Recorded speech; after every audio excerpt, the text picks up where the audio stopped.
There we go. All right. All right, I think we figured this thing out. This is David Wilcock, and we actually have slides that work this time, talking to you about whatever this thing is that we don't know what it's going to be called yet, but I think it might end up being called the Great Pandemic.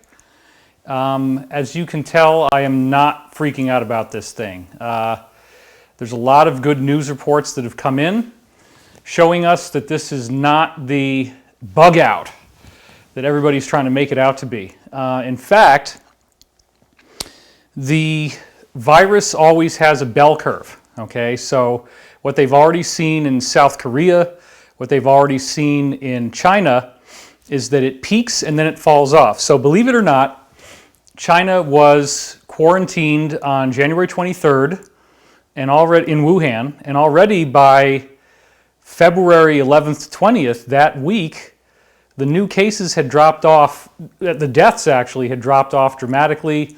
And now, as of like March 11th, I believe it was, or somewhere around there, maybe it was March 18th now, I'm trying to think of that, but there were no new cases. So the cases have completely stopped. Everybody's going back to work in China, and it has this bell curve, and it's pretty fast. Yet here, we are hearing that, the media is trying to say it might be 18 months. And mainstream sources like Newsweek are trying to stoke up paranoia about the idea that there's going to be some sort of martial law declaration by the President of the United States. And the actual acting head of the Department of Homeland Security got on television, in this case Fox, and said, no, that's not true. We're not going to do any nationwide martial law. So this is not some epic end of the world, as a lot of people seem to be thinking. It is very bizarre, I will say, as a meditator and as a person who tunes into collective consciousness. I find it very interesting how quiet it is here. I live in a suburban area. Well, Los Angeles is really just a big suburb except for downtown. So I live in a part of Los Angeles that is suburban. The cars have almost completely stopped. Everybody is doing social distancing, which I agree is a good thing, okay? I'm not saying that it isn't. But I want to bring you the most important information so you can understand what the heck is going on, because there's a whole lot of currents underneath the surface that you may not be seeing. For example, 2 days before China in the Wuhan province went on lockdown, a Harvard professor named Charles Lieber was arrested, along with 2 of his students, one of whom was named Xiaosong Zhang, if I'm getting that right.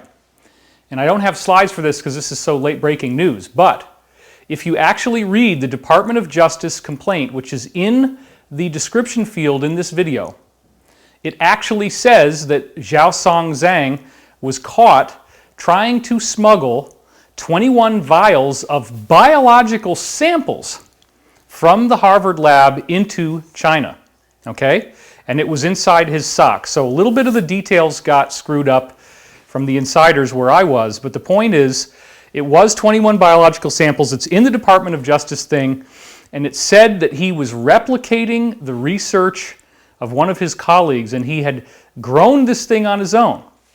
Now, the factcheck.org and those kind of things, all they're saying is that this appears to be cancer research. But the place where he was going, the place where this research was taking place, was Wuhan. So it does appear, based on the insider briefings that we received, that arrest, because remember, it's Charles Lieber and it's his 2 students, graduate students, who were actually working for the Chinese Communist Party and had lied about that. And they were lying to the United States about the money they were getting to do this research. So this is a federal unsealed indictment, okay? And Xiaosong was actually caught with these 21 vials as he was trying to get through the airport. He was trying to smuggle them back to Wuhan. Now, they say that the vials had a brown liquid in them. You can read that. But the real question is, what was in there? And according to our insiders, it had COVID-19 in it. Dude, I know. Wait a minute, David, COVID-19, isn't that something that started up randomly? Isn't that some random virus that showed up out of nowhere? I don't want you to freak out, okay? But it does appear, by all intents and purposes, that this is a man-made virus. Another reason why, and I got this sent over to me from some folks in China, there's a Chinese study on the record now that shows that there are these certain protein receptors in the lungs which are far more prevalent in Chinese men than in any other type of people. And so, believe it or not, this virus is actually 5 times worse for Asians, and specifically men, than for Caucasians or any other race. That is a scientific fact. That is not speculation, and there's similar epidemiology data with SARS and avian flu, okay? So there's something fishy going on here. Why would it target Asian men in particular? And the male favoritism of this virus is so extreme.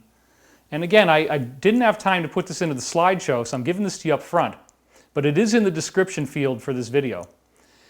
The men are so strongly favored for the lethality of this that it's 80% in some studies. It's 71 to 80%. Like the fatalities in Italy, the fatalities in China.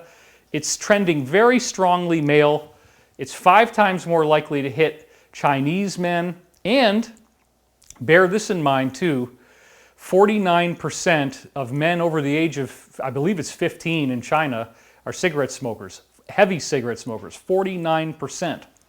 Whereas for some reason in Chinese culture, women do not have, it's not socially acceptable for women to smoke cigarettes, so you only have 2% of women, but 49% of men.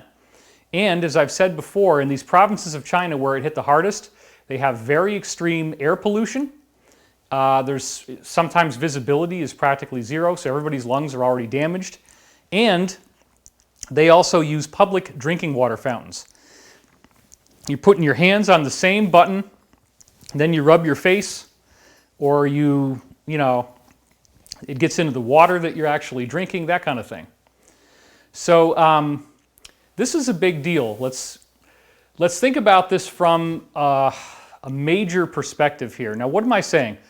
David, wait a minute. You're talking about that people who are Asian are 5 times more likely to get this, and then if you're a male, you're like even more likely, like 80% of the people that are dying are men. And why would they go after, okay, I just put it out there. Why would someone, if someone made this virus, why would that someone go after Chinese males? Well, I'm going to be straight with you, okay? There is a war going on, an economic war between what we could call the deep state and China. And I do not support the deep state, the New World Order, the cabal, the Illuminati, whatever you want to call it.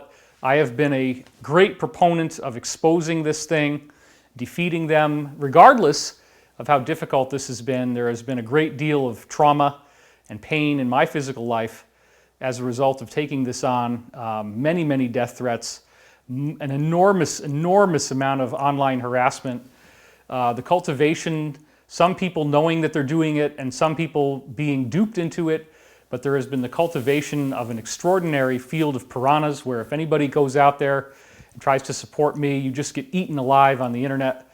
People whose entire life is just writing hate about me. They get up and they say, I'm going to hate this guy today. That's my day.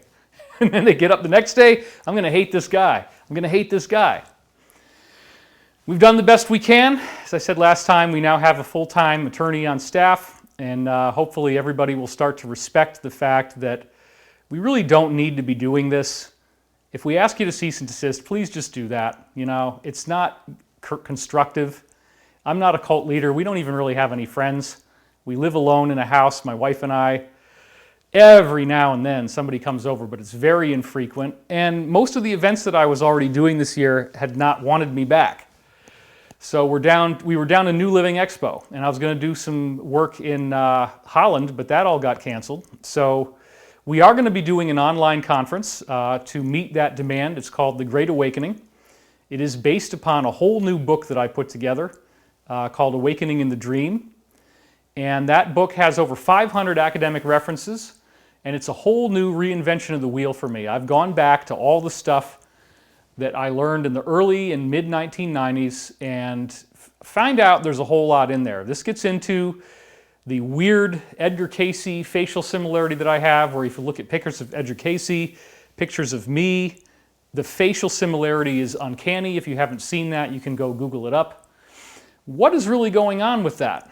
You know, and the fact that Cayce's own readings, if you don't know, Edgar Cayce did 14,000 medical readings, as they're called, where he was hypnotized, put into a deep state of consciousness, and in that state, he could be given someone's name and address and a particular day and time where they would agree to be at home, and then he would actually visit them, apparently in some kind of out-of-body state, and be able to diagnose correctly what was wrong with them from a medical perspective. And again, this was not, all he got was the name and the address, but he would know exactly what was wrong with them, and he would prescribe these unusual treatments. And in many cases, people who had been written off for dead were saved by these treatments. Now, Cayce scholars typically say with the advent of antibiotics, a lot of those Cayce remedies were no longer necessary, but of course now we have this pandemic scare, and so there's a real good reason to want to go back to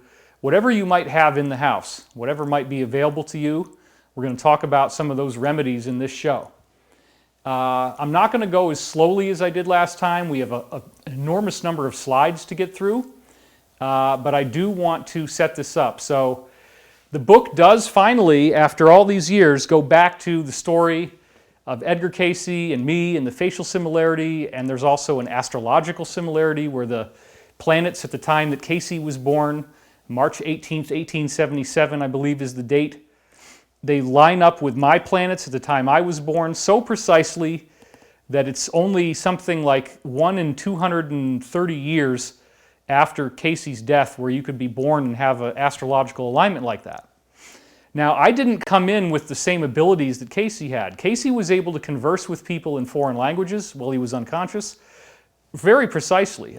Full knowledge of multiple foreign languages. That has only happened in short bursts in my case, where I've had sentence fragments in other languages. There was one in German, there was another one in Japanese. That's in the new book. I do hope it comes out on June 2nd, but I don't know if they'll be able to do all the work from home or not. But it's very prophetic. Now, when I wrote this book, in case you were wondering where I've been, I spent all of last year really working on this thing, and I took some big gambles because I actually said in the book that by the time this book comes out, I expect that major changes in society will have already taken place that will lead to the arrest and the defeat of the Illuminati / Cabal / Deep State / New World Order. That's a crazy gamble to take. The last day that I was possibly able to edit this book, and I only could make very minor things at this point, was January 23rd, the exact day that Wuhan went into lockdown. I did not see at the time that this was going to extend throughout the world, but the book already had basically put that out there. So the book is going to be very prophetic when it comes out. So we'll talk more about Great Awakening as time goes on, but let's cut to the slides now. So here we are talking about the Great Pandemic, and we're going to be asking what is really going on here. Because in society, this has now escalated to a truly biblical scale. You have the President or Prime Minister Angela Merkel of Germany calling coronavirus the biggest challenge we have faced since World War II. That makes it bigger than 9/11. And of course, she now supposedly has gone into hiding because she has the virus. But there's a lot of arrests going on based on something called Defender Freedom 20, the biggest military NATO buildup in Europe in the last 25 years. We're going to talk about that. So some people are really freaking out about this thing, and that is important. You definitely do need to respect social distancing. I don't want you to act like this is BS, and please don't try to lump me into any category where I said that it is. That is not true. However, back to the slide, I do not think this is the end of the world. All of this is being caused by the coronavirus, and the coronavirus is a normal thing. There are many coronaviruses out there. This is just one specific strain. There was an NBC article that was trying to clear up some conspiracy theories online where people saw that there was human coronavirus listed on bottles of Clorox and Lysol, that it's going to kill the coronavirus. And so NBC has to come out and say, no, Clorox and Lysol did not already know about the new coronavirus outbreak. Now, if you look carefully, you'll see at the bottom of this little screen capture that there's a screen there. That is a video that starts auto-playing, and we'll talk about what's in that video in just a minute. So when you go into this, it's NBC quoting from factcheck.org, where it says, numerous social media posts falsely suggest that because Clorox and Lysol products list human coronavirus on their bottles, the new coronavirus driving the outbreak in China was already known. It wasn't. There are many human coronaviruses, and these products were tested against a strain that causes the common cold. So all we're dealing with here is just a specific strain called COVID-19, which I'm sure you already know. The Chinese government informed the World Health Organization about the outbreak on December 31st, and some say they waited too long. Okay, that's fine. That's when it came out. Within a week, they ruled out other viruses, and they're saying that 2019 coronavirus or COVID-19, it's the year 2019 is when they found it. That's why it's got a 19 on it. It's about 80% similar to SARS and 96% similar to a bat virus. Well, there's other things going on here. Now, the insiders who I'm talking to say that the write-up about this coronavirus 19 pandemic was waiting on the National Institute of Health website from the cabal, putting it in there, since 2019. So apparently this thing has been in the queue for a long time. Now we're going to go through all the crazy headlines that happened last year in the news, okay? We're going to go through all that stuff, and I'm going to show you how this is the culmination of a fight to the death between the current U.S. administration and the deep state. Now, you've seen this. You know there's some kind of crazy thing going on with the media. I don't have to be the first person to tell you that what we're dealing with here is an unprecedented fight to the death between a sitting presidential administration and the entire media. The media is so anti this administration that it verges on almost 100% negative. And that's never, ever happened before. You know, I think the Bush administration certainly deserved a whole lot of hating, and I definitely partook of that myself online at the time. You got these oil men, and George Bush Sr. was really kind of running Reagan behind the scenes. So he had 8 years with Reagan, then he got 4 years on his own. Then you have the Clintons, which of course are really working for the Bushes, and now they're all friends. Then you get George W. after this very strange 2000 election crisis where Al Gore technically won the popular vote, but remember he was Clinton's vice president. And also very much the reincarnation of Henry VIII. If you look at their faces, they're almost identical.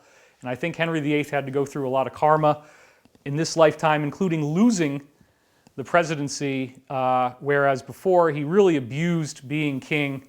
He would kill his wives if he didn't like what they were doing, just have them beheaded. And he also had these very strange rules called bills of attainder, and if he passed a bill of attainder on you, he basically could kill you for no reason.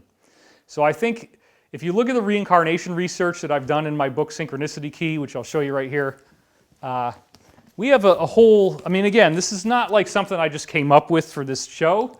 I wrote a whole book on this. You can see how thick it is, about people reincarnating and having the same face that they did before.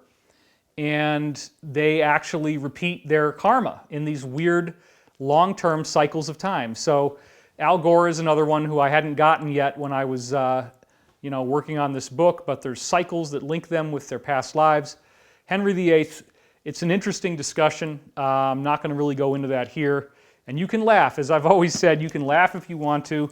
You're allowed to laugh in this show. If you think something I say is funny, go on ahead and laugh, but there's a great deal of science, as I said, from Dr. Ian Stevenson, studied over 3,000 children who remembered past lives, and they were able to remember the way the house looks, people's names in some cases, who killed them, the person who did the murder then confessed.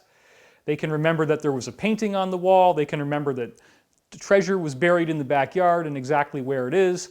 And then, as they grow up, if you look at their face, and you compare it to the face of the person they remember being, they have a forensic similarity, which means if you have police face matching software, that person is going to look like who they were before.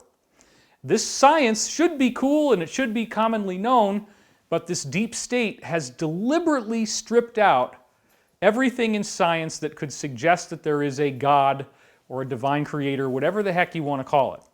They don't want you to have faith. They don't want you to believe in higher power. They don't want you to think that anything's going on. In fact, Corey Good here has already given me, in the past, this zombie machete. Okay, this is actually to fight zombies. It's got the green handle, let you to know that you're chopping up beings that have weird green flesh. And this apparently is very effective. So if somebody's going down the street, that's the crazy thing, guys. They have put this into the psyche of humanity. We have we have like zombie guns and zombie weapons, as you just saw that. All of these zombie shows. And so there's also some very important movie franchises that everybody loves that always have to do with the world having ended first. Hunger Games, of course, is a post-apocalyptic society where the population has gone way down. They don't really, I think, say exactly what caused it. It might have been a virus, but definitely in the case of the Planet of the Apes reboot, you have the whole planet get wiped out from a pandemic, and then there is this virus that does two things. It makes apes turn into intelligent beings, but then it makes humans dying off from this very contagious thing. Of course, we also have the Maze Runner trilogy, which I actually liked the first one, but then it kind of gets all into zombies, and Scorch Trials is the second one, I believe it's called. It gets really disturbing with all the zombies because they're very nasty, and of course you have the whole Resident Evil series, which also talks about zombie apocalypse. You have a very popular show on television called Walking Dead. So please understand that the deep state folks, you have 6 major media conglomerates, right? Everybody knows that now. The media is controlled by a centralized group that doesn't have our best interests in mind, and I'm going to get a lot more into that as we go on. I've got a great slideshow here. I'm really excited about this. And I get to say whatever the heck I want because this is live, and it appears that all the censors are not at their normal desks. There's a lot of stuff about that going on with Google. So there's a lot of fear that's been seeded in. You have to understand that MK Ultra is real, mind control is real. They do want you to be afraid. They do want you to have a panic response in a situation like this. They don't want you to think logically or rationally. They want you to be irrational. They want you to be freaking out. They like people going to the grocery store and buying everything. That boosts sales. But look at what's happening. The Federal Reserve is now bailing out the too big to fail banks at $1 trillion a day. If you look for it in all of your busy time, I know you're busy, there's so much information coming at you, but that's something you really should pay attention to, $1 trillion a day. Now, the full nature of the 2008 economic collapse has yet to even be fully understood, okay? But at that time, we're still only dealing with, what, $29 trillion of bailout money. And that's a gigantic amount. That was half of the world's gross domestic product for its time. But at $1 trillion a day, which they say they're going to do through until the end of the month, we're already looking at like 10 days or something for that. Plus they've already done like $1.5 trillion or something. So this is where the misdirection is, if you're a magician, right, you got this hand out here and then the other hand you're going into the pocket. So the pocket in this case is another bailout, and everybody's so freaked out. They're like, please don't let the banks collapse. Well, okay, but it's one thing to keep the financial system running. It's another thing for these guys to steal another 10 years worth of money to keep their zombie banking system going, which is why they like to threaten you with zombies. So when you get into the Dr. James Glatfelder research, this is very important. Dr. James Glatfelder works with the Financial Institute of Technology in Switzerland. It's the most prestigious institute for people that are going to learn about the financial system. Albert Einstein actually spent time there and studied there. There was a study that he did based on a 2008 economic report in which they studied something like 48,060 transnational corporations, and they were looking to see if there were hidden tentacles linking all of the corporations of the world together. These are all the world's corporations, more or less, okay? It's not like it's just some of them. It's Orbis is the name of the database that they used for this.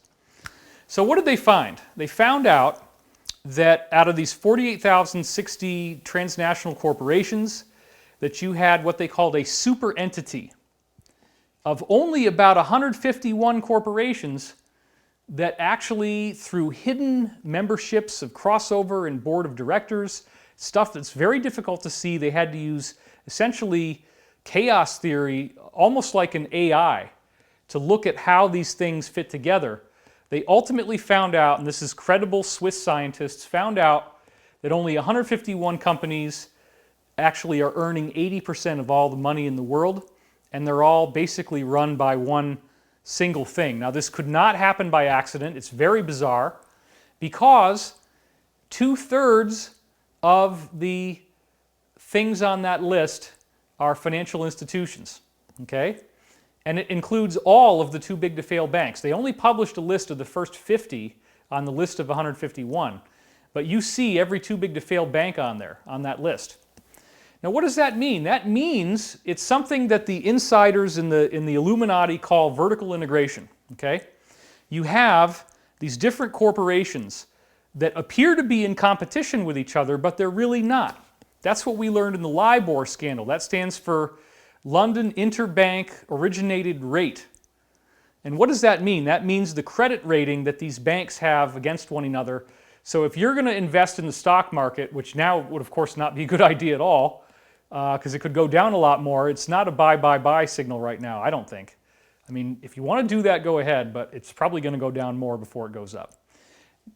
Before we get any further into that doom and gloom stuff, let me tell you, we are looking for a global financial reset in which trillions and trillions of stolen dollars will be freed up for the planet. I am expecting this thing to be very positive. There's very few people really dying. The number of people who died in Italy up until now is 0.001%. The number of deaths in America is a ridiculously small percentage of our total population. This is not the end of the world. It's not, and they're not going to keep society shut down when you have these bell curves where everything in China, which was a lot worse than anywhere else, was over in basically 2 months, and by the 3rd month they're opening it all up again. So I look at this as a global timeout, a global go to your room. Everybody was getting pretty crazy. People are yelling and screaming, they're too busy, they can't slow down, they can't take a breath, they can't relax. And it's this strange thing because, you know, I'm not afraid of this virus. I think I already had it. I was sleeping like 9 or 10 hours a day, and I just had to sleep like 2 hours in the afternoon and then like 8.5 hours at night. And I was fine, you know, other than like really being tired and maybe not looking my best for a while. I kicked it in the ass. It's done. Tom Hanks, you know, whatever you think of him based on some of the stuff that's out there, let's just talk about the one piece of data, which is that they said in the news that he got the coronavirus and his wife, and all they had was some body aches, and then his wife got some chills, and they were tired and they had to sleep a lot, and then they got better. And it's over, and now they don't have it, okay? And now the media's trying to plant all this stuff about how, you know, well, it could go dormant and then it could come back. But wait a minute, no. If you look at a world map, there's this green band up at the top and bottom of the world. You know, the red band is where it's warm, like summertime temperatures, and it's only in this one little green band that the virus is really able to thrive. So now that the spring is coming and the weather is heating up, it's going to kill the virus much, much faster. This thing is simply not going to last. As I said, it is actually an ethno-specific virus. It targets Chinese men because this entity, as I'm saying, right, 151 corporations in a super entity, they control 80% of all the money there is to be earned in the world, okay? That's an enormous amount. It's a monopoly, and it's a hidden monopoly. And I wrote about this all the way back at the end of the year 2011 in my book, Financial Tyranny, which I highly recommend that you see. And it's going to become a big part of what the Alliance has to say. Now, You got to understand, in the politics of China, there are 6 different political factions. One of those factions, at least, is working with the deep state. So it's not like China is out of the loop here, but what appears to have happened is that the Chinese administration is in a war with the deep state. Specifically, what do I mean by that? In America, okay, you have the deep state, which still controls various parts of the American infrastructure, the media, certain intelligence agencies such as the Central, certain investigative bureaus like the federal one, right? I'm being very careful. I'm going to put it out there. Those guys, there's still probably going to be some good guys in those groups too, and they've all been overturned. But there's 16 intelligence agencies in America. And some of them most of them now are actually doing the right thing. They're working for the positive, as are the majority of all the aspects of the U.S. military. Okay, so this deep state has lost its control over the power in America, but they still have various parts. So there is a corporate part of the United States of America where there's still a battle that's being fought. So that corporate part of the United States of America will put out crazy, crazy disinformation all the time, and it's always getting disproven. But like in the last year, 2019, almost all the news they put out was to impeach Trump, and they ignored almost all the other stories. You have James O'Keefe with Veritas Media, who's come out with incredible reports of how people are coming forward from ABC, from Google. They're blowing the whistle on shadow banning, that they were in fact making it so that you basically can't be seen by anyone. You think that you're okay, but they've shut you down. Nobody's going to see you. I used to be one of the most popular people on YouTube. I had 5.9 million unique videos with my name in the title when I announced that on February 23rd. And as I've said before, as soon as I opened my big effing mouth and said that I had twice as many videos with David Wilcock in the title than there are with the name Hillary Clinton in the title and others like that, 2 days later when I checked again, it was down to 250,000 videos. They killed 5.75 million videos. Donald Trump was at 40 million. Dude Perfect was at like 45. I think they actually beat Trump. And the biggest one was Will Smith, and he was at like over 100 million videos or something like that. And Cardi B, I think, was at like 49 million. So Cardi B had more videos than the President of the United States. You can't make this stuff up, folks. Let's just be grateful for a minute that we have the opportunity to be here for this show. Do you like the show so far? I guess you're leaving me a lot of comments there. They go really fast, and that's okay. I'm going faster this time. You guys wanted a faster pace? Well, you got it. So I want to just say, look, all this stuff that's going on right now, I don't want you to be afraid. I'm not afraid. I'm very relaxed.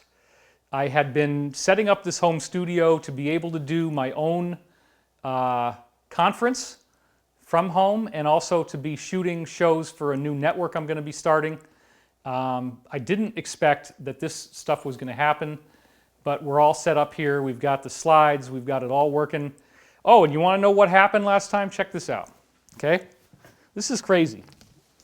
This cable, okay, was the whole problem. This is the reason why I was not able to do my slides. It's a new cable.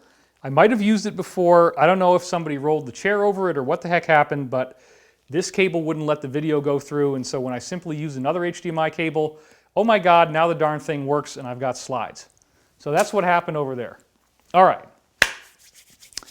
One of the other things I talked about last time, which is a good time to bring this up again, I showed you these 3 books, okay? When I was in college, I had a sociology class, and then I took another one.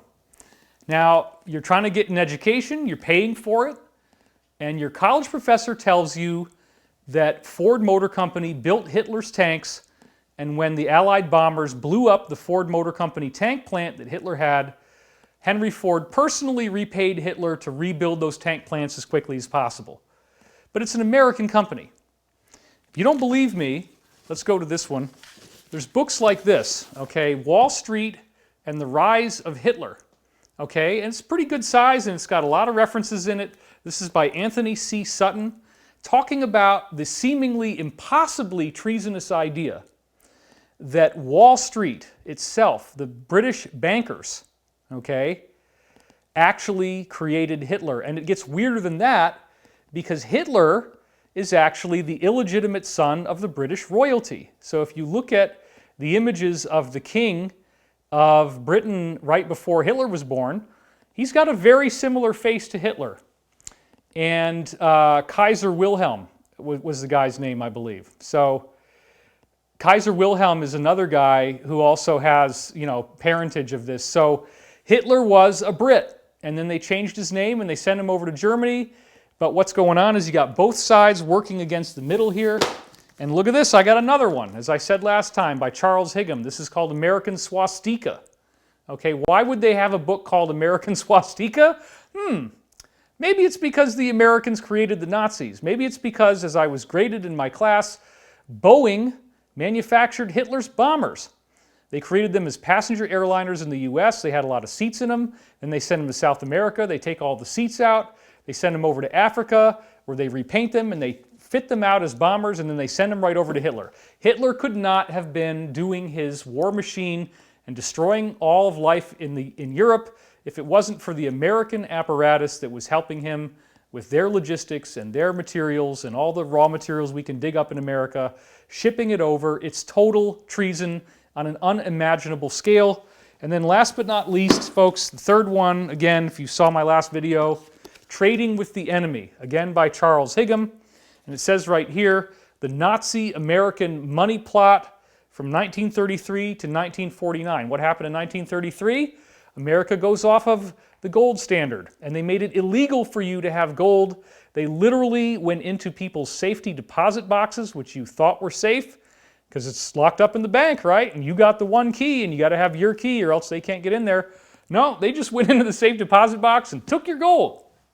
So that's why now all the alt-right people, right? Oh, you're alt-right. Ooh, you actually believe in dangerous conspiracy theories. Oh man, well wait a minute. This is not a conspiracy theory, dude. It's a college class. And I was graded upon my ability to know that American corporations financed Hitler. The whole thing was a sham. World War I and World War II.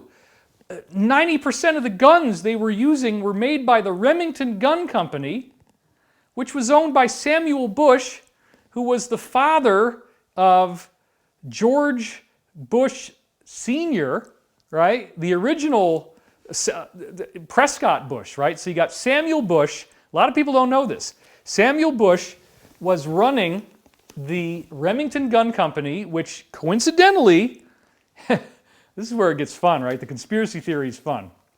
Because, oh, you're crazy. And you can laugh if you want to, but this is real, okay? And at some point, it's going to matter. It's going to matter. People are going to pay attention to this, especially now, right? You might have laughed before. You might have been too uncomfortable, but now it's all this buggy, germy stuff when you go outside. It's not fun. It's not cool. It's scary. People are freaking out. This is not a random thing. It's not an accident that this happened. It is an intentional attempt to scare people. Well, $1 trillion a day are going to the too big to fail banks. It's a much bigger bailout than the TARP bailout in 2008, and it's much faster. And they're doing it fast before you realize that this thing is not as serious as they're making it out to be. The majority of everybody who dies from this thing is over 70 years old. You have to have a compromised immune system, and more than likely you already have lung damage, such as if you're an extreme smoker. And that's also, 80% men and 5 times more likely if you're an Asian. That's all true. So all of these numbers about alleged death rates, if you're not in an Asian country, they're 5 times too high. Based on the scientific data from the Chinese, they've already studied this thing and published. Okay, this is not a conspiracy theory. You have China, you have Russia, you have Iran already accusing this of being a bioengineered attack. And all of the evidence is pointing in that direction. As I said, we have this guy, Charles Lieber, who was arrested by the Department of Justice around January 21st or so, as well as 2 Chinese nationals, one of whom was smuggling, as I said, 21 vials in his sock trying to get through the airport of a brown liquid with biological material where he had taken something that his friend was working on and replicated it for personal use to bring it into Wuhan, which is where he was going. We're going to get back to that, but this is already public. It's in the description on this video, so you can go click on that and read it. And I want you to write articles about this, okay? I can't do it all. And I want you to steal my work, but please give credit, you know, if you feel so inclined. That helps us. But anyway, Deep State, there it is. I showed you 3 books. I was graded on this in college. They're studying whether or not this world is being run by some secret industrialist cabal, and the answer is absolutely yes. And these people created World War I, World War II. They own both sides. This is called problem, reaction, solution, right? They create the problem, then they have a reaction, and then they offer you the solution. So the problem in this case would be, oh my God, there's a big pandemic. The reaction is, oh my God, there's a big pandemic. The solution is, hey, let's give the banks, the too big to fail banks, $1 trillion a day. Let's just slip that under the table while nobody's looking, before everybody's so happy that they realize, oh, this isn't really as bad as we thought, which is going to happen. Okay, do not, please, fall for the authoritative media. If you haven't figured out yet that the mainstream media is totally compromised, if you haven't paid attention to James O'Keefe, to Veritas, if you're not seeing the interconnectedness of this thing, then you just got to make a tinfoil hat. You got Reynolds wrap right in the kitchen, dude. Go in there, pull off a sheet, fold it up, and wear it.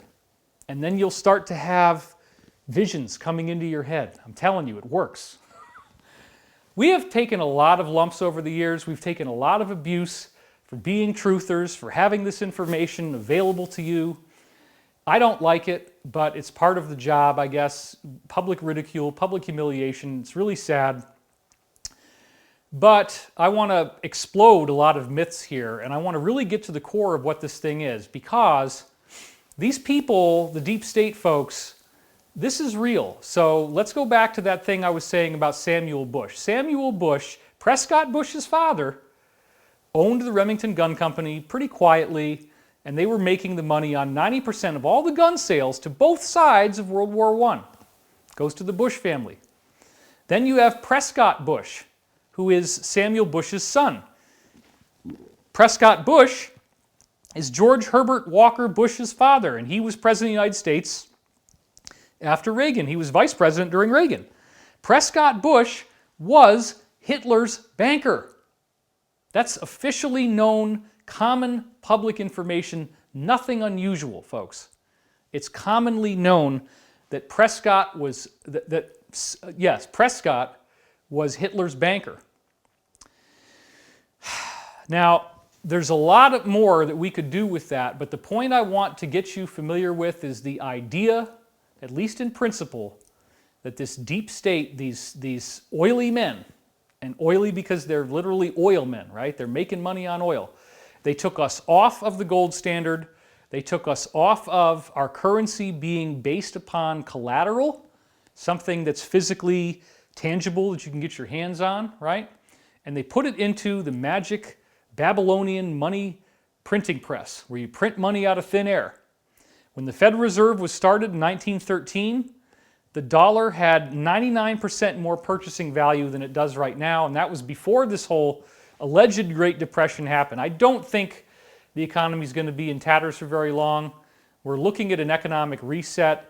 The other countries involved in that economic reset already signed off on it. If you remember, if you go back and watch my Pete Peterson video, we had another insider named Woody. That was a code name.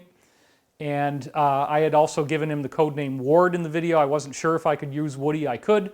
But on the same day that my insider Pete Peterson was found dead, he died actually of an accidental injection at the nursing home he was at. On the same day, our friend Woody was found face down, dead in his house, the day after he had signed off on the new financial system with the Chinese Dragon family, which is this ancient lineage that's in China where they have an enormous amount of gold in private collections, much more than the gold that's on the books or on ledger. So that's another thing I've talked about for a long time. the official gold in the world is valuable because it's scarce. How scarce? All of the gold in the world allegedly would fit into one Olympic-sized swimming pool. But if you take the off-ledger gold that the Asians have and you add that in, it now becomes 13.5 Olympic-sized swimming pools worth of gold. So one of the things that happened, and I talked about this in Financial Tyranny, is that the Asians had way the hell more gold than this cabal. So the cabal had to do a whole lot of stuff to be able to take over the world, which they tried to do to get their New World Order. Their plan is for everybody to be on their knees, begging for salvation, and then they come and they rescue you, but it comes at an incredibly steep cost. We'll get into that a bit later. So the Asians had a lot more gold than the cabal did. So what did they do? They had this guy back in 1776 named Adam Smith write a book called On the Wealth of Nations, and it's got a bigger title than that, but that's the short version. And he basically said that gold is bad because he gave a whole bunch of reasons. He said, if your country has gold in its central bank, you're vulnerable to invasion. Another country could come in, steal all your gold, and now you're in an economic depression. Everybody's starving, and the other country is richer. And if you don't have a strong enough military, then you can't defend yourself. So that's one of the excuses. Another excuse that they had was gold has a finite amount, but population keeps increasing, which means as there's more people, they need to spend more money, and therefore there's still the same amount of gold, but you have more people that need to use it. So gold has what? Inflation. Gold becomes more and more and more expensive. It hyperinflates, and then that also could destroy the economy. So they made all these arguments for why, we shouldn't use gold at all. Now secretly, after World War I, there was a deep state influenced meeting of all the major countries in the world in which they were told, we got to abolish gold, but people aren't going to like it, so we got to do it quietly. And the other countries reluctantly agreed to this plan. This meeting happened somewhere in around 1921 or 1922 or thereabouts. And what they started to do, it's very sad, they started to take private militaries, a lot of which were run by the Japanese, which back then were extremely nasty people. Okay, you got to remember the Japanese were like the Asian version of the Nazis back then. Now I love Japan, I've been there, I've toured it, and I think they're all good, but at the time there was a radical faction, kind of the holdover from the shogunates and all the guys that were, samurais, and that samurai kamikaze mentality. I'll kill myself for the greater good. So there was a whole operation, a massive operation, where they were torturing people, finding out about these private gold collections that the Asians held, going in, invading them, and stealing their gold. Most of this gold has been buried in a series of over 130 bunkers in Southeast Asia. This is very important. I'm not rambling. Please stick with me, okay? There's 130 bunkers in Southeast Asia, more or less, where you could go down a hallway that's like a mile long, and there's doors all the way down, right? And every one of those doors, if you look in there, there's a whole basketball court-sized room in there with gold piled to the ceiling in bullion, in these ingots, these bars, right? It's a massive, massive amount of gold. It's an unbelievable amount. So what the deep state folks told the Asians was, give us your gold, we'll secretly put it on deposit. Nobody has to know that it ever existed because a lot of it was hidden anyway. Nobody knew about these private collections. And in exchange for it, we'll give you these bearer bonds. We'll give you these pieces of paper in these things that look like treasure chests. And the paper could have a face value of up to $1 billion. And then there will be coupons on it where the coupons are all worth, let's say, $100 million or something like this. They really did this, and they look like they're made by the Federal Reserve, because they were. They look like the US dollar. They have the same kind of writing. It's amazing, and I haven't talked about this in a long time, but now's the time. So these Asians were getting these worthless pieces of paper in exchange for their gold, which were then put on deposit for them in Southeast Asia in these bunkers that have been locked up. They're not allowed to go back to that gold, and you can't really use the gold either because you have to have, it has to be stamped, which is, the good standard. The London good standard means that it has a stamp. So if you don't have that good standard, then it's off-ledger gold, and it's technically illegal. So The Asians got screwed really hard, and it continued through into World War II, where the first thing that both the Allies from the US and Hitler, the first thing they would do every time they invade a country is they go right to the central bank and they take the gold. Now, in many cases, there were secret meetings with those presidents that they would voluntarily let that gold be taken. They wouldn't give any armed resistance because they know, okay, it's all going off to this secret depository. We're going to keep it there. You don't have to tell anybody, but we're going to give you this cash in exchange, these billion-dollar pieces of paper, and you can redeem them anytime you want. It'll all be good. And we're going to use this to rebuild the world after World War II.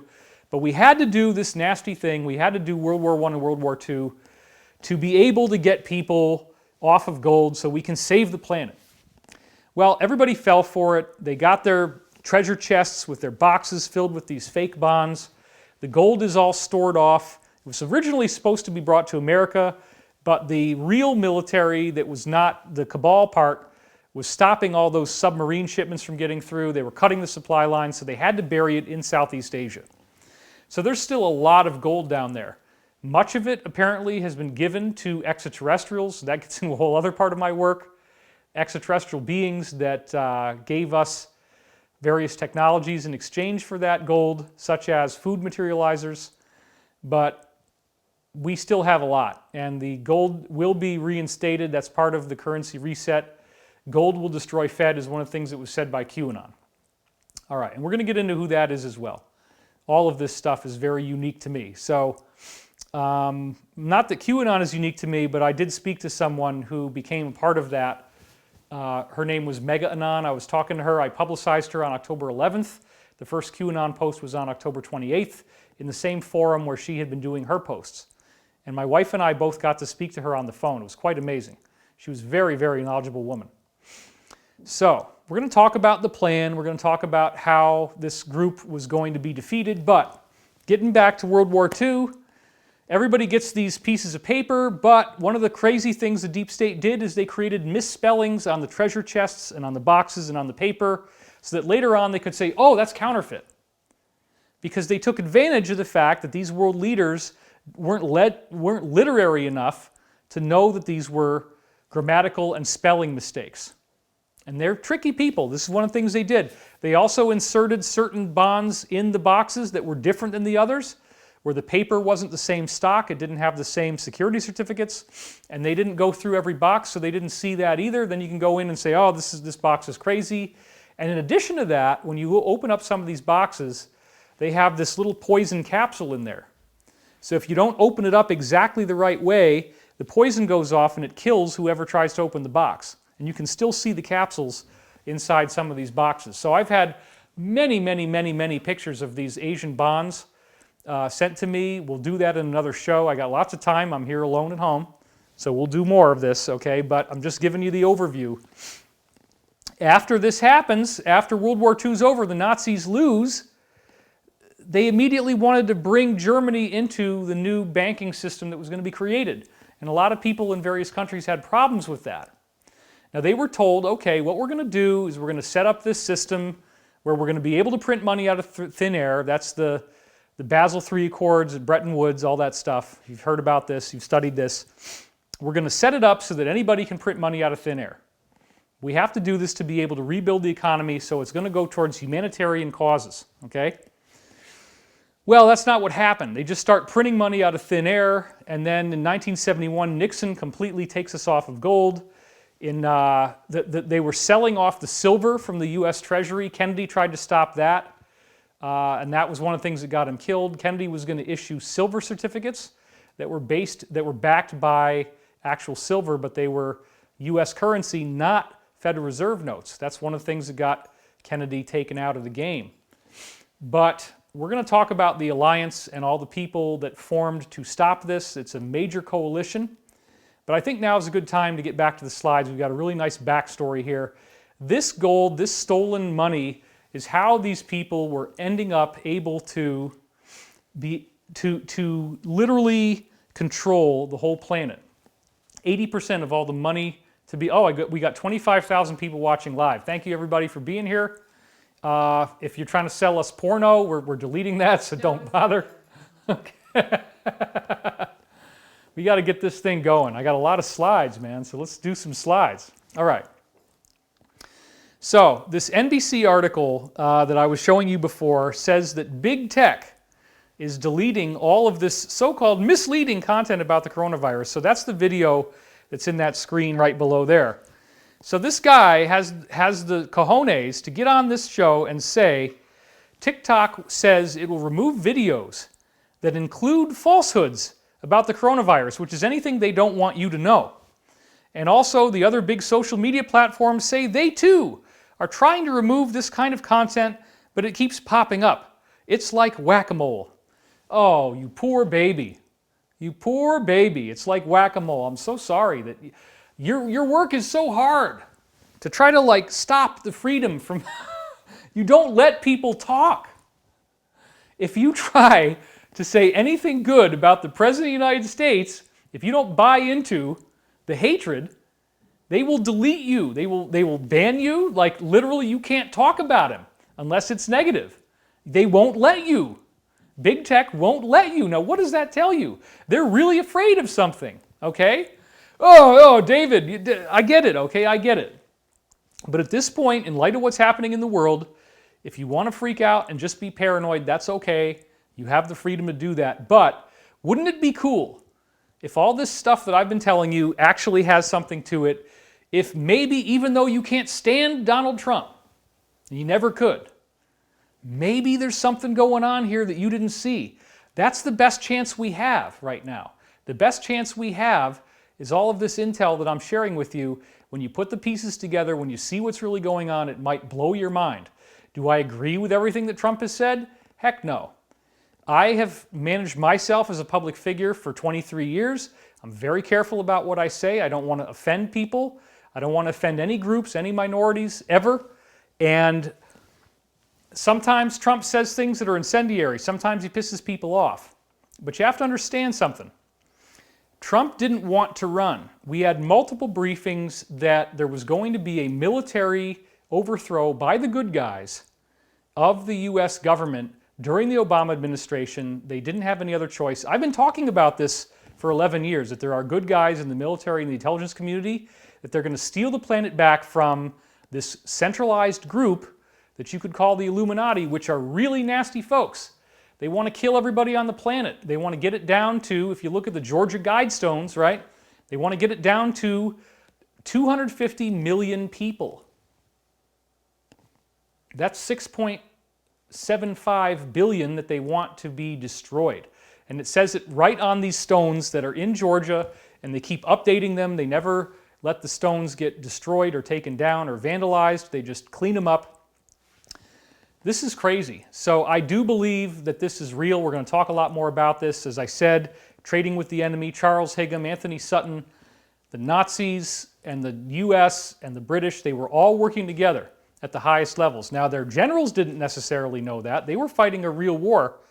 But at the highest levels, it's order out of chaos. That's one of their mottos, right? They're going to create chaos and they create order. So the problem, reaction, solution, they're going to create the problem, they anticipate a public reaction, and then they have the solution waiting. So this is gun control, right? They don't want anybody to have guns so that they could create martial law and sweep through the society and hold everybody prisoner if they want to. That's not going to happen here, but they keep trying with all these false flag shootings. Now, we can talk all about that too. There's an MK Ultra mind control technique where people who are susceptible to it, who have somnambulistic characteristics, some of them can be trained to go into a hypnotic personality that they don't remember consciously. They have amnesia, and they can perform an assassination, and then they don't remember doing it. And so a lot of these lone gunman things, these school shootings and stuff, the casualties are real. I would never pull that on you. I would never say Sandy Hook was fake. That's not true.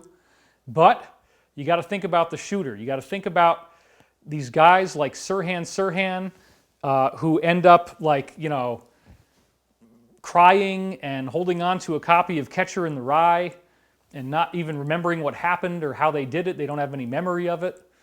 There's some strange stuff going on there. So if you could get that technology to work, if you're the bad guy and you want to create assassinations and make it look like it was just a random individual, use that MKUltra mind control to do that. That's a common practice. And you guys all know this stuff. So back to the slide now. The media fear porn right now is at an all-time high. They are just jamming this thing. This came out from the New York Times in total flagrant violation of like common sense, where again, China, South Korea, all viral things, they typically have a bell curve, they decay fast. China is already basically done. There's no new COVID-19 cases. The factories are back up to 95%. People have gone back to work. They don't want to tell you that. Oh, well, it's going to be different in America. But wait a minute, the sun burns it off? We got to look at this clearly, okay? So, China's problem first hit the top headlines back on January 21st. I always go to Drudge Report. It's the cleanest of the big media websites that's available, so it doesn't mean I'm a right-winger. It just means this is the closest thing we have. So there it is where it says virus. And then later in the same day, January 21st, right around the time I was finishing my book, another red one comes up. A case in America in Washington State. The quarantine began on January the 22nd. You see that right here. The virus is mutating. New cases are rising sharply. China quarantines Wuhan.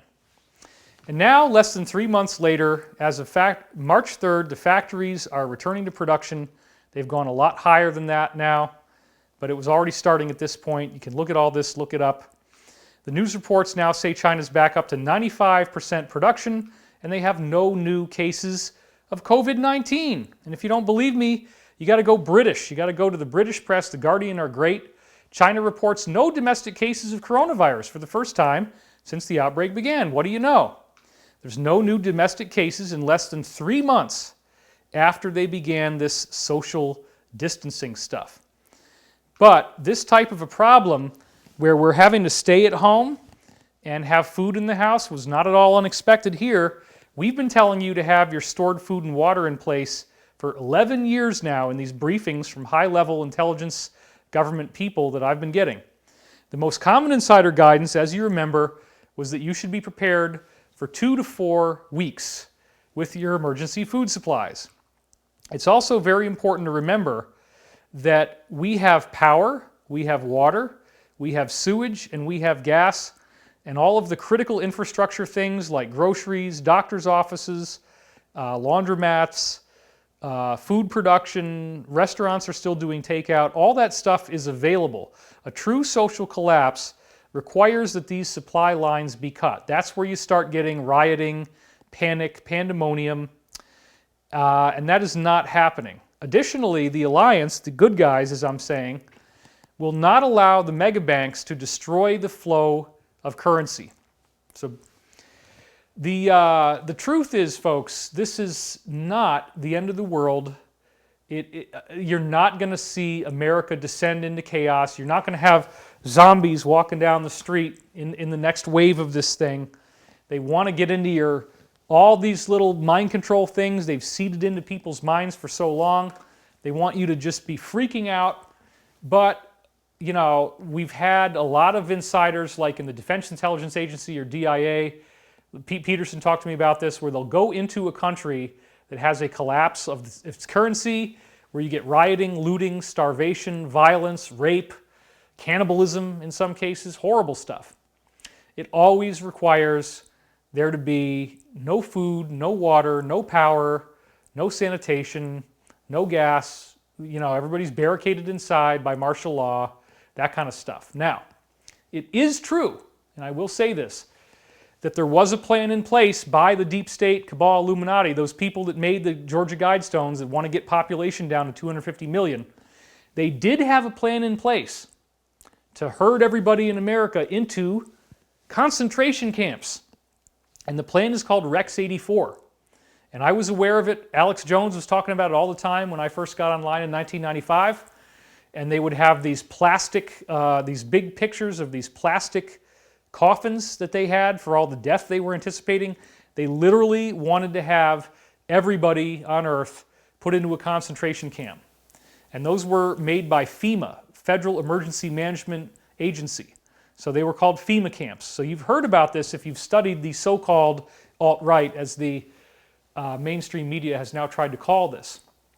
But look, you guys took your big shot, and so now we get to talk, okay? Because you've done that, and apparently now the Alliance is allowing free flow of speech again on Google, that some of that has been stopped because it's critical infrastructure. So back to the slides. The mega banks will not be allowed to destroy the flow of money, so we will have, no matter what, with the emergency provisions, this will happen. And you can see this, here he is, he's quoting from the president. Well, hey, he is running the country, and they're going to try to get us through this without any damage. So he said, to those families and citizens, I'm not going to try to do a Trump, to those families and citizens who are worried and concerned for themselves and their loved ones, I want you to know that your federal government will unleash every authority, resource, and tool at its disposal to safeguard the lives and health of our people. Every authority, resource, and tool at its disposal. So that includes the ability to safeguard critical infrastructure, which would include the ability to have freedom of speech through big tech. So there does appear to have been a major sea change in what you can say online. In other words, certain things that have been banned, you'll now be able to do searches on Google, and the terms will come up, whereas before they wouldn't. My wife actually tried to type in the word Illuminati on Google and got nothing. That doesn't happen anymore. Here's another slide, again from the president, same day, March 13th. Americans are the strongest and most resilient people on earth. We will remove or eliminate, that's a very serious threat. We will remove or eliminate every obstacle necessary to deliver our people the care that they need and that they are entitled to. No resource will be spared. I'm going to leave that up for a second while I keep talking. Just keep reading this. We will remove or eliminate every obstacle necessary to deliver our people the care they need. Think about the gravity of that statement. We will eliminate, if necessary, every obstacle, remove or eliminate, and that they are entitled to. Now, if you think he's evil, if you think this is all bad, oh my God, then this might make you freak out, and Newsweek is trying to help you out. Newsweek, mainstream media magazine, has their online website, and they just came out with this batshit crazy article about martial law, that Trump is going to declare martial law and he's going to herd everybody into the camps. Okay, it's not true. But what they can do under the Stafford Act apparently is declare social media critical infrastructure as well as pharmaceuticals, right? So everybody gets the medicine they need. That's another thing that's apparently going to happen, is all this corruption in the pharmaceutical business, which is also run by the deep state, that super entity of 151 corporations. It's all interlinked together. There, I actually had a verbal flub. Okay, it does happen. Anyway, they're all linked together: pharmaceuticals, media, high finance, banking, 80% of the money in the world. And the other 20%, mostly probably, is being earned by China. So China and the deep state are going head to head, and apparently there was a deadline of sometime in February. I forget what the date was. It was like February 16th or February 19th or 21st. It was one of those three, where China was no longer going to give us, as the corporate U.S., not the Trump administration, but the corporate deep state part of the U.S. apparatus, it would not be allowed to buy anything with the fake hot air funny money that they print out of thin air by stealing everybody's gold after World War II and then creating the oil dollar, right? After 1971, Nixon abolished gold, and now we're basically on a petrodollar, which means they can just run the printing press and print however much money they want, and there's nothing that can compete with it because all that gold is safely stowed away in Southeast Asia. This is all true, folks. 130 of them, these gigantic amounts of gold in there. It really is true. So this deep state has gotten into everything, but now the military turned away from them, and the intelligence community turned away from them. And this is not just the U.S. This is most of the world has joined this alliance. It started out as BRICS, Brazil, Russia, India, China, and South Africa, but it's now gone way beyond that. And that is what this Defender Freedom 20 exercise is in Europe that we'll get into in a minute. But again, back to the slide. We will remove or eliminate every obstacle necessary to deliver our people the care that they need and that they are entitled to. This is all part of the mass arrest, making sure that we don't get screwed. And best of all, as I'm about to show you, there is a very strong likelihood that the mass arrests are already happening. In case you didn't see this in the last show or you didn't watch it, the U.S. has already sent 30,000 troops to Europe, where most of these guys running the Illuminati live in their strongholds. Most of those troops have gone in the last 2 weeks. Here is one of several headlines you could read about this, dated March 15th. 30,000 American troops arrive in Europe amidst the COVID-19 crisis. Manilo Danucci, writing in the Italian web newspaper Il Manifesto on March 3rd, 2020, reports that despite Trump's travel ban, 20,000 American troops will be traveling to Europe in the next few days. So that was within a few days after March 3rd, right at the peak of this thing. Joining the 10,000 already there. This was before we went into this crazy shutdown, but it was right around the time. The 20,000 soldiers, quote, beginning to arrive from the United States in European ports and airports for the Defender Europe 20 exercise. There's a drill going on, okay, it's a drill. The largest U.S. troop deployment in Europe in the last 25 years.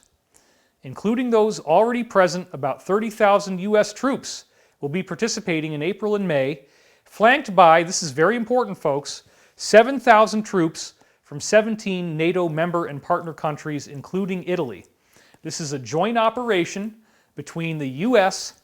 and the rest of the international community in NATO, 18 countries altogether. So this is not like Trump is some maverick. It's not like Trump is trying to go and do bad stuff that the other countries aren't in support of. This is the largest U.S. troop deployment in Europe for the last 25 years, and you never hear about it. But it's happening right now. What the heck are all those soldiers doing over there? Let's keep reading. There's actually 37,000 troops, and oddly, which is not really odd if you understand that this thing's really just like a flu that lasts for 30 days for most people, if you get it. None of these troops have been issued with bio-hazchem suits or masks, which seems a little reckless of the American government, if COVID-19 is really the threat that we are being told it is, tongue planted firmly in cheek, because maybe it's not. That's what the writer is suggesting. The 30,000 U.S. soldiers who will spread throughout the whole European region are in fact exempted from the preventive COVID-19 regulations that would apply to civilians. In other words, they don't really care, they're just going to get the job done. The assurance given by the U.S. Army in Europe that we are monitoring the coronavirus and that our forces are in good health is enough. At the same time, this is the bleeding heart liberal thing, right? The environmental impact of a military exercise of this magnitude is ignored. And then they go into trying to make it like it's a bad thing. U.S. Abrams tanks will participate, weighing 70 tons with depleted uranium shells, and admittedly, DU sucks. Okay, I'll grant you that. I don't think they're going to have to fire very many. Each tank consumes 400 liters of fuel per 100 kilometers, producing heavy pollution to deliver maximum power. Well, at this point, I'm going to allow that pollution in my mind. I'm going to let that be okay, because think about it. Where is the biggest shutdown going on in Europe? It's Italy, right? Where is the head of the deep state? It's Italy. If you've watched Above Majestic, if you've watched Cosmic Secret, the two big movies I was in, what do we talk about? We talk about the fact that the deep state is actually ancient. It goes back to the Roman Empire, and Rome defeated a nation called Carthage. It's on public record that Carthage was worshiping gods like Baal and Moloch. The Romans imported that pagan satanic religion, which involves human sacrifice, child sacrifice, pedophilia. They started practicing it secretly because they found out, you know what, this stuff works. Black magic, even though it's evil, it gets us what we want, which is money and power. Right around the time that Jesus was showing up, actually before, starting in like 54 BC, Julius Caesar was already starting to invade Europe because the Roman Empire realized they needed a nice island with all this water around it, an ocean around it, as a moat, so they could develop their plans without the land invasion problems that they had in Italy, because the mountains weren't enough. So they had to relocate. They had to up their game. Now they still have a center in the Vatican, okay, but the British Empire was also them, kind of a rebooted version. They're working together, okay, and that island was where they wanted to put the headquarters. So even in the early AD, the very first century AD, you already have Roman bathhouses in Britain, and that's where they film all the period films, you know, where they have the antique look. That's in Bath. If you go to Bath, England, you can actually see this really great old architecture, and it still looks the way it did. You can go to the Roman baths that go back almost 2,000 years ago. So they relocated, and so the coronavirus tamp down of Italy is very strong, and what does that mean? That means that Defender Europe 20 could very well end up going into the Vatican. They got a lot of tanks, they got a lot of soldiers, they got 37,000 soldiers, they got 3,000 war materials, as we're going to see here. Probably a lot of that is tanks, and you don't hear anything about it. But this is how we are getting the planet back. It's very real. Now, the UK media fought back against this by saying that NATO must end its dangerous and irresponsible military exercise on Russia's border, campaigners say. Now, wait a minute here. Why is it dangerous and irresponsible if 18 countries are involved? They know what they're doing, and it's not just Russia's border, it's all throughout Europe. Well, let's say that the guys who are running Europe, who are running the cabal, who have strongholds in Switzerland, strongholds in England, strongholds in the Vatican, they don't want these tanks showing up and doing these precision strikes. Well, everybody's at home and nobody leaves the house. This is what I've been telling you folks for 11 years now. You remember? I've been telling you, you're going to have to stay home. I want you to have your stored beans. I want you to have your stored rice. I want you to have stored water. And we were expecting about 2 weeks where you might not be able to have access to these supplies. That 2-week period probably has already ended because we have critical infrastructure. You can go to the grocery store. You can get what you need. They're keeping it stocked. There were panic buying going on originally. That basically seems to have stopped now for the most part. They may be rationing things in certain places, but I want you to go back again and look at this, the name of the newspaper that said this. You see that? Right up at the top there, it says the Morning Star. The Morning Star. You cannot make this stuff up because Morning Star means Lucifer, okay? The Morning Star is a reference to Lucifer, which is their patron saint of this weird cabal religion. So let's hear how the Morning Star spins this thing that's going to save the planet and get rid of these satanic people as dangerous and irresponsible.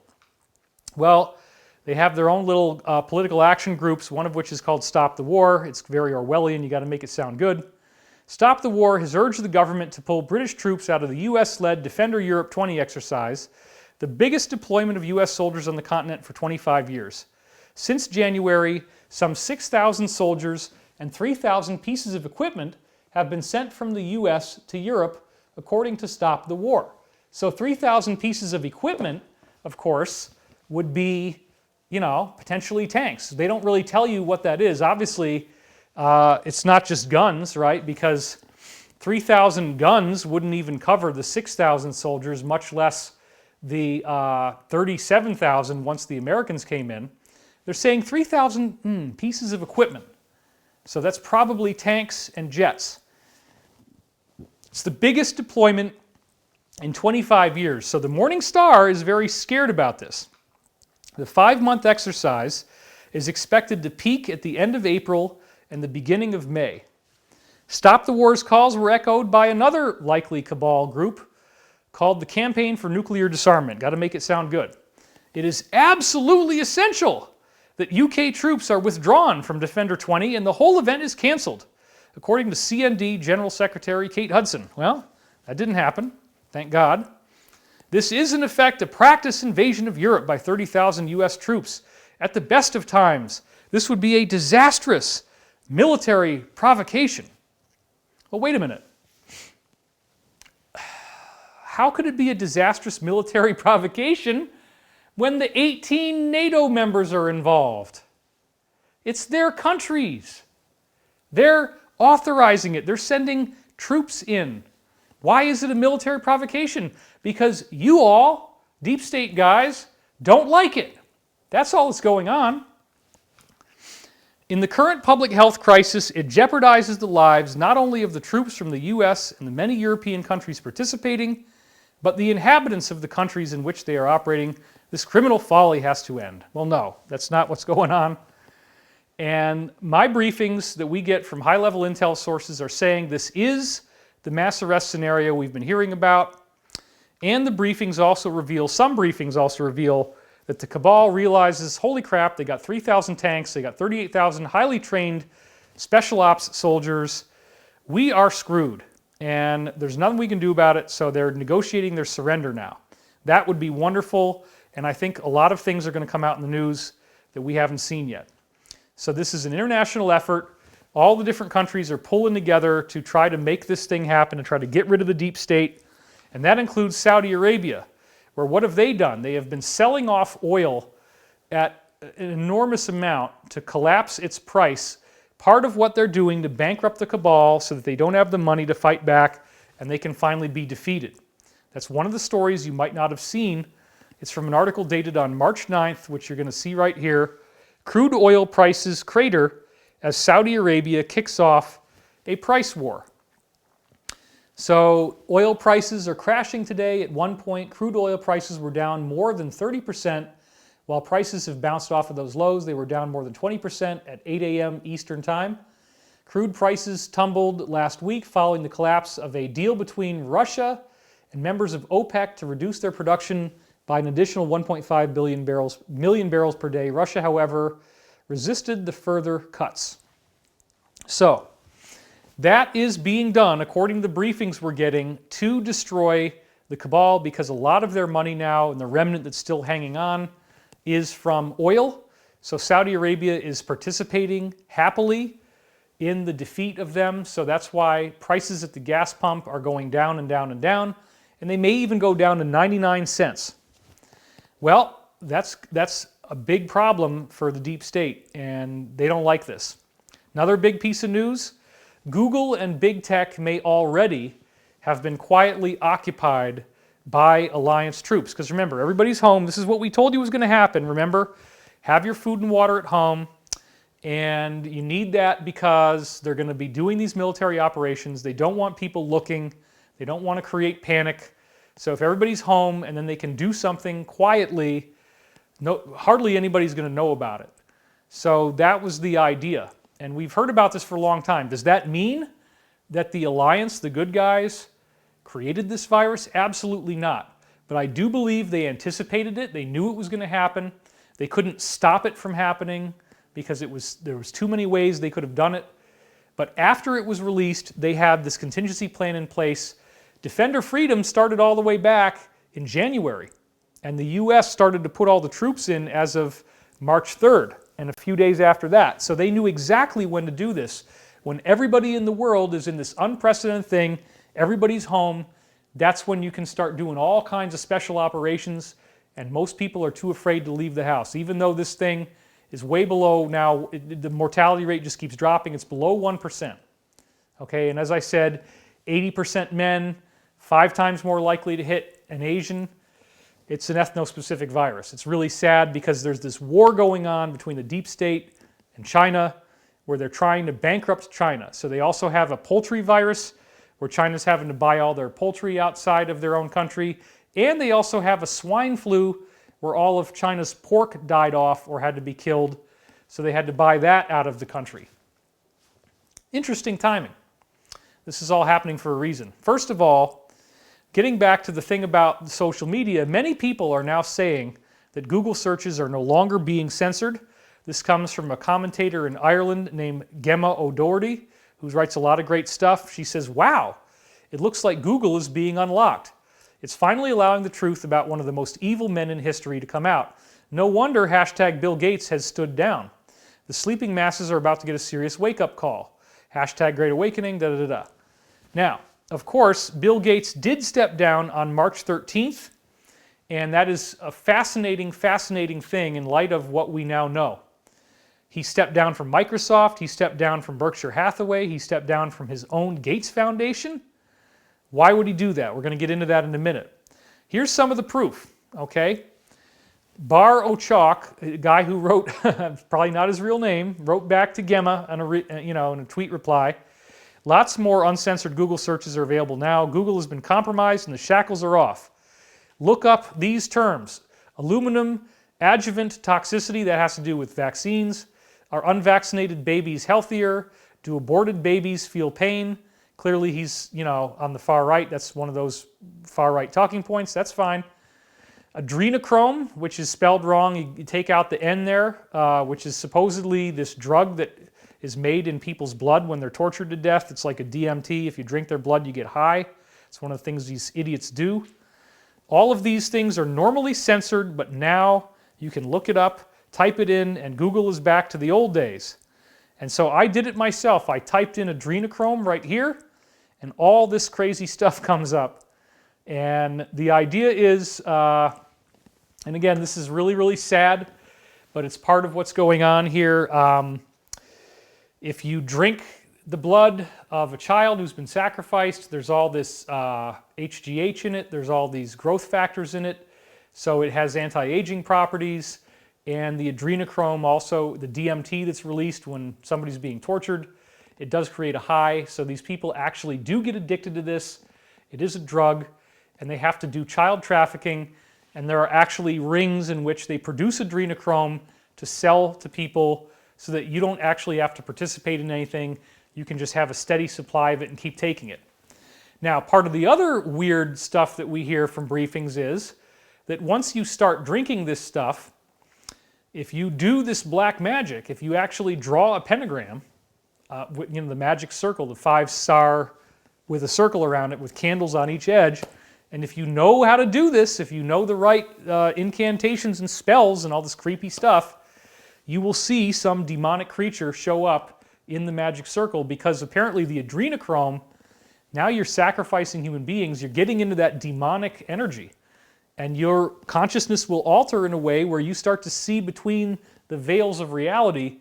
These beings will materialize, and you can essentially force them to do your bidding. But it comes at a great cost. It's a really, really, really stupid thing to do, because one of the things the cabal has to do, part of the rules, right, is they need to tell us what they're doing. They have to show us what they're doing, and then we agree to be enslaved. We are voluntarily accepting enslavement. We are not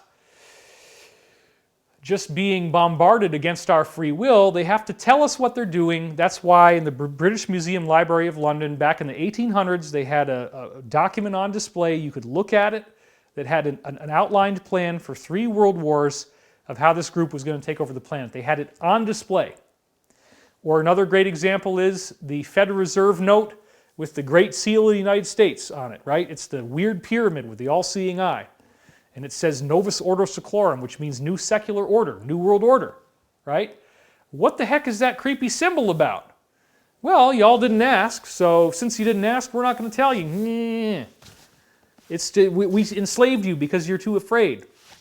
So look, they want you to be afraid. They want you to be terrified.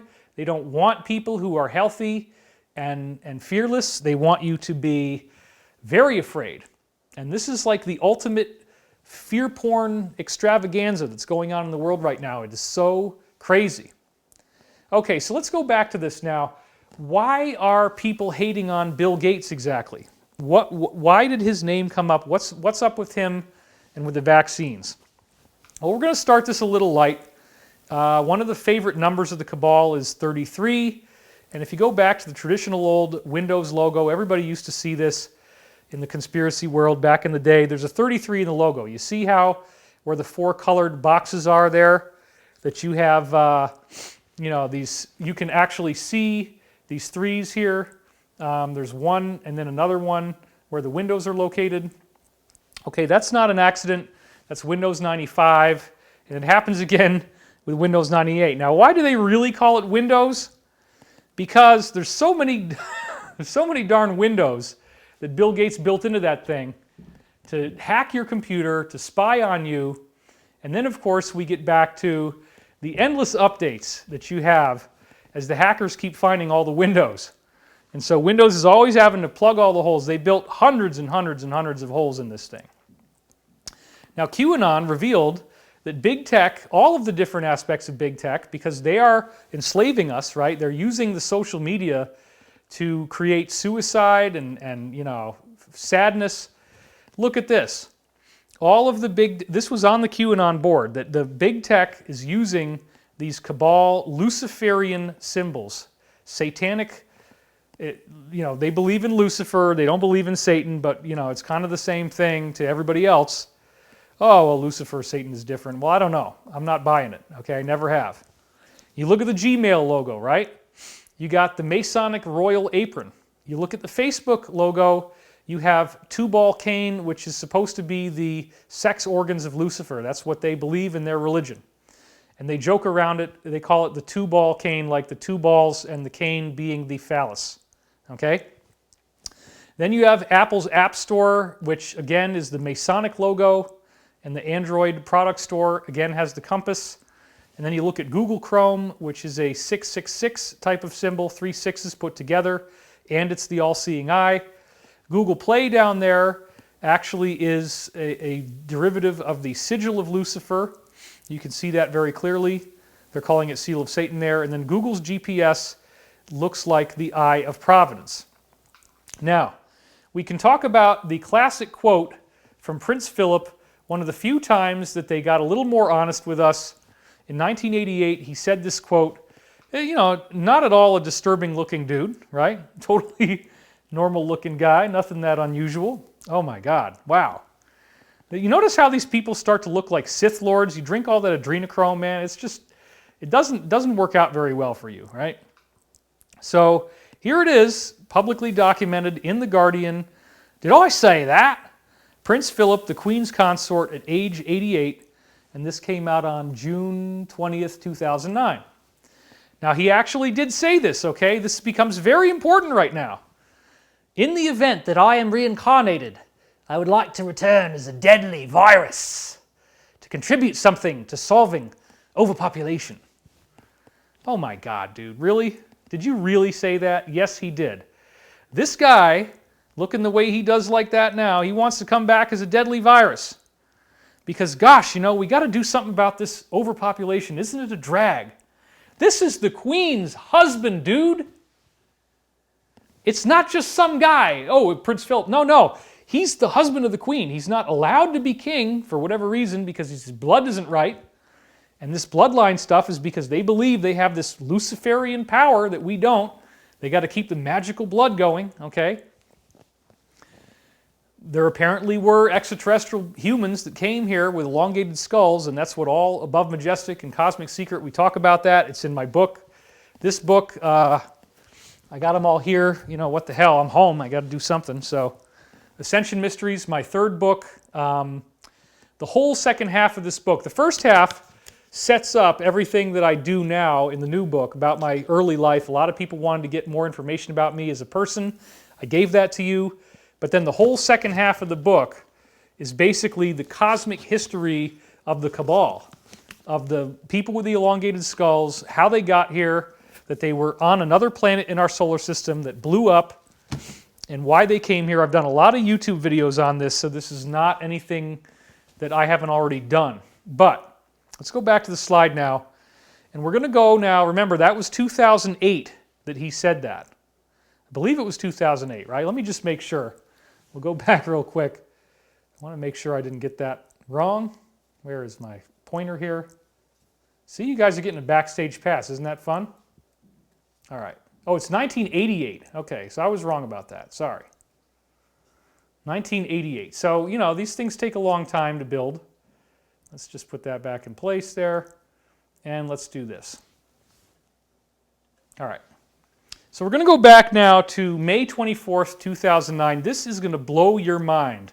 If you haven't already had your mind blown, and I want you to start to think, okay, we're safe. They're arresting these people right now in Europe. These are the good guys doing this. It's 18 countries. This is going to happen, folks. I know it. I know for a fact. And there's a lot of stuff I can't say, but the things I can say are really good. Okay? Here we go. May 24th, 2009. UK, Sunday Times. This is mainstream media. It's real. This did happen. Billionaire club meets in secret in a bid to curb Overpopulation. America's richest people meet to discuss ways of tackling the disastrous environmental, social, and industrial threat of overpopulation. Some of America's leading billionaires have met secretly to consider how their wealth could be used to slow the growth of the world's population and speed up improvements in health and education. The philanthropists who attended a summit convened on the initiative of Bill Gates. Oh, damn. The Microsoft co-founder discussed joining forces to overcome political and religious obstacles to change. Religious obstacles.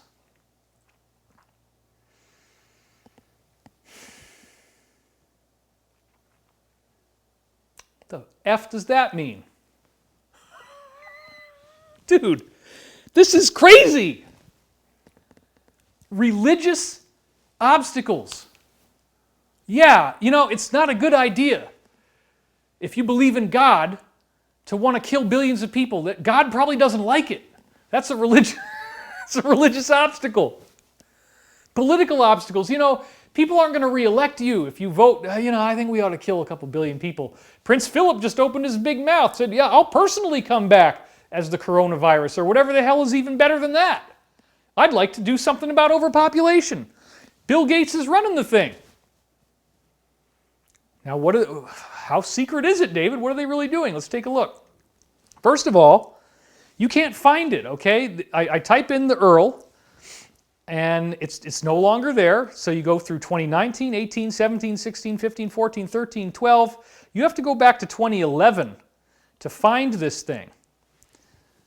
And then it disappears. So this is how I looked it up. This was February 23rd, 2011. And I was able to get it that way. The Flash plugin no longer works, right?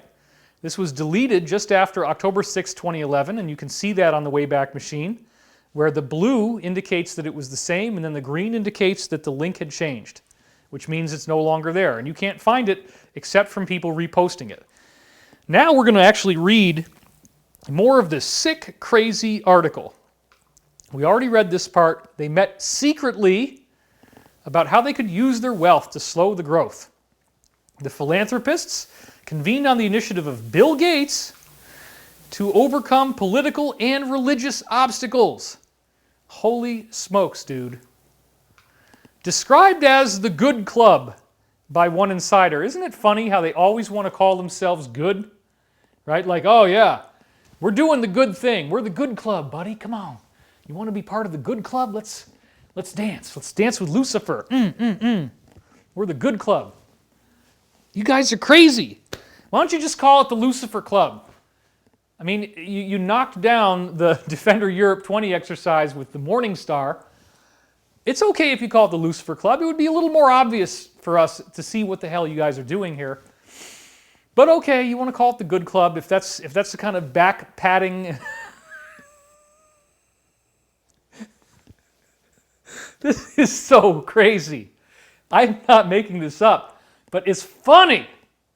As Danny and Brinkley would say, that is funny. The Good Club. All right, enough of that. So guess who's in this Good Club? David Rockefeller, the patriarch of America's wealthiest dynasty. Go figure, the Rockefeller faction and the Rothschild faction are the two big parts of the cabal.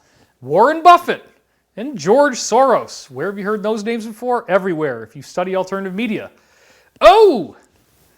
Michael Bloomberg, the mayor of New York. Hey, wait a minute, David. Didn't Michael Bloomberg just spend like $1 billion or something, $500 million running for president?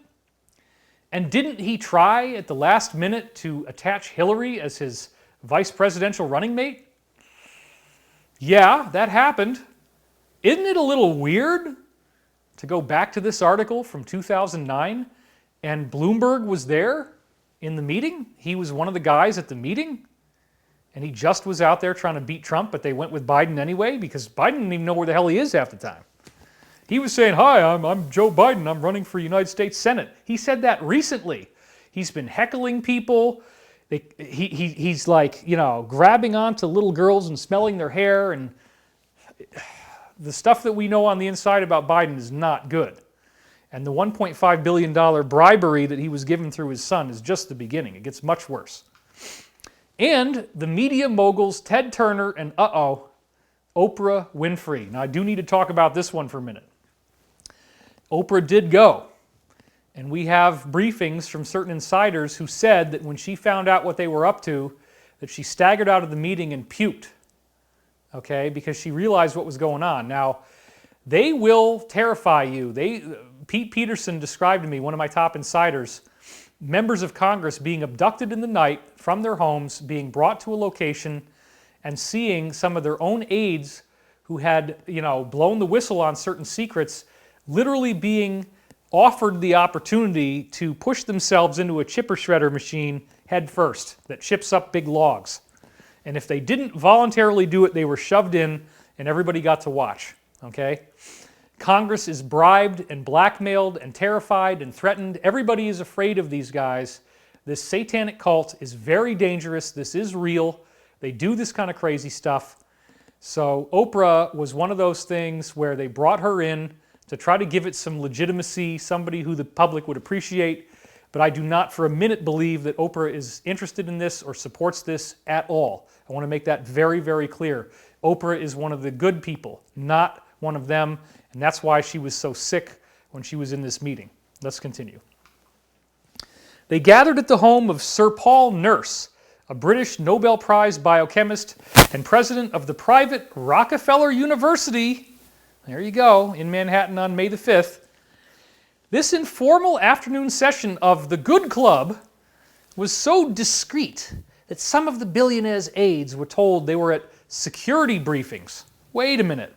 Why would this be so secret if they weren't planning something evil? Duh. Stacy Palmer, editor of the Chronicle of Philanthropy, of course it's a philanthropic effort. We're giving money to help people, said this summit was unprecedented. We only learnt about it afterwards by accident. Normally, these people are happy to talk about their good causes, but this is different. Maybe because they don't want to be seen as a global cabal. What? They don't want to be seen.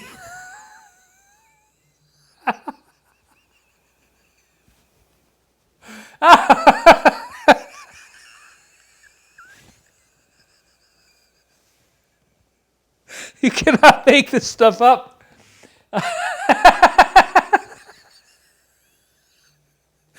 Of course, it was 555.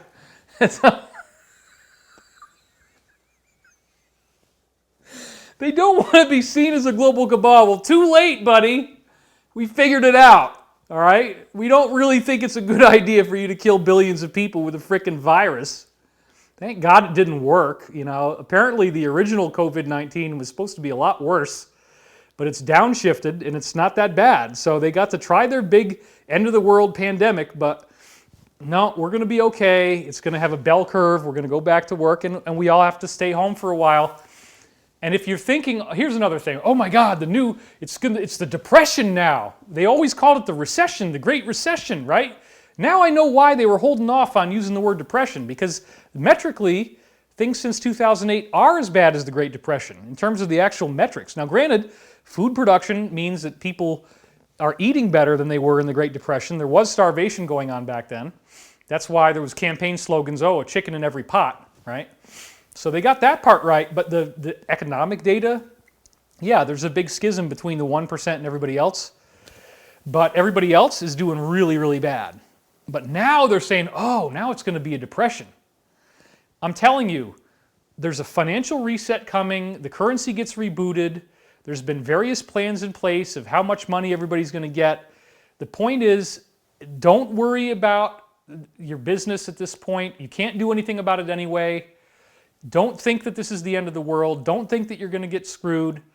It's going to all change and things will be set right. That's a big, big part of why I'm here and why I'm doing this show. So, they don't want to be seen as a global cabal. Back to the slide now. Some details were emerging this weekend, however. The billionaires were each given 15 minutes to present their favorite cause. Over dinner, They discussed how they might settle on an umbrella cause that could harness their interests. Taking their cue from good old boy Bill Gates, they agreed that overpopulation was the priority. So that's their favorite cause. How do you solve overpopulation? Well, what does Bill Gates do? He's got the Gates Foundation. What do? They make vaccines. Another guest said there was nothing as crude as a vote, but a consensus emerged that they would back a strategy in which population growth would be tackled. Holy crap. This is real as a potentially disastrous environmental, social, and industrial threat. Oh, but there's nothing as crude as a vote. This population explosion is something so nightmarish that everyone in this group agreed it needs big brain answers. Yeah, we got to think like a big brain. What do? Let's make a virus. They need to be independent of government agencies which are unable to head off the disaster we all see looming. They need to be independent of government agencies. They need to be independent of religion because you might have a religious objection. Dude. Yeah, we don't want anybody getting in the way, man. We got to just get this done. Why would you go over the heads of the governments if your tactics are ethical? Doesn't make sense. Why would you not want the religions to know unless you're going to be killing people? Why all the secrecy? Well, they wanted to speak rich to rich. Oh, yes. Rich British bankers are going to speak one way or another. We don't want to be seen as a global cabal, and we certainly don't want any of these religions getting in the way of our lovely plan. Without worrying, anything they said would end up in the newspapers to paint us as an alternative world government. Oh, tosh. We'd never dare think for a minute that we would be locked up with the plebeians as they die. We have our underground bases and facilities that we go to. We've drilled just like the Channel. We've got all the places we need. You guys have done enough. It's time to go home. It's time to stop. If you want to surrender, the alliance is allowing you to surrender, but enough is enough with this crap, this Luciferian crap, killing people, threatening people, assassinations, targeted murders, false flag events, fake wars, fake pandemics, fake economic collapses that cause real damage to real people. And you're keeping everybody in poverty, and you're not allowing us to expand into space. You're hiding technology that's going to do that. I've had it. We've had it. Enough is enough. We are done with this crap. We're moving on. We're taking the planet back. Can you feel the freedom? Can you feel what's happening with Defender Europe 20? Do you understand that I've been telling you for 11 years that there was a group in the US military and the international community that's going to arrest these people in a mass event? The last holdouts, okay? Do you understand that that's what's happening in Europe, that that's what's happening in America? And we told you everybody was going to be home when this was happening. We told you you needed to have food in your house. We told you that you weren't going to want to go outside. It's the perfect cover. The Alliance didn't do this. They're defending us against this attack, but now they can get in there and get things done. So I've just showed you absolute proof in writing, which is what they have to do. That's the rules, right? I told you that's the rules. They have to tell you what they're doing. So they did tell you in the Sunday Times that they're planning on depopulating the planet with Bill Gates, who's doing the vaccines, right? They tell you this in 2009. They throw Oprah in to try to make it not sound so bad. Oh, but we don't want to be seen as a global cabal. And oh, we don't want to be judged by politicians and religious leaders because, you know, we're going to have to kill people and nobody likes that. But in the Georgia Guidestones, they give you the manifesto. Yeah, we'll get it down to 250 million. If you have 250 million people, they're much easier to control because you can enslave them. We don't want that. The next year, the very next year, after this secret meeting that they don't want the religions knowing about, they don't want the politicians knowing about, good old Uncle Bill kicks out $10 billion to spend on vaccines. What do you know? Isn't that something? And he's got that cocked eyebrow. Yes, we have a little secret for you, folks. You won't find it for a decade, but then we'll release it. It's going to be lovely. Bill Gates makes a $10 billion pledge for vaccines. Bill Gates, the Microsoft founder and philanthropist, will donate $10 billion over the next decade. That's a gigantic amount of money to develop and deliver new vaccines to children in the developing world. And one of the biggest ever single charitable donations. What a nice guy. He wants the children to be safe. He wants them to not get disease. Because if the children survive, then the population will go up.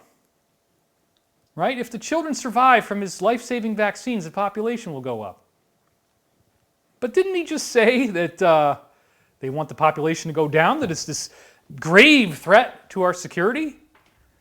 So saving children's lives with the vaccine, how does... No. The vaccine is the problem. The vaccine has the problem. Have you seen the movie Vaxxed? Backed by Robert De Niro, where they actually talk about multiple cases of people where they're fine and their family is fine, and then they get vaccinated and all of a sudden they have all these problems. They don't want you to know that. They don't want you to know about the 1976 flu vaccine that my mother got and nearly died from. She was brought to the hospital and it happened out of nowhere, and I didn't know if she was going to come back alive.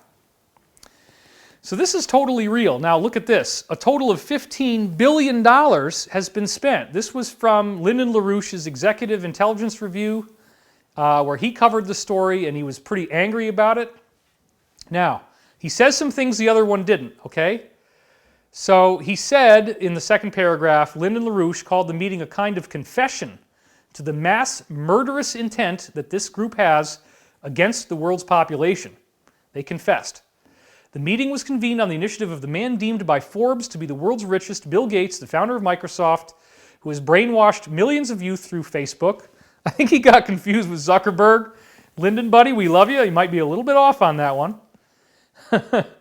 I think I actually have some of this in the slide here, but Warren Buffett, ranked number 2 by Forbes, pledged $31 billion, the bulk of his fortune, to the Bill and Melinda Gates Foundation. Whoa! That's for vaccines, on top of the $10 billion. And David Rockefeller. Rockefeller arranged for the meeting to be held at the home of the president of the private Rockefeller University in New York City, Sir Paul Nurse. One insider dared to call its participants the Good Club. So there, yeah, we have it in slides. I built it out for you. $31 billion from Warren Buffett. $31 billion. Now let's do the math. Okay, you got 15 from Bill, 31 from Warren. That's $46 billion of research money on a frickin' vaccine. Oh yeah, because it's so expensive to work on vaccine. Like, yeah, you get these guys in a lab and they're like mixing stuff up, and yeah, it's a lot of work. $41 billion, dude. Like, oh my God. It's such a gigantic amount of money. Besides the 3 conveners, the meeting was attended by New York Mayor Michael Bloomberg, you traitor, drug promoter George Soros, Peter Peterson, the genocidal advocate of government budget cuts who co-founded the Blackstone Group. That is not my Pete Peterson. Don't hate on me in the comments. I know, it's somebody different. I got it, okay? It's not the same dude, I promise you. Former hedge fund manager Julian H. Robertson Jr., former Cisco Systems chairman John Morgridge and his wife Tasha, you people should be ashamed of yourselves, real estate speculator Eli Broad and his wife Edith, David Rockefeller's son, Rockefeller Jr., and of course, again, media moguls Ted Turner and Oprah Winfrey. ABC News reported the meeting was reminiscent of the 1907 salons of America's foremost financiers, held in the study of J.P. Morgan to discuss how private citizens could stop the economic panic. Isn't that something? Because that meeting that they're referring to was the one that led to the Federal Reserve. The Creature from Jekyll Island, written by G. Edward Griffin, okay? So, this is what's so cool. We got a briefing that this particular very disturbed individual, this Harvard professor, Charles Lieber, was arrested. I believe it was on January 28th. That was what the briefing said. I feel sorry for this dude, man, because he was working for Bill Gates. He might be the guy who actually did the coronavirus. Heavenly Father, Mother God, please send Charles Lieber the support of ministering angels at this time. Why this man would choose to do something like this, I do not understand. We are sorry that there are people like this in the world who would do something like this. You look at the sadness in his eyes. He doesn't like what he's doing. You know, these people did make choices, though. He made a choice.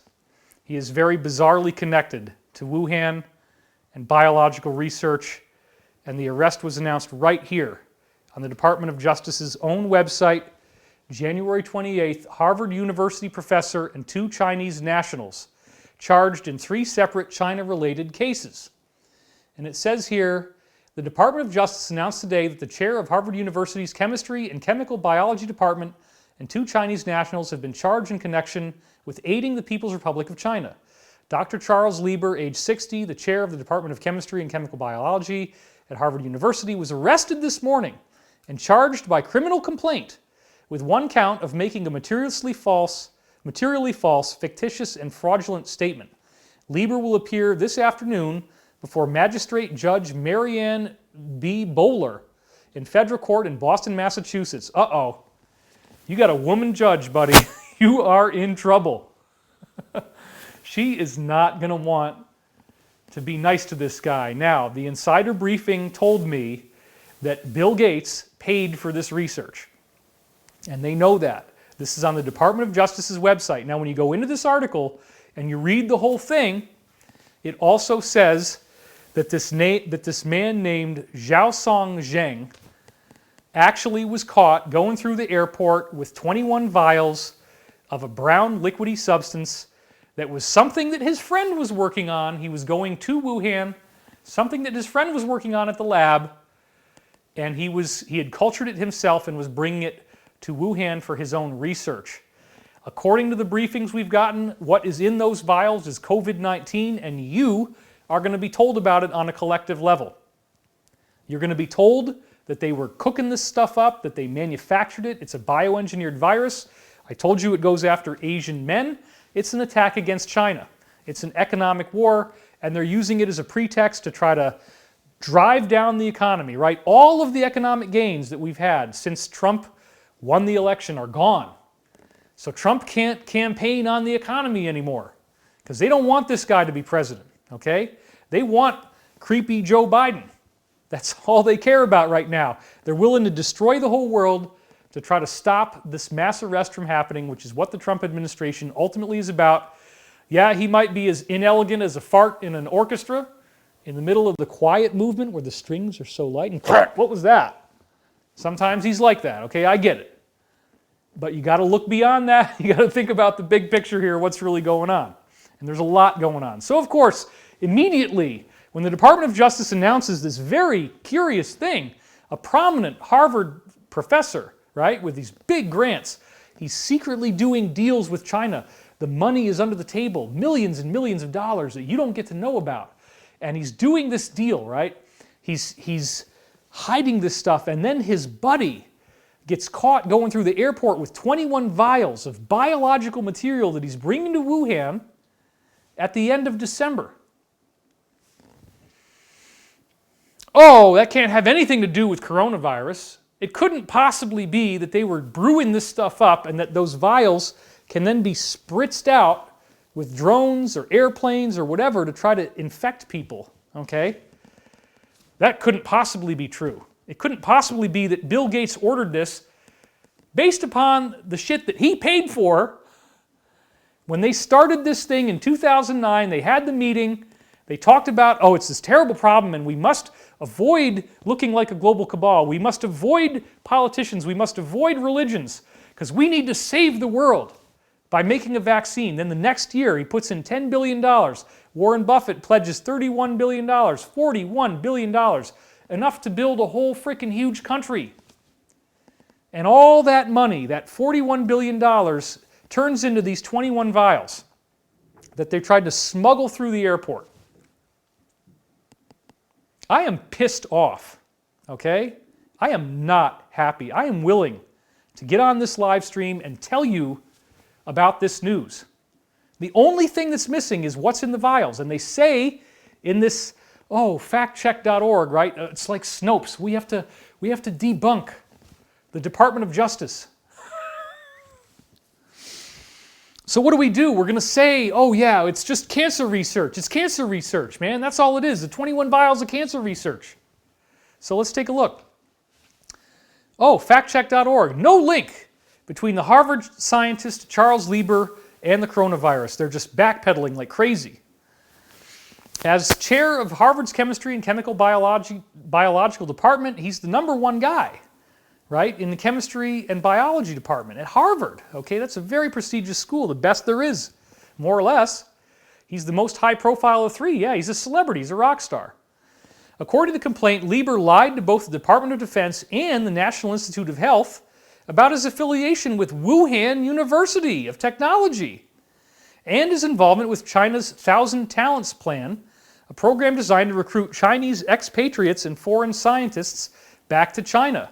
Lieber also allegedly failed to disclose large sums of money he received from the Chinese government, including more than $1.5 million to start a lab in Wuhan, and gave him a salary of up to $50,000 a month. That's a lot of beer and potato chips, plus living expenses for his work at Wuhan. The Post, it's probably filet mignon, and champagne. The Post summary gets most of this right, but suggests with quotation marks that Lieber's lab in China may not have been focused on legitimate research.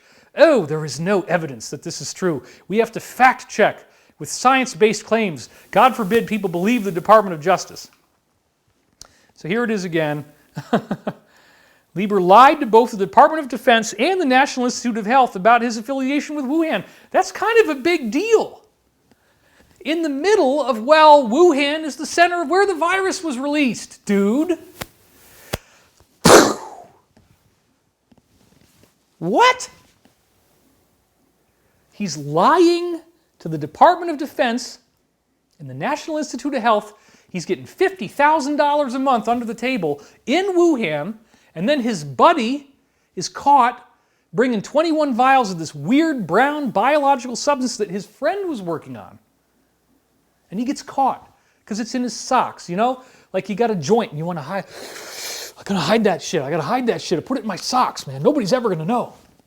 Well, this is a lot more than a joint. This is 21 vials of freaking coronavirus that they were about to release in Wuhan. And he was part of it. Let's bring over some more. So they're lying. They're not telling you what's really going on. So this story apparently is part of the mass arrest scenario. You're going to hear about this. It's not just going to be on my video. You're just getting a preview. This briefing, by the way, came to us from a very, very high-level source. I'm not going to say anything more than that except to say that this person is intensely plugged in. And that is the most trustworthy source of briefings we usually get, okay? That it was coronavirus in the 21 tubes. Everything else is already on that DOJ article. It's in the description on this YouTube video. You can go down here, click on it, okay? Go read it for yourself about the 21 vials. Write about this. Spread the word. Let it, what's the right expression, go viral? You had to do that once or twice. That's where I got to get my Vegas jacket on, right? Once in a while, the jokes are so bad that I got to actually put on the Vegas jacket. Just because, you need a little extra love, okay? And this has got some silver on it, so like colloidal silver, I don't know, maybe it's going to keep the bugs away. But anyway, here it is, man. This is one of these sizzle power jackets that I bought for you to dazzle and impress. But now I'm all alone and I'm at home, and so I got to do this at home. So you get to enjoy this jacket in all of its majesty and wonderment. Because back in the old days, these were very expensive. They'd have to sew this gold in. Now it's like, $130 or something? It was nothing. But anyway, it's fun. I'll wear the Vegas jacket for just a little bit. This is so crazy. And his involvement with China's 1,000 Talents Plan, a program designed to recruit Chinese expatriates and foreign scientists back to China. He also, again, failed to disclose huge sums of money, including $1.5 million to start a lab in Wuhan. I wonder what they were doing in that lab. Oh, you know, they were just worried about cancer. They're just trying to find the cure for cancer. It's nothing more than that. Oh yeah, that's all they were doing. And those 21 vials, it was just cancer research. None of this has anything to do with the viral outbreak that happened in Wuhan. None of this has anything to do with why would the DOJ arrest this guy? You want to believe that? Have fun. $50,000 a month. That's champagne, caviar, filet mignon. Man, he is living high on the hog. This post summary gets most of it right. This is, again, the fact check, but suggests with quotation marks that Lieber's lab in China may not have been focused on legitimate research. There's no evidence. There's no evidence. That's true. Wow, okay. Thank you for telling me. Thank you for saying there's no evidence that that's true, with no effing evidence of your own. Dude, you got it? You got it? There's no evidence that there's no evidence. But they just tell you there's no evidence. It's a little weird. It's a little weird that the guy was working in Wuhan. It's a little weird that he was bringing 21 vials in. But, you know, something that his buddy was working on. It's a little weird that this guy got arrested and that he's getting weird money. Why would he lie to the DOD? That's not a good thing. You don't want to lie to the U.S. government unless you're doing something wrong. Well, what's wrong? Oh, he's just bringing in a cancer cure. There's nothing wrong with curing cancer. Hell, we'd love it. If those 21 vials was the cure for cancer, we're like, absolutely, bring it in, we're ready. You don't need to lie to the DOD. We're excited about the cure for cancer. You lie about something when it's evil. You lie about something when it's bad, right? Not when it's good. Not if it's going to save people's lives. You get dirty money. You're sneaking something in. You don't want customs to know you got this thing. Oh, he just wanted to do some biological experiments. He wanted to do a little research and make himself look good. I don't think so. I don't think so. According to the charging document, Lieber's 3-year, 1,000 talents contract required him to carry out the typical job functions of academic scientists, such as publishing in journals, advising students, and organizing conferences. You've got to give them a cover, make it look good. Now, this is them trying to backpedal out of this crazy thing. There is nothing inherently wrong with Lieber participating in the Chinese program, but he did need to disclose those relationships and funds to Harvard and when receiving grant money from U.S. agencies. Lieber allegedly failed to do so on multiple occasions, including when he was asked about his Chinese ties from curious investigators. Hold on, that means he's under federal investigation, and he still frickin' lied. At the time that the agents bring you in, you're still gonna lie? Really? Really? And nothing evil's going on. Nothing evil's going on. It's all good, man. It's just, you know, no big deal. Wait a minute. Lieber, they're going to defend him even more. Lieber has not been charged with sharing intellectual property with Chinese. No, because they jointly developed it. The evil part of the Chinese government was doing this, you know. The social media post goes on to imply that Lieber is somehow connected to the new coronavirus because the Chinese university he was involved with was located in Wuhan, where the COVID-19 outbreak began. But there is no evidence that this is anything more than a coincidence. Oh, really? Well, I have evidence, which is an insider briefing from somebody who risked their lives to get us this information. I don't think it's a coincidence. I really don't. So again, it was 21. I had that wrong. That was from the briefing. The briefing said 23, turned out to be 21, but you can read it in the DOJ. Lieber, buddy, I don't know what the hell you were thinking. Again, Heavenly Father, Mother God, we pray for this man's soul. Now, I'm not usually going to do anything Christian, but if you did this, we are not happy, okay? Please, let us make sure that he also made the antidote and that the Alliance has already found the antidote and that it can be found and quickly released. The other thing that the briefing said is that Bill Gates financed Lieber's research. In other words, the company that was giving him the money to do this came from the Gates Foundation. Bill was behind it. And isn't it interesting that Bill Gates mysteriously resigns on Friday the 13th? Here it is, Headline on CNBC. They try to water it down a little bit. Bill Gates leaves the Microsoft board. So that is a pretty big deal. That's a pretty big announcement. And there it is, right in your face, right out there. It really did happen. Another thing that we see that might be related to the mass arrests is that Trump has 1,700 people working in Google, i.e. Alphabet, engineers working on a coronavirus information website, and then Google tries to deny it. And so you can read that, you can pause it and read that. This came from this guy. It's not that Google is flipped, it's that emergency powers allow the president to declare them a public utility and to seize control for the good.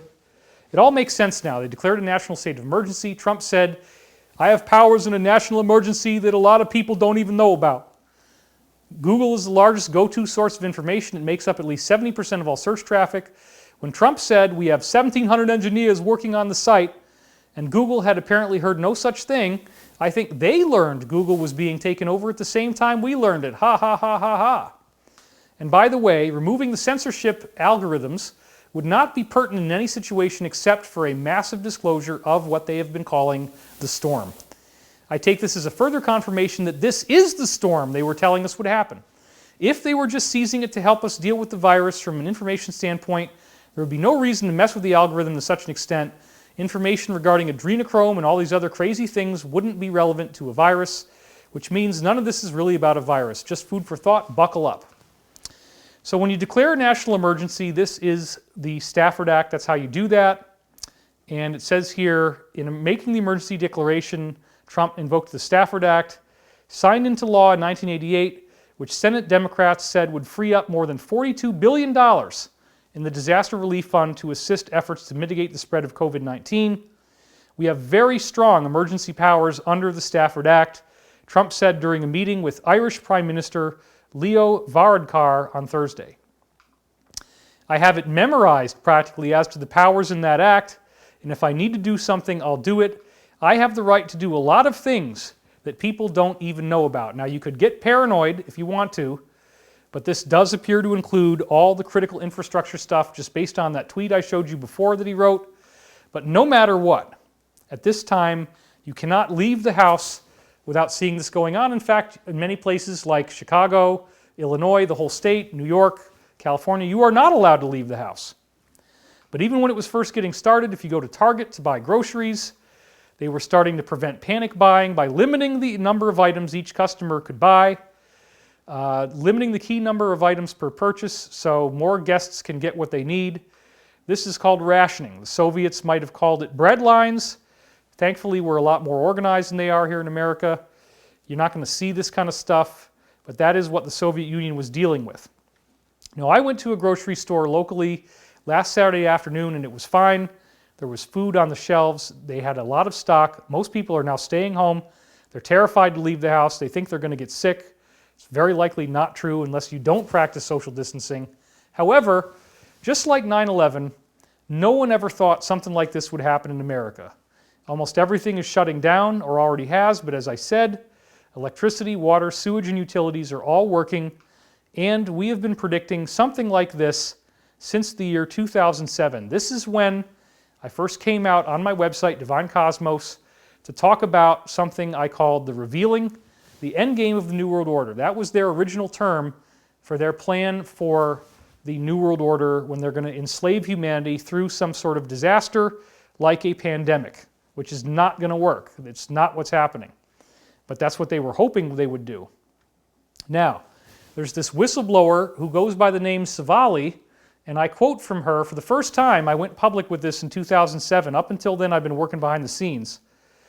She said, I remember when I was in San Diego on Leadership Council, this is in the Illuminati, during the meetings, they would laugh about how people had no idea of how much they were being influenced, and they didn't even know it. They found it kind of amusing, which is, I mean, that's the mindset of the people in this group, though. They're like the sheep have no idea that they're being led by the hand. The Illuminati very rarely does outside recruitment. That's not their main method. It's just passed down generationally, just like the divine right of kings, bloodlines, from father to son, and mothers to daughters to children. And so the whole family line has been in it. Throughout the centuries, people have tried to escape, but a lot of times they were either poisoned, murdered, or set up to look like a suicide. Can you say Jeffrey Epstein? Yep. They don't like it when people leave, and they try to make it very difficult. So this is a generational satanic cult. It goes way back in time. You're seeing some of these quotes here. And she came forward in March 2000, and I was on this story from the very, very beginning. I connected the whistleblower to alternative journalists beginning in 2002. The first one to really jump on it, because I was doing this all behind the scenes, I didn't want to be known for it at the time. The first guy who jumped on it was henrymacko.com, and his website initially was called Save the Males. Not the whales, mind you, but the males. Because part of what the cabal has done is to create feminism. Gloria Steinem was a CIA agent, of course, and they want to destroy masculinity, destroy the family, destroy relationships, get everybody fighting and angry at one another, and they've done a pretty darn good job. So here is the link. You can look at it now. Savali, Illuminati defector, detailed pervasive conspiracy. And we're going to read some of this. If you detect the devil's hand in current events, you may be closer to the truth than you think. A woman who was raised in the Illuminati cult describes a powerful secret organization comprising 1% of the U.S. population that has infiltrated all social institutions and is covertly preparing a military takeover. Her revelations cast the war on terror and homeland security in their true light. Now let me just say this one thing too. No one was saying the word Illuminati online for years. I mean, like, I was watching all the conspiracy media. I had seen Savali come out in 2000. Nobody ever talked about the Illuminati. Nobody ever had anything about that word in it. And I said, there's something wrong here. We're not awakening fast enough. I need to take the risk and start feeding this to some of the alternative journalists who would listen to me. The two who listened to me the most were Henry Macko and Greg Szymanski. And Szymanski in 2006 actually got Savali on the air to do a radio show, and I have an MP3 file in that article revealing that you can download off my website and hear her original interview, which was stolen thousands of times, re-uploaded on YouTube, thousands of times with so many hits, and they always take it down. But the original, you can get the MP3, it's on my website in that article. So, nobody was talking about the Illuminati. I said, you know what, I really need to change that. So I got involved, and I'm very glad that I did.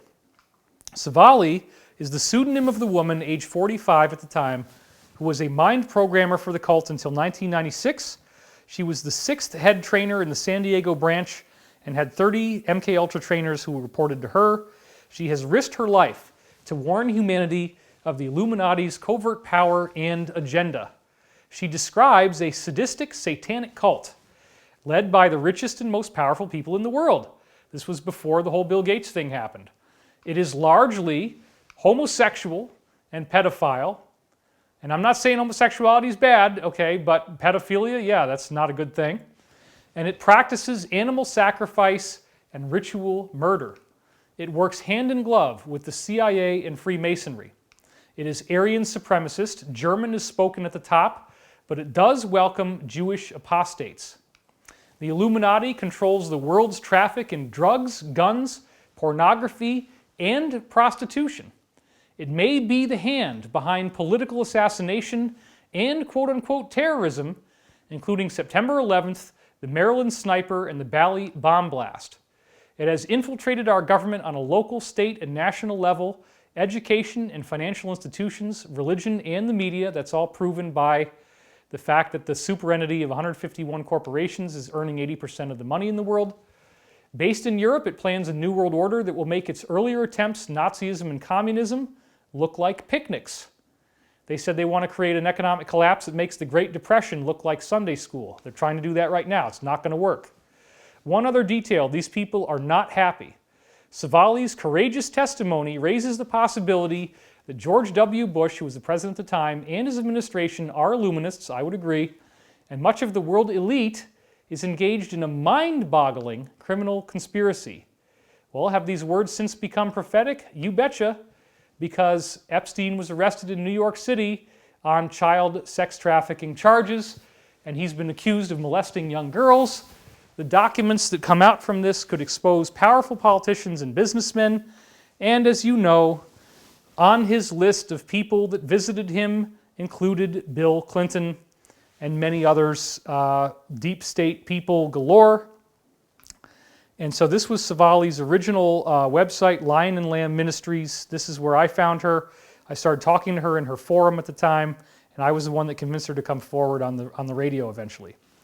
In March 2000, this is still that article that we were reading from, Savali began writing a monthly column for survivors of Illuminati ritual abuse at sweet101.com, and it's excellent writing, and my article coming up is like a book. It's going to have a lot of that in there. In December 2000, H.J. Springer, the editor of CentrexNews.com, contacted Savali and conducted an extended 18-part interview with her by email. I remember when it started. It was very exciting. I am convinced she is the real McCoy, Springer wrote to me, and he knew about this from me, but that's okay. I didn't want credit, okay? I have personally relayed numerous email messages to her from other Illuminati members who had been ritually abused, brainwashed, raped, sexually abused, you name it, some of them confirming to me her story. So I have absolutely no doubt that Savali has been part of the Illuminati since childhood. Now this is really cool, look at this. Most of them, this is her now quote, this is what she said, most of the people in the Illuminati are wounded and abused victims who don't even realize it is possible to leave the group. There is a lot of discontent in the ranks, and there would be a mass exodus if the members believed it were really possible to get out and live. Many of the trainers I knew, and believe me, I know, they were wicked, torturing, pedophiles, were nonetheless not happy with what they were having to do. They would whisper quietly or give a look to show that they disagreed with what they had to do. They would resignedly do their jobs in the hope of advancement.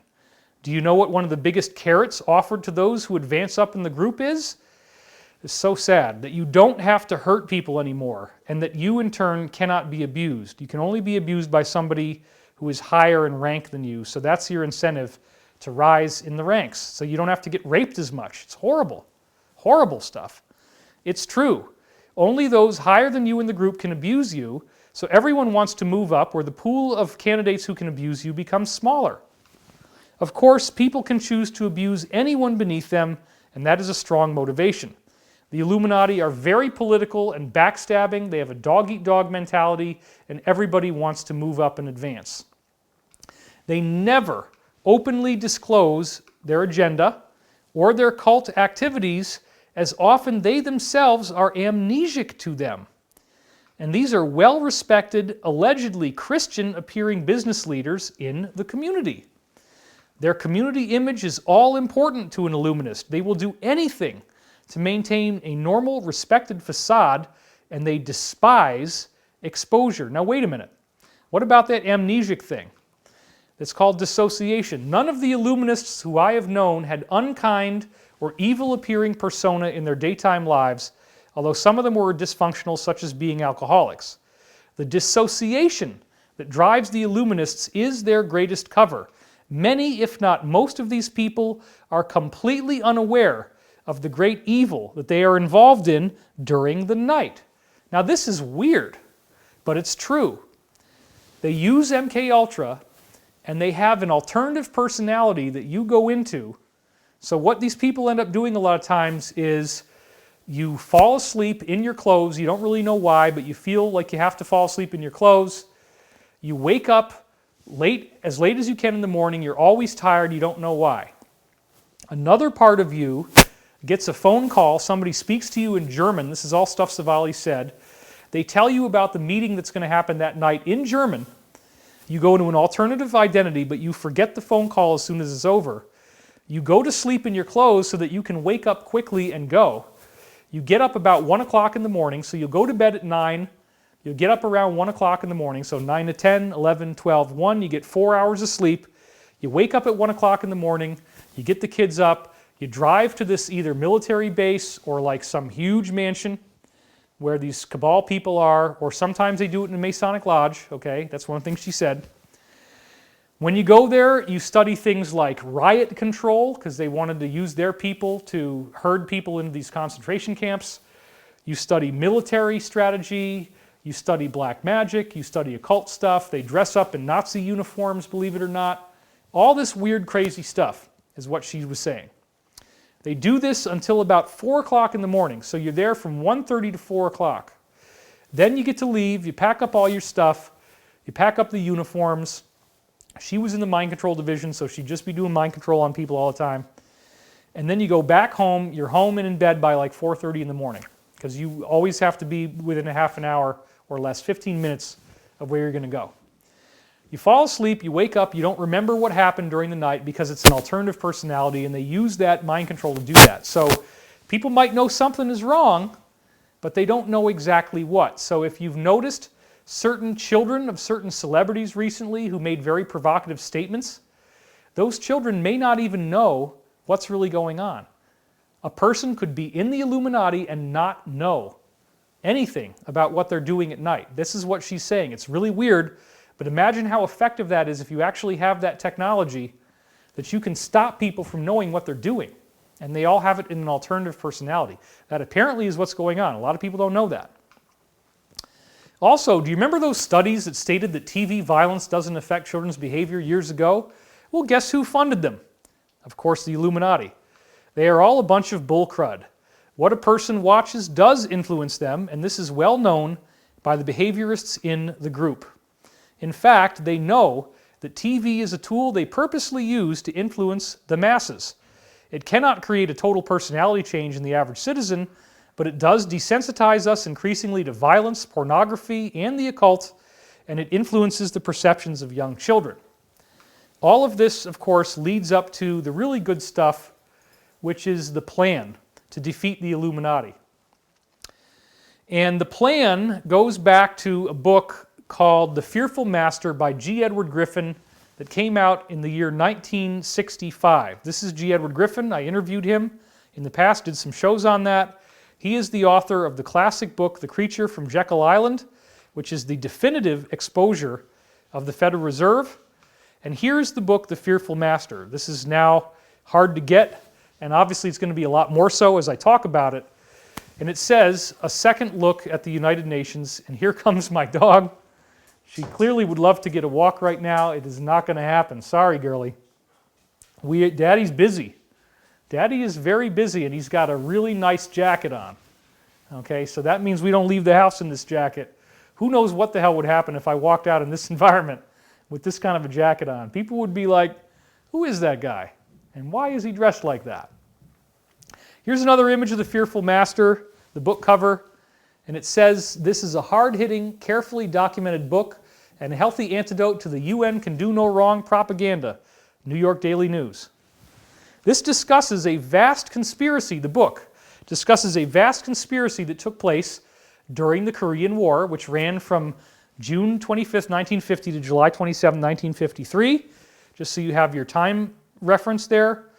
The American troop positions were being constantly compromised. In other words, whenever they tried to put soldiers down on the ground, they would get infiltrated for some reason. There would be an ambush waiting, and the American generals were totally pissed off. How is this happening? Why is this happening? And so what do? They figure out, okay, we need to use disinformation. So they would put disinformation about the troop positions and then give different groups different pieces of information. Well, one of the things they had to do by law is report to the UN where their troops were going to go. And when they gave disinformation to the UN, it was the UN's positions that were revealed to the enemy. So this is how the Americans found out that the United Nations was plotting against us and trying to get American soldiers killed while posing as our allies. This book also discusses the assassination of the other John F. Kennedy of the time, the other rock star, hero, savior of humanity politician, Dag Hammarskjöld. And this is a picture of him. He was actually running the UN, and he was a good guy, not a bad guy. So he got assassinated in a plane shoot down that is now the focus of a movie, Cold Case Hammarskjöld. We'll talk about that in a minute. But again, when you type in Fearful Master, G. Edward Griffin, you can see images of the book. It's out there. It's definitely spread around. This is not something I made up. Cold Case Hammarskjöld is a book that comes out now. The next picture is gross. Okay, this is a picture you're about to see of Dag Hammarskjöld having been killed. It's not that bad, but you're going to see blood out of his mouth and his eyes. But here's what I want you to look at. I want you to see the card that was placed in his scarf. That is apparently the Ace of Spades, and it is a calling card of the assassination, that it was done as an assassination, the card of death. They did this deliberately. This is talked about in the movie Cold Case Hammarskjöld, a film by Mads Brugger, a Danish researcher who ultimately, in the course of investigating this plane crash, discovers that there was a group that was deliberately infecting AIDS throughout Africa with, you got it, a vaccine, specifically an alleged smallpox vaccine. The movie talks about this. There's a whistleblower in the film who reveals that this was still being done through the mid-1990s on a massive industrial scale. The whistleblower says he was aware of 5,000 personnel working for the CIA and MI6, British intelligence, in Africa, and this is all they did, is infect people with these vaccines to try to reduce population. Thank you, Bill Gates. Thank you, Bill Gates. There you go. HIV is another apparent example of a designer virus. The group that was doing this is called CIMER, the South African Institute for Maritime Research. And you can still see this online now, SIME, South African International Maritime Institute. It's basically the same thing. And notice that their logo is Moloch, the owl evil being is that image on the left there. This is a satanic organization. So CIMER, a clandestine mercenary organization for hire, allegedly financed by CIA and MI6. The whistleblower said 5,000 people doing this, and documents discovered by the Truth and Reconciliation Commission, which was the big Nuremberg trial for South Africa, same thing, alludes to an alleged plot to remove the UN Secretary General Dag Hammarskjöld, but in the process we find out, again, AIDS was being spread up until the 1990s because they're trying to reduce population, but now we got to find a highly contagious pandemic. It didn't do what they wanted to do, thank God. The film reveals that this insider went into hiding and is now testifying against the people he used to work for. But let's go back now to the plan. This was, so G. Edward Griffin wrote The Fearful Master. I showed you the book and I told you what it's about. And he talked about this in my interview. What he didn't know is that the generals who found out about this created this thing at the time called the plan. And this was a plan to arrest the deep state. This was a plan to arrest the high-level financial criminals in the cabal. Okay? How do you do that when they control the world? How do you do that when they have their fingers into the media so strongly, into the financial system, into the military, into corporations? They're controlling what you think on television. There's the big three, CBS, ABC, and NBC. They control the newspapers. They control the magazines. You can't read anything unless it's approved. My father studied journalism at Tufts University in Massachusetts, a prestigious Ivy League school, and they told you, as a journalist, you are not allowed to introduce any of yourself into your writing. Not like blogging at all. I've been trying to tell him, Dad, you can talk about yourself now, and he loves it. Now he's writing about himself all the time in his articles. But I said, Dad, nobody writes that way anymore. But they did that so they could maintain control, okay? So they call this thing the plan. Now the plan, the 5-inch binder, was drawn up by these not British, they were American generals. During the Eisenhower administration, it expanded into a 5-inch thick binder, and it outlined a comprehensive plan to defeat the cabal.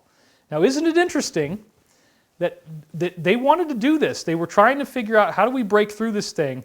It is a fact that in 1958, Eisenhower tried to invade Area 51. This comes to us through a whistleblower who was interviewed by Dr. Michael, this was written, the article was written by Dr. Michael Salla. The interview was by Richard Dolan. one of the greats in the UFO research community, got this guy as he was dying, and this is what he says in this deathbed confession. That we called in the people, this was what Eisenhower actually said to him in the meeting, because he was going to be part of this military group that was supposed to literally invade Area 51. We called in people from Majestic 12, Area 51, S4, but they told us that our government, the U.S. government, including the president, had no jurisdiction over what they were doing. Eisenhower told him, the whistleblower, I want you and your boss to fly out there. I want you to give them a personal message from me. The message is, I want you to tell them, whoever is in charge, they have this coming week to get into Washington and report to me. And if they don't, I'm going to use the 1st Army out of Colorado. We're going to go over there and we're going to take over Area 51. Military invasion. I don't care what kind of classified material you got. We are going to rip this thing apart. This man was apparently brought in on a tour. They were shown several large hangars that had big garage doors and flying saucers inside.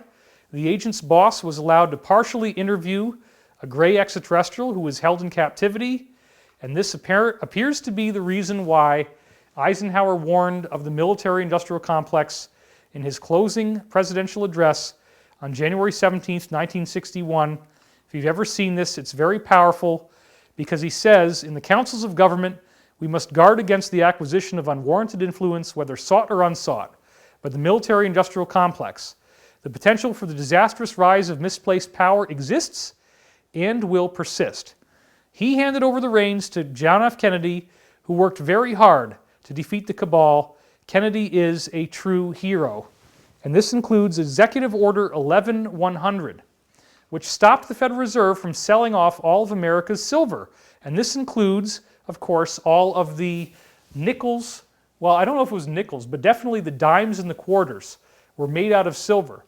The Treasury Department was bringing all those back. They were recalling all the nickels and dimes, well, dimes and quarters, and then they were selling them off, and they were getting rid of all the silver. Any silver they had in stock as bullion, and the silver in the money, they were just selling it all off.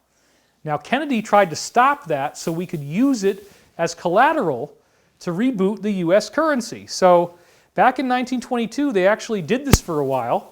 This is a 1922 silver-backed $5 bill.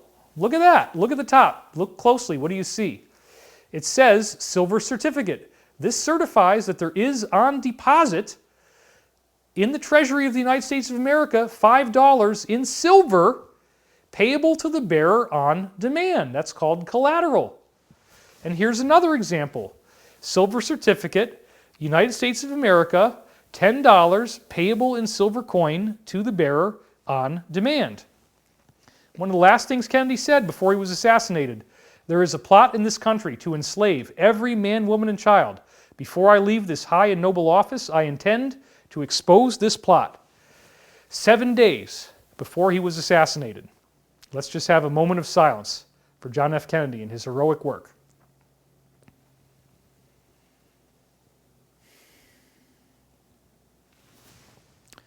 So 1963, he was assassinated. And of course, U.S. coins stopped being made with silver. By 1964, 1965, silver was demonetized. You can see that here. But certain brave filmmakers tried to talk about what happened and really get to the bottom of this. There was a movie called 7 Days in May, came out soon afterwards in 1964. American political thriller motion picture about a military political cabal's plan to take over the United States government in reaction to the president's negotiation of a disarmament treaty with the Soviet Union. A military political cabal's planned takeover of the U.S. government. That's exactly what was going on that Kennedy was trying to stop. It's part of Area 51. That whole thing, why they wanted to invade. I'm suggesting, Mr. President, there's a military plot to take over the government of these United States next Sunday. And here it is as a Warner Classic movie.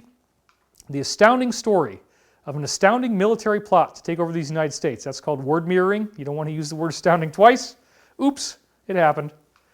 This is the same director who did The Manchurian Candidate about MKUltra mind control, where an embittered general, in the other movie again, hatches a plot to overthrow the U.S. government and only one man stands in his way in this intense political thriller. This is 7 Days in May, from John Frankenheimer, The Manchurian Candidate.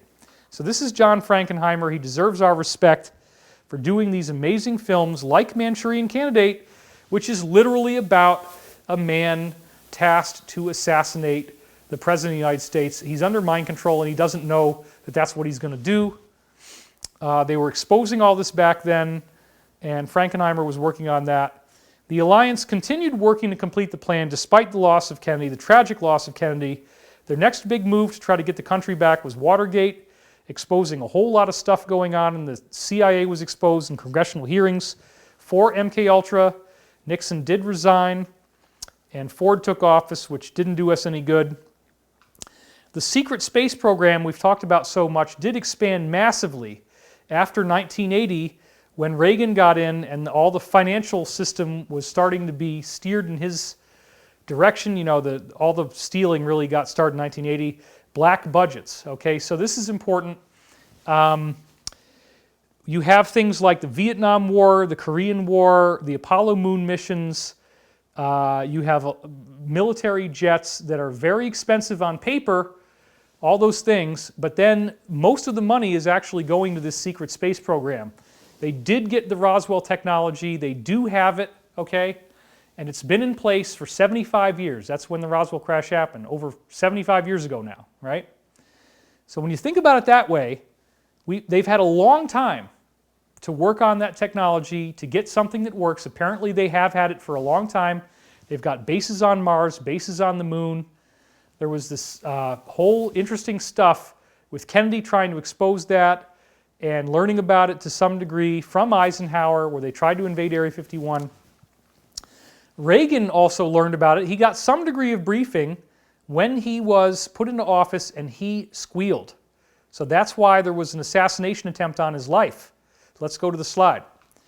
March 30th, 1981, they tried to kill Reagan because he had disclosed about UFOs to his former famous actor colleague, Jackie Gleason, who was a widely well-respected comedian.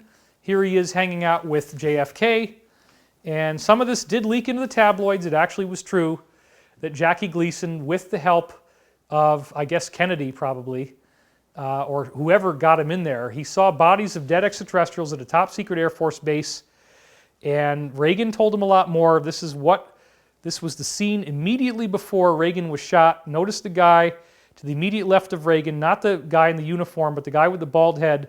That's James Brady. And through some weird divine intervention, Brady stumbled at the last minute as the shot was taken, and he blocked the shot that otherwise would have killed President Reagan right at this moment. This is now moments after the shooting took place. Everybody's in a state of panic. You got guys on the ground. There's a total freak out going on here, and various people were shot, and that is Brady there, face down on the ground. Very sad. This is him. He did survive, actually. He was brain damaged, and here he is with Ron and Nancy. Reagan was a good guy, actually. He did participate in varying degrees, but he also was trying to do the right thing, and he worked with Gorbachev to try to get the denuclearization of the planet. And then in 1982, Reagan did spill the beans. There was a scene where Spielberg was there, and they were looking at the movie E.T., and he leans over to Spielberg. This is where the moment that Reagan stood up. He stood up, looked around the room, almost like he was doing a head count, and said, "I wanted to thank you for bringing E.T. to the White House. We really enjoyed the movie." Then he looked around the room and said, "There are a number of people in this room who know that everything on that screen is absolutely true." If you're talking about the covert world, in 1985, this huge thing came in called the Seeker, a planet-sized artificial object. It zipped around the solar system for a while and then it left. But that really let them know there were some very major ET forces out there. The next time that the alliance tried to take the cabal down was in 1987 in the Iran-Contra scandal, where literally we find out that the United States government is a drug dealer. And not only are they a drug dealer, not only are they getting the cocaine out of South America, but then they're taking the money from these sales and they're using them to finance terrorists. So they have terrorist organizations in Iran and they're giving these people arms, weapons, right? They're paying for the arms by the sale of cocaine. And it goes all the way up to the Secretary of Defense in the US. Everybody got off, everybody was pardoned, and they put all the blame on Oliver North. And it was amazing, actually, that after that level of scandal was exposed in 1987, that George Bush Sr. won in 1988 nonetheless, but he did, okay? The next weird thing that happened is in 1990 to 91, thereabouts, all of the nukes in both sides of the world were melted down.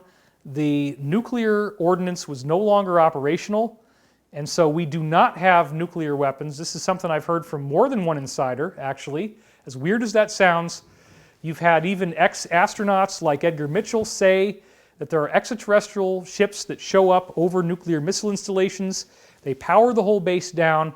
They show that the nuclear missiles will not be able to launch, and in that period of 1991, they actually melted them all down. We talk about this more in Above Majestic. Not going to get into it more now. Another attempt was made to arrest the deep state during the Clinton administration in 1995. This was the next time that the alliance was planning on carrying through with what they call the plan. This is very important. The backstory to this is the Whitewater investigation, which, if you're old enough to remember this, Hillary Clinton and Bill were both heavily involved in it. Exclusive story excerpt, The Truth About Whitewater, front page of Time. This was really nasty, but people weren't learning the truth. There was a much deeper level to the Whitewater investigation than what you actually ever heard about, and all this stuff was a big, big political shakeup. This scandal was named for a failed 1970s Arkansas real estate venture by the Whitewater Development Corporation, in which Governor, later President Bill Clinton, and his wife were partners. Accusations of impropriety, improper campaign contributions, political financial favors, and tax benefits. The Clintons were also accused of hiding files which they claimed to have lost. It goes much, much deeper than that. Hillary was actually asked to testify, and many, many people tried to testify against Hillary, including Vince Foster, but before he could testify, he suddenly killed himself. He was very close to her. They apparently were also having an affair. So he was going to try to do the right thing. So again, let's have a moment of silence here for Vince Foster, one of many lost soldiers in this war.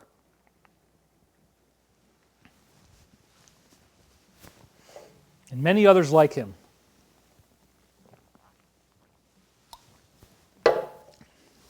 Now, Sherman Skolnick, from 1996 to 2006, wrote a lot of great stuff. He was a guy in a wheelchair who's a lawyer, and he was actually exposing and arresting judges, which is very, very difficult legal work. He would never betray his sources. Now, he's talking about this jet crash that happened in 1996, or actually this is a different one. He was investigating a jet crash at this point in 1973. But his stuff was coming out on rents.com. It's still there. You can read it now. The skolnicksreport.com site is gone. But this was May 11th, 2001, before 9/11, in which this article releases some very amazing information. In the spring of 1995, a small group of highly patriotic military officers were plotting to arrest Bill Clinton, their commander-in-chief, for giving military secrets to the Chinese, a sworn enemy of the United States. This arrest is allowed for and authorized under military code. As the titular head of both the U.S. civilian and military establishment, Clinton, on the other hand, could have arrested the 24 admirals and generals for mutiny. So it's a big standoff. If they were not assassinated, they intended to defend themselves with proof, such as Clinton giving to the head of the Red Chinese secret police in the White House and elsewhere U.S. financial, industrial, and military secrets. On Monday, April 17, 1995, a military jet plane load of top military was en route to Dallas. They had on board what is not supposed to exist, an American prisoner of war from Vietnam, prepared to finger the Pentagon as perpetuated by Clinton in continuing to cover up POW, missing in action people from the Vietnam War. From sabotage, the plane with all these generals in it exploded in the air, killing everyone on board near Alexander City, Alabama. The Pentagon made every effort to cover this up. There are strong reasons to believe that this plane had a portion of a group of 7 Days in May style military officers who were actually plotting a coup against the White House. That would have been the execution of the plan and the mass arrests.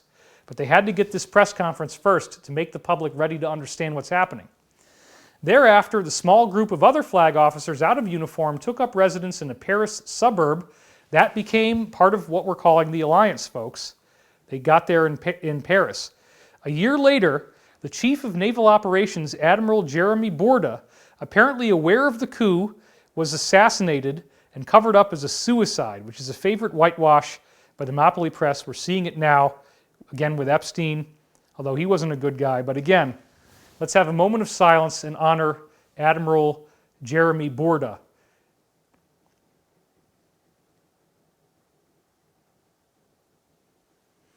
If he had succeeded, this whole thing could have been over a long time ago. We would have never had to go through this nightmare.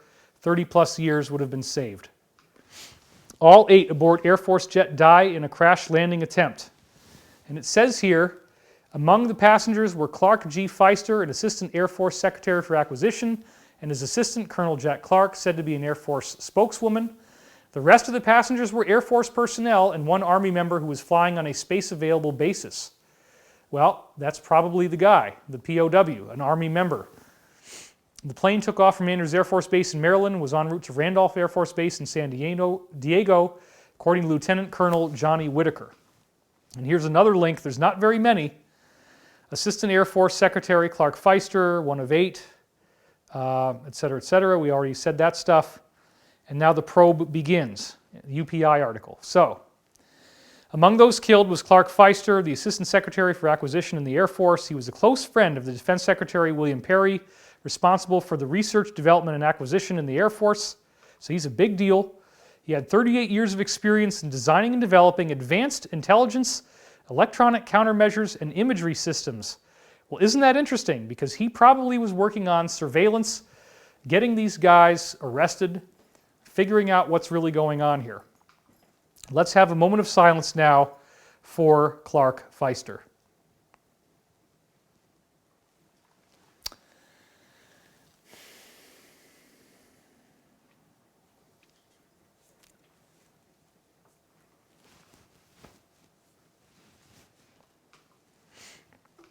Also killed was Feister's military assistant, Air Force Colonel John Clark, and Major General Glenn Prophet II, a senior leader in the Air Force, who was Director of Plans and Operations for Air Education and Training Command at Randolph.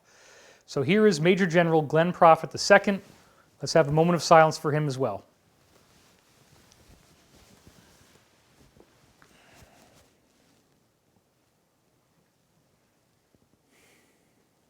If they had succeeded, this whole thing could have been over in 1996 or soon thereafter. We would have had 25 years of freedom, folks. Prophet, a command pilot with more than 6,000 flying hours, began his Air Force career in 1965. He was responsible for developing and implementing operational plans, programs, and policies for undergraduate flight training, NATO jet pilot training, survival training, and combat training for airlift, tankers, and special operations crews. The other victims were identified by the Air Force Tuesday as Major Hubert Fisher, who was assigned to the Pentagon, and retired Air Force Major James Horn. The 2-man flight crew, Captain Paul Carey, an Air Force instructor pilot, and First Lieutenant Paul Bowers, an aircraft commander, also died in the crash. Let's have a moment of silence for all of these brave soldiers. I couldn't find all their pictures.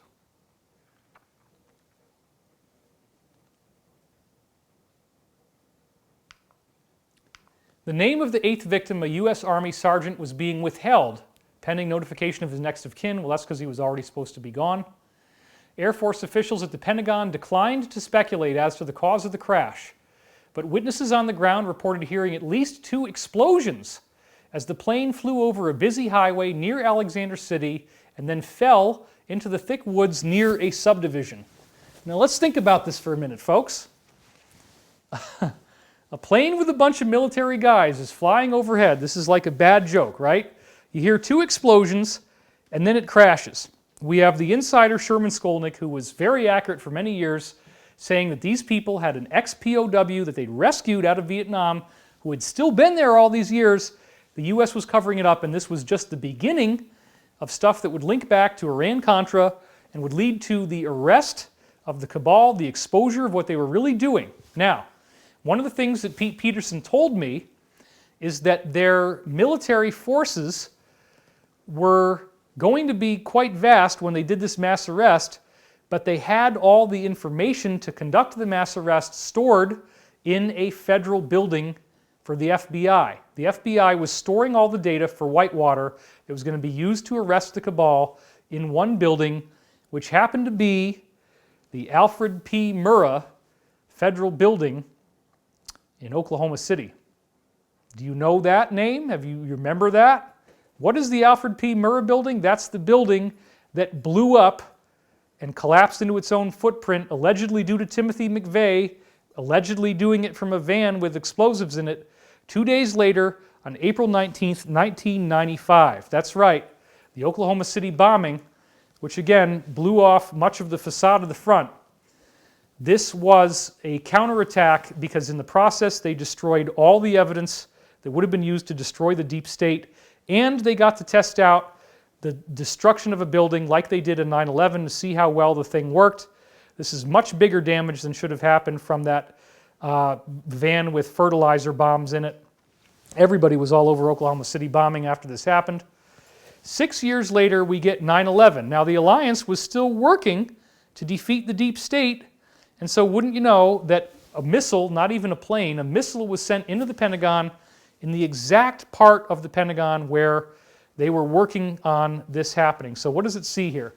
It says, when hijacked American Airlines Flight 77, which is not what it was, hit the Pentagon on September 11th, it destroyed much of the Navy Command Center. It smashed directly into the office of the Chief of Naval Operations Intelligence Plot, CNOIP, killing 7 Navy and civilian employees. Now wait a minute, folks.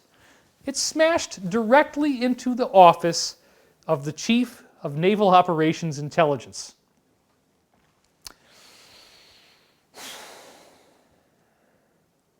That was the alliance.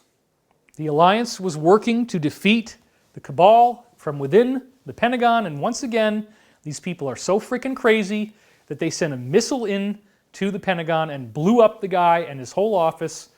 And apparently a lot of the financial documents that they were using to investigate the financial cover-ups that the deep state was working on and blow all that stuff out was located in, guess where? The World Trade Center. You got it. So they got rid of all the evidence. Once again, just like they did in Oklahoma City, the alliance learned a powerful lesson. You can't have this stuff in an easily identifiable location. You have to make multiple copies, and they can do crazy big stuff and satisfy multiple agendas at the same time. But here's the important part, folks. The alliance never gave up. I began getting briefings of heavy-duty plans to arrest all these people in 2009. I've been leaking this out to the public all this time. You got to have 2 weeks of food and water in your house. You're not going to want to leave the house. You're going to want to stay in for whatever reason. We didn't know what it was. One of the things we talked about was that it could be a virus. I hoped that wasn't what it was going to be, because that's nasty, but here we are, although it's not that lethal, thank God. We have been predicting an event like what I might call the Great Pandemic since 2009, when I began my relationship, a friendship, a father type of figure for me with Dr. Pete Peterson.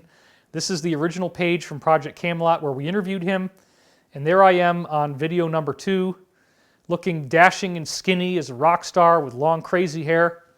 You know, I had a nice jawline back then before things start sagging in all the wrong places. You still have that shirt. And I still got that one blue shirt. That's what all my haters say. Actually, that shirt is way long gone. I have a lot of blue and purple shirts, but nonetheless, that's the shirt. And I had crazy hair back then. But Pete still liked me because he said I was one of the 3 smartest people he ever met. Well, okay, let's talk about this for a second. Pete Peterson was working with Reagan in the Reagan administration. He had been friends at one time with Donald Rumsfeld, Dick Cheney, all those type of characters, okay? He was working right alongside them.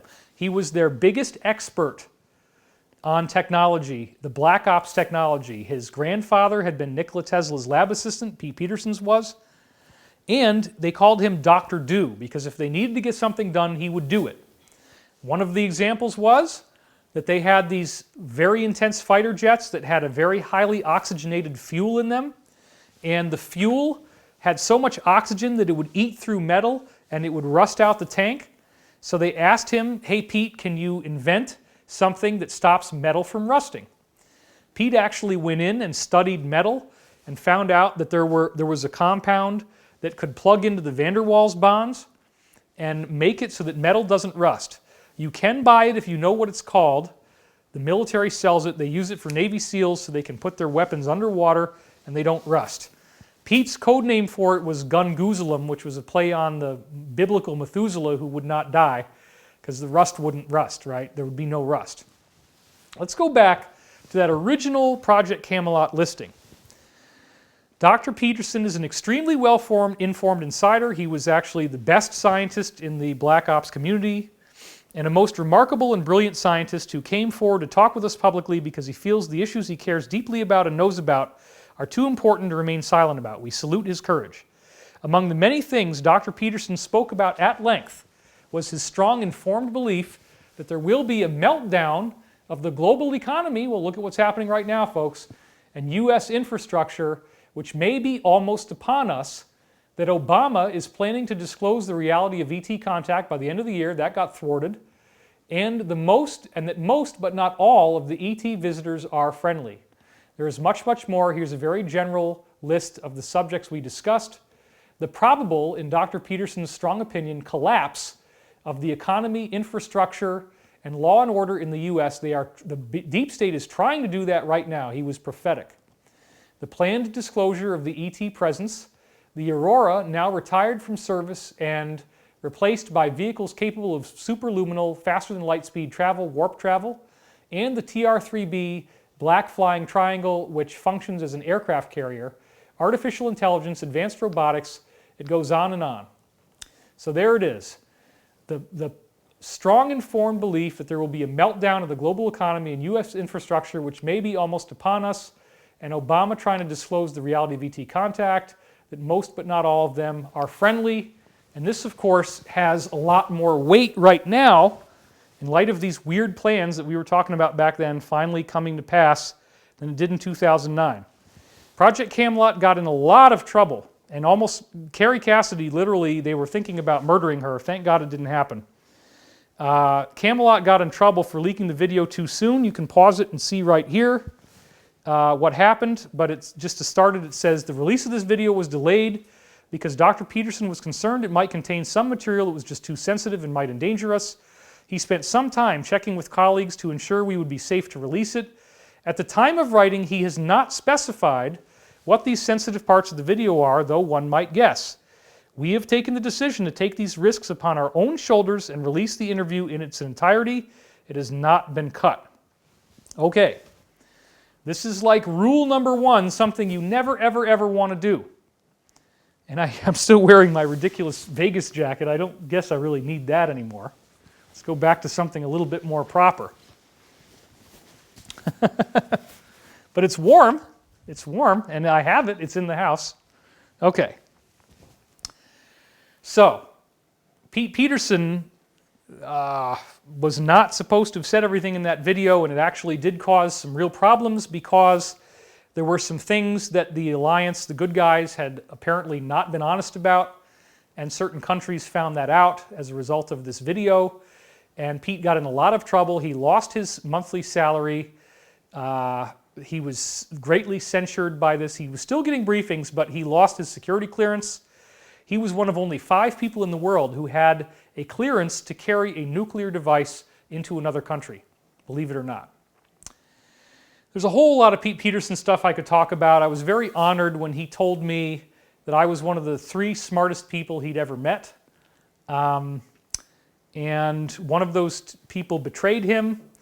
And anyway, what he did say, for what it's worth, is that the science that I put in this book, Source Field Investigations, look at it on this camera again, the science in this book, apparently, there's over 1,000 academic references in here, he said they were amazed, the Alliance people were amazed that I had done this. Nobody else had ever nailed it the way I did with the covert science of anti-gravity, time travel, faster than light travel, DNA, biological life, the global grid, time being a function of gravity. All these kind of things are in this book. I highly recommend it. And anyway, they were really, really impressed by that. So I do have apparently a lot of street cred in the Alliance, but I've had very, very little contact with them. We did have a couple people that we met with, actually 3. So I've definitely met people, and I know that this is all real. But after 9/11, there was a big, big decline in the Alliance. But one of the things Pete Peterson told me was that unbeknownst to the Illuminati cabal folks, that there had been these micro cameras installed in places like the Oval Office and the White House at Bohemian Grove, where you'd be looking at like a fire extinguisher, a fire alarm, and there'd be one little screw. And if you actually look in the middle of that screw, there's a little tiny camera lens in there like we all have on our smartphones now. Everything that we get is old for black ops. So they had that a long time ago, right? Little bitty camera, little bitty spy camera. And anyway, that little spy camera took video and audio of these guys plotting 9/11, and this is part of what we're going to get when we get the mass arrests. We're going to see how the Bush administration plotted 9/11.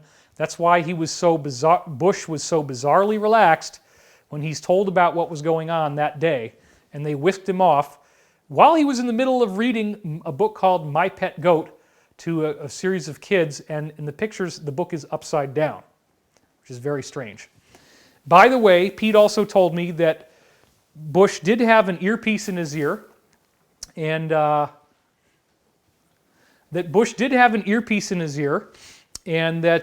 there would be words going into his ear, and then he would try to say them, and that's where all these Bushisms come from, is that he'd screw it up sometimes. So that's why you get these very, very funny sayings where he says, I'm going to get you to put food on your family and stuff like this. There's a bunch of great Bushisms. Go look it up. Anyway, the next big attempt that the Alliance made to try to restore freedom after so much fighting and so much struggle was the leakage of the Podesta emails in the 2016 election. This is from Wikipedia, not Wikipedia, rather. God, that's CIA all the way. This is WikiLeaks, the Podesta emails, and there's some very creepy stuff in here about all these keywords in the FBI database about child trafficking. Well, now we get to 2017. I've been writing about this stuff. I've been releasing Pete Peterson's briefings, telling you to have your 2 weeks of food and water in the house, that you're not going to be able to leave the house. They're going to arrest a bunch of people all over the world at once. It's going to be a big, big deal, and then we get the truth. We get to see these videos. We get to find out what happened. And then Mega Anon shows up in 2017. As of May is when she appeared. I went public about this on October the 11th, and I greatly expanded her visibility. And it was in this article, right after the Vegas shootings, which happened in front of a pyramid and sphinx and obelisk in Las Vegas. It was a ritual shooting. It was a ritual sacrifice, unfortunately. And the Vegas shootings prolonged what was about to be an imminent defeat of the cabal. The cabal was right on the verge of being done. And unfortunately, they got more time. Trump apparently was in the Mandalay Bay Hotel himself, meeting to get the final stages of this thing done, and they staged this crazy attack.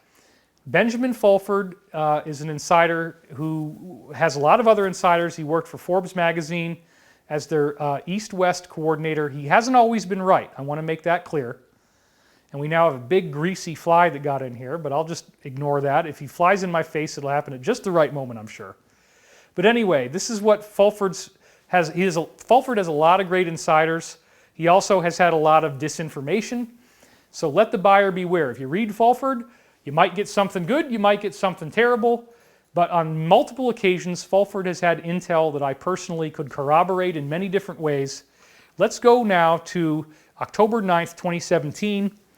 Where it said here, after the Las Vegas massacre, and an Israeli ambush. We're going to go for probably another half an hour, folks. This is going to be a long video. So there's a lot of slides that I need to get through, and we're getting there. After the Las Vegas massacre and an Israeli ambush that killed 4 U.S. Special Forces troops in Niger, White House Chief of Staff General John Kelly summoned the Joint Chiefs of Staff and combatant commanders to the White House on October 5th to bring all hands on deck to back Trump against the NFL, Antifa, the deep state, and the cabal. The source continued by noting even NSA boss Admiral Mike Rogers and Pacific Commander-in-Chief Admiral Harry Harris were invited, as Trump said cryptically that this would be the calm before the storm. The storm, according to these briefings, would take place in the form of mass arrests, the issuance of a new currency, and the launch of a global currency reset. Well, that is what we're getting ready to see now. This is the storm. Okay, we're in it. Calm before the storm means the swamp is about to be cleaned out, and they are all scared crapless, so we better stop and take a picture, according to this source. And then again, Trump actually did say this is the calm before the storm, and then he repeated it, the calm before the storm, and the media says, hey, we don't know what the heck was going on. So Mega Anon did give us personal briefings. My wife and I both spoke to her, and this is what she had to say in her posts on 4chan regarding the Vegas shootings. As you now realize, they, as in her case, the deep state, they lost. America, and really the entire world, won. It is going to get ugly, but look alive. This will be your happening, and you'll never give a single F about North Korea again. Remember, North Korea was trying to blow us up with nukes. Mega Anon here. Trump went hard in his press conference today, so I'm going to drop a few huge breadcrumbs. This is the first time I've really felt I need to tread lightly with my information, so please, for F's sake, friends, pay attention to every word I'm typing. Tonight, Trump publicly confirmed what, candidly, we've all been working towards for the last 11 months. This is the alliance. She's in that group that later became what they call QAnon. I believe that. Everyone always asks me what I quote-unquote do. Well, there's a lot of us. Notice I highlighted that. And exactly what we do. This is what I call the alliance. We've all been working towards. We, the alliance, are going to show you what was intended for Las Vegas, how extreme it was supposed to be. A lot more people would have died if they'd gotten it the way they wanted to. Who had coordinated it and why they did. Trump isn't blowing a lid on Vegas when referring to the storm. Trump's promised storm will prove that Vegas was supposed to be no different than 27 classified pages outlining what really happened on 9/11. Vegas was only done to stop Trump from what he was supposed to be telling you right then. It was going to happen that quick. Stick with me, though. I'm going to tell you exactly what I know. I have been on the ground in the hotel. I have accessed the shooter's room at the Mandalay Bay Hotel. She was there. I came home from Vegas Wednesday afternoon, but I got back tonight for another 4-day stint. Example, take all of those initial witness accounts and live interviews of people within the first 6 hours of 9/11. They reported additional explosions on random floors, flashes of lights, conflicting reports of what they were being told by first responders in terms of events and secured evacuation routes, unrelated fires on unimpacted floors, etc. Remember that? Remember the live CNN interview on World Trade Center 7 collapsing, which aired an hour and 23 minutes before the building actually went down? I've seen it. See, the mainstream media thought that by internally deleting the footage and never re-airing or commenting on it publicly again, they saved themselves. They underestimated the capabilities of the average person to download, privately store, re-upload, and mass distribute information once it's hit the internet. That's where we are today. They can't keep up with us. They, meaning the deep state. As technology, availability, and accessibility to everything from the internet, mass info distribution platforms like social media, video streaming applications, public board forums like 4chan, etc., these people literally are floundering in their desperate attempts to keep up. This is why they've locked down social media now, which thankfully appears to be ending. Over the last 2 decades, they've realized they cannot dot every single I or cross every single T. The coming storm Trump is referring to is not Vegas itself.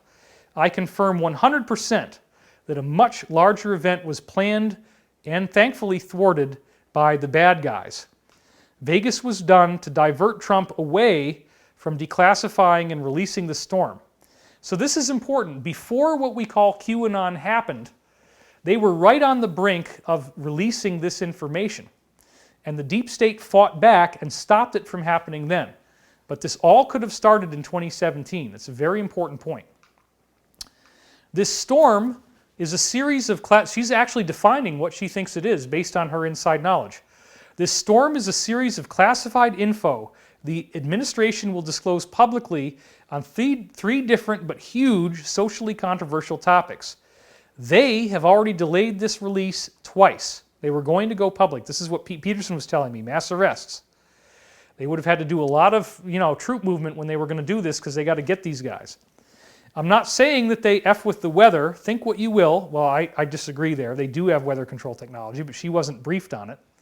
They did exploit hurricanes and devastation to their advantage by wrapping Trump in so much red tape with resource distribution allocation, services, duty assembly, deployment, etc. Hence, the storm reference was an FU to McCabe, Kelly, Tillerson, Pompeo, McCain, Ryan, McConnell, Pelosi, Schumer, etc. While the MSM distracted concerned public and Trump, it also kept him in check as they were gearing up for Vegas. It is a miracle that the full plan didn't work. It would have been so much worse. I will confirm that the 3 disclosures that are going to happen have been discussed and vetted thoroughly for the last several months on this board. Okay, fine. And while pizza is on the menu, talking about pedophilia revelations, it is not one of the 3 initial pending releases. Not in the way you want it to be. It will be discussed, and Hollywood specifically will take a massive hit in the very near future. #MeToo started just 9 days later. I published this article, as I showed you, on October 11th, and October 15th, 4 days later, is when Alyssa Milano did the Me Too tweet that started this whole thing. And here is our girl saying that Hollywood is about to take a very massive hit in the near future. That's an accurate prophecy because she's a real insider with real intel. She knew the alliance was behind Me Too. Harvey Weinstein, who just got sentenced to 23 years. Thank goodness, all this stuff is coming out. Only 4 days after Me Too started, we had this kind of stuff coming out. How Hollywood pedophile ring behind child abuse as horrific as that of Jimmy Savile could finally be exposed in the wake of the Weinstein scandal. That's October 20th, 2017. A ring of high-powered Hollywood pedophiles whose abuse was as horrific as that of Jimmy Savile is set to be exposed in the wake of the Harvey Weinstein sex scandal. Well, wait a minute. There's been some stuff like that, but not pedophile. Not on the big level. So this is still pending. The deep state has done an amazing job of holding this thing off. But now they're finally out of time, and so this was their Armageddon switch, which again, don't fall for the pandemic panic. I mean, do practice social distancing, but very few people, relatively speaking to Earth's population, will end up dying from this. Harvey was the first low-hanging takedown, so just imagine how high level this will go. So she was talking about that at the time. But I assure you, while Hillary, the Clinton campaign, Obama administration, establishment of both parties, and the Democratic National Committee as related to election fraud, etc., will eventually fall for their epic crimes, you'll never see Hillary in an orange jumpsuit for actual pizza. So they've got to use other charges. The MSM in public will only be given a few hours of notice on the day of each of a series of presidential addresses. They will not be given details or talking points in advance. The goal is that when it's all said and done, there will be no room for question when it comes to the people. Trump won't have to disclose stuff like 9/11, Oklahoma City, Vegas, voter fraud, Russia hacking or collusion, election rigging specifically. When he is done, it will literally be a mic drop on the world stage. No one ever again will have the ability to question who's responsible for, involved in, coordinating anything that has ever happened and been considered a conspiracy theory ever again. When the president is done, the entire world will just know it all. It really is that all-encompassing. Like he says, you'll see, it just has to happen. We cannot be derailed. He's part of this team. She's part of this team. Ever again. From another poster, asking her a question. Can you give us any indication on the timing of when these disclosures will occur? Within days, weeks, months, years? She said, soon, I hope, but I won't pin myself to anything more than that because I literally cannot. 2.5 weeks ago, I would have said within 72 hours this was going to happen if I didn't know better. You then would have called me a LARP, and rightfully so. LARP means live action roleplay, basically means a liar. I would have been wrong thanks to what we now call on the inside a Vegas attack. So ironic. 8 weeks ago, I would have said it was going to happen within the week with 100% certainty. I would have bet my entire career on it and doxed myself, released her real identity to prove her credibility. But alas, I've drudged through this swamp long enough to know that time frames mean nothing. Scheduled dates on a president's calendar mean nothing, literally ever. It is a full-on hourly, daily, weekly race to the finish. Truth or corruption wins whoever gets there first. When the President of the United States formally announces he will be making an official presidential address to the American public, the networks have to cover and broadcast it, unedited, unfiltered, uncut, and in full, from the time he starts until he's left the podium. No broadcasting breaks, no side commentary, no commercials, complete network silence when he speaks. The same protocol and procedure was initiated around radio broadcasted presidential addresses. It was legally protected so that station owners couldn't take advantage of the big crowds they knew would be tuning in by selling and cutting to ads in the middle of the president's speeches. But now, this message appears to be coming to us in the form of a presidential alert from the emergency broadcast system. What does this mean? This means that you are going to have your phone sound like it's an emergency. It's going to make that horrible freaking noise, the two-tone dissonant chord that it does. And then it's going to say presidential emergency alert, and it will start talking. This is something the president has available, and apparently that's what he's going to do to announce the initial phases of these arrests. And given what's happened in the world, I didn't see this coming, but we were telling you to have your food and water stored, that you're going to be at home for a few weeks, maybe longer. You won't want to leave or be able to leave the house, and that during that time when nobody's looking, a lot of these people in the deep state would be arrested. This is what appears to be happening right now, hence the 38,000 troops in Europe with Defender Freedom 20. They're going into the Vatican, they're going into Switzerland, they're going into the city of London, and they're getting these guys. This is all part of what's going on. So she says, I know it sounds ridiculous, but that's simply because I'm trying to convey the broadness and scope of what is going to be publicly disclosed. My only point is that after it's all over, no one will be able to turn away from the truth. The masses will never again be able to claim with 100% certainty that 9/11 didn't have inside U.S.-sponsored and funded department agency coordination, allocated resources, and assistance. No one will ever be able to not believe that our own frickin' agencies and departments and former administrations didn't play a huge role in stuff like JFK, Oklahoma City, 9/11, ISIS, Pizzagate, Vegas, etc. They won't be able to turn a blind eye to what they consider conspiracy theories today simply because the mainstream media told them to. The only thing that everyone will be able to agree on when it's all said and done is that we've all been horrifically lied to on incomprehensible levels. Think about what I was showing you with the billionaire club and its bid to curb world population, and oh, we got to attack this. And then the next year he starts funding vaccine research. 10 years later, here we are. And this guy gets arrested with 21 vials of something that he was trying to smuggle into Wuhan right as this thing was ramping up. Financed by the Gates Foundation. Isn't that something? Okay? Nothing we've been led to perceive as our reality for generations since the very day George H. Bush was sworn into the admin as director of CIA has been the whole truth and nothing but. No one will ever be able to use ignorance as their excuse anymore. You will know the truth. The people think they're in charge? Well, now the president is going to give it to them. He's going to give us all the transparency we can handle, and when he does, that's when you'll truly see what we the people are made of. You'll have people who can't handle it, who are begging to give the truth back to the administration because it's so horrible. Here's what the 3 different disclosures that she was briefed on would be. A three-letter federal agency, you can pretty much tell what that is right away. A 3-letter central department, and that's the obvious one. and a 3-letter federally sanctioned economic organization. So we know what those are. That's the main part of what she's saying this thing is going to have in it at first, the first wave. These 3 huge effing rocks are falling. Once you've been given the truth, the credibility and validity of all 3 will be erased for the last almost 60 years. If you're not picking up what I'm laying down, I don't know what else to tell you. Once you're given the truth, the credibility... Oh, sorry.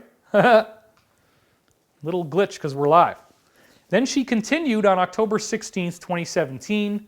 The overall release will conclude and confirm that the Clinton campaign, DNC, colluded with Russia themselves in an attempt to catapult the president over his GOP competitors during the primaries, then bolster his cordial business relationship with Russia and Putin to push the Russia collusion hacking narrative. So wait a minute, the Democrats colluded with Russia themselves to try to get the guy who's now the president ahead because they thought they could defeat him easier than other candidates. Isn't that interesting? And then if he won, they could say, oh, he was in collusion. So they had it going both ways.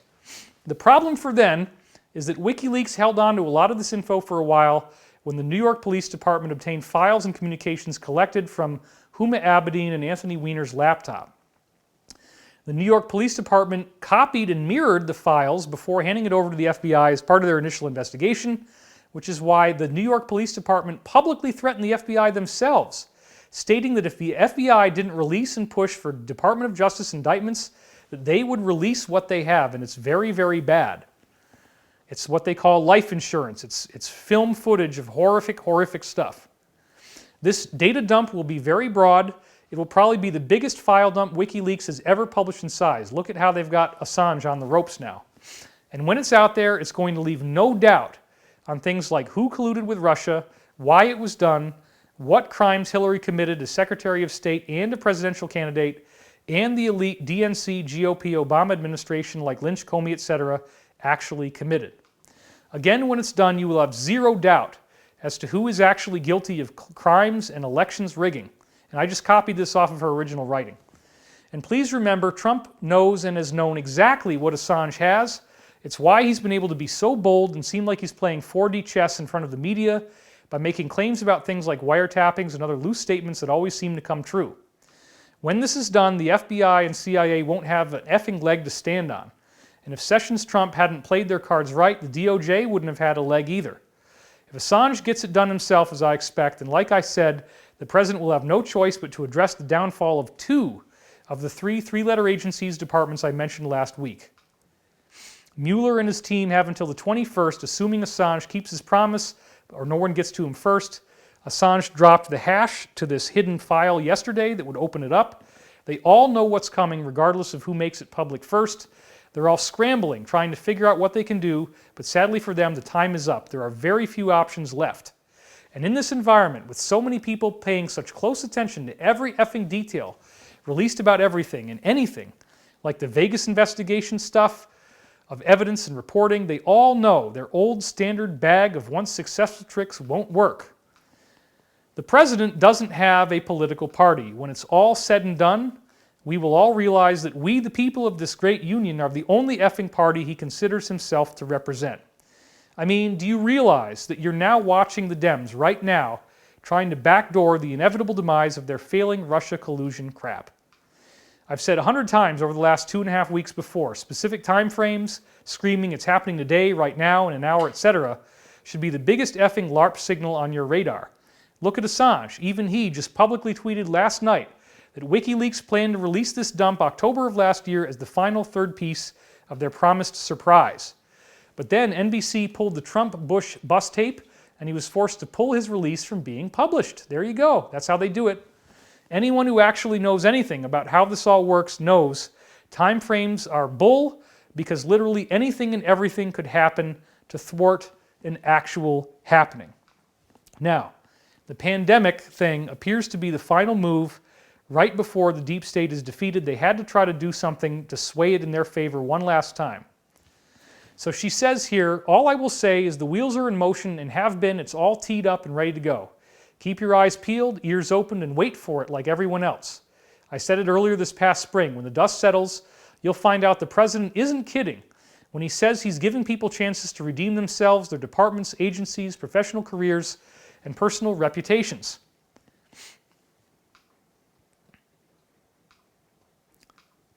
Sorry about that. There's some little thing stuck in the show. We got to get through that. Trump knows he can't drain the swamp alone or overnight, but he also knows there are many in the swamp who've been begging to get out, just like Savali said. All they needed was someone like him or Reagan or JFK, for F's sake, to extend a hand and pull them out. Realize it's far easier to think and say, what would you do if you were in a position like Comey, Mueller, hell, even Lois Lerner? It's always easy for inherently good people to think and say they'd always do the right thing. That is until your kids, family, decades-long professional personal reputation, your livelihood, future, and the sovereignty of not being in jail serving 15 to 30 years are threatened and very realistically at stake. This is how they've done it. This isn't an effing game, you guys, on the board that she's talking to, which is called Paul. In this swamp, you're not afforded the luxury of remaining a nameless, faceless effing anon with nothing to seemingly lose. Look at your threads, for F's sake. Half of you are under 27, unmarried, no kids, no mortgages, or mouths to feed. Half of you are still in school, safely tucked under your parents' financial umbrella of security, while coming home to their house, eating their food, using their coinless laundry machines, detergent, during holiday summer school breaks. That's all fine, by the way. It's what you should be doing, while and if you can. I do realize not everyone's situations are so cozy. But that said, realize and consider that a large majority of this corrupt, decaying swamp got into politics thinking they were showing up every day to serve the public. Most of them did not intend on being neck deep in the sludge of the swamp, with what has become so much at stake for them to lose. Most of them were set up. And thankfully, most of them are taking advantage of the opportunity they've been given to crawl out and clean themselves off. When it's all done, you'll know who was dirty, but you'll also have to learn to accept and appreciate what they risked on Trump to get out and help. The swamp only successfully drains when you see those who once eyeball deep in its filth are now coming forward and helping the cause.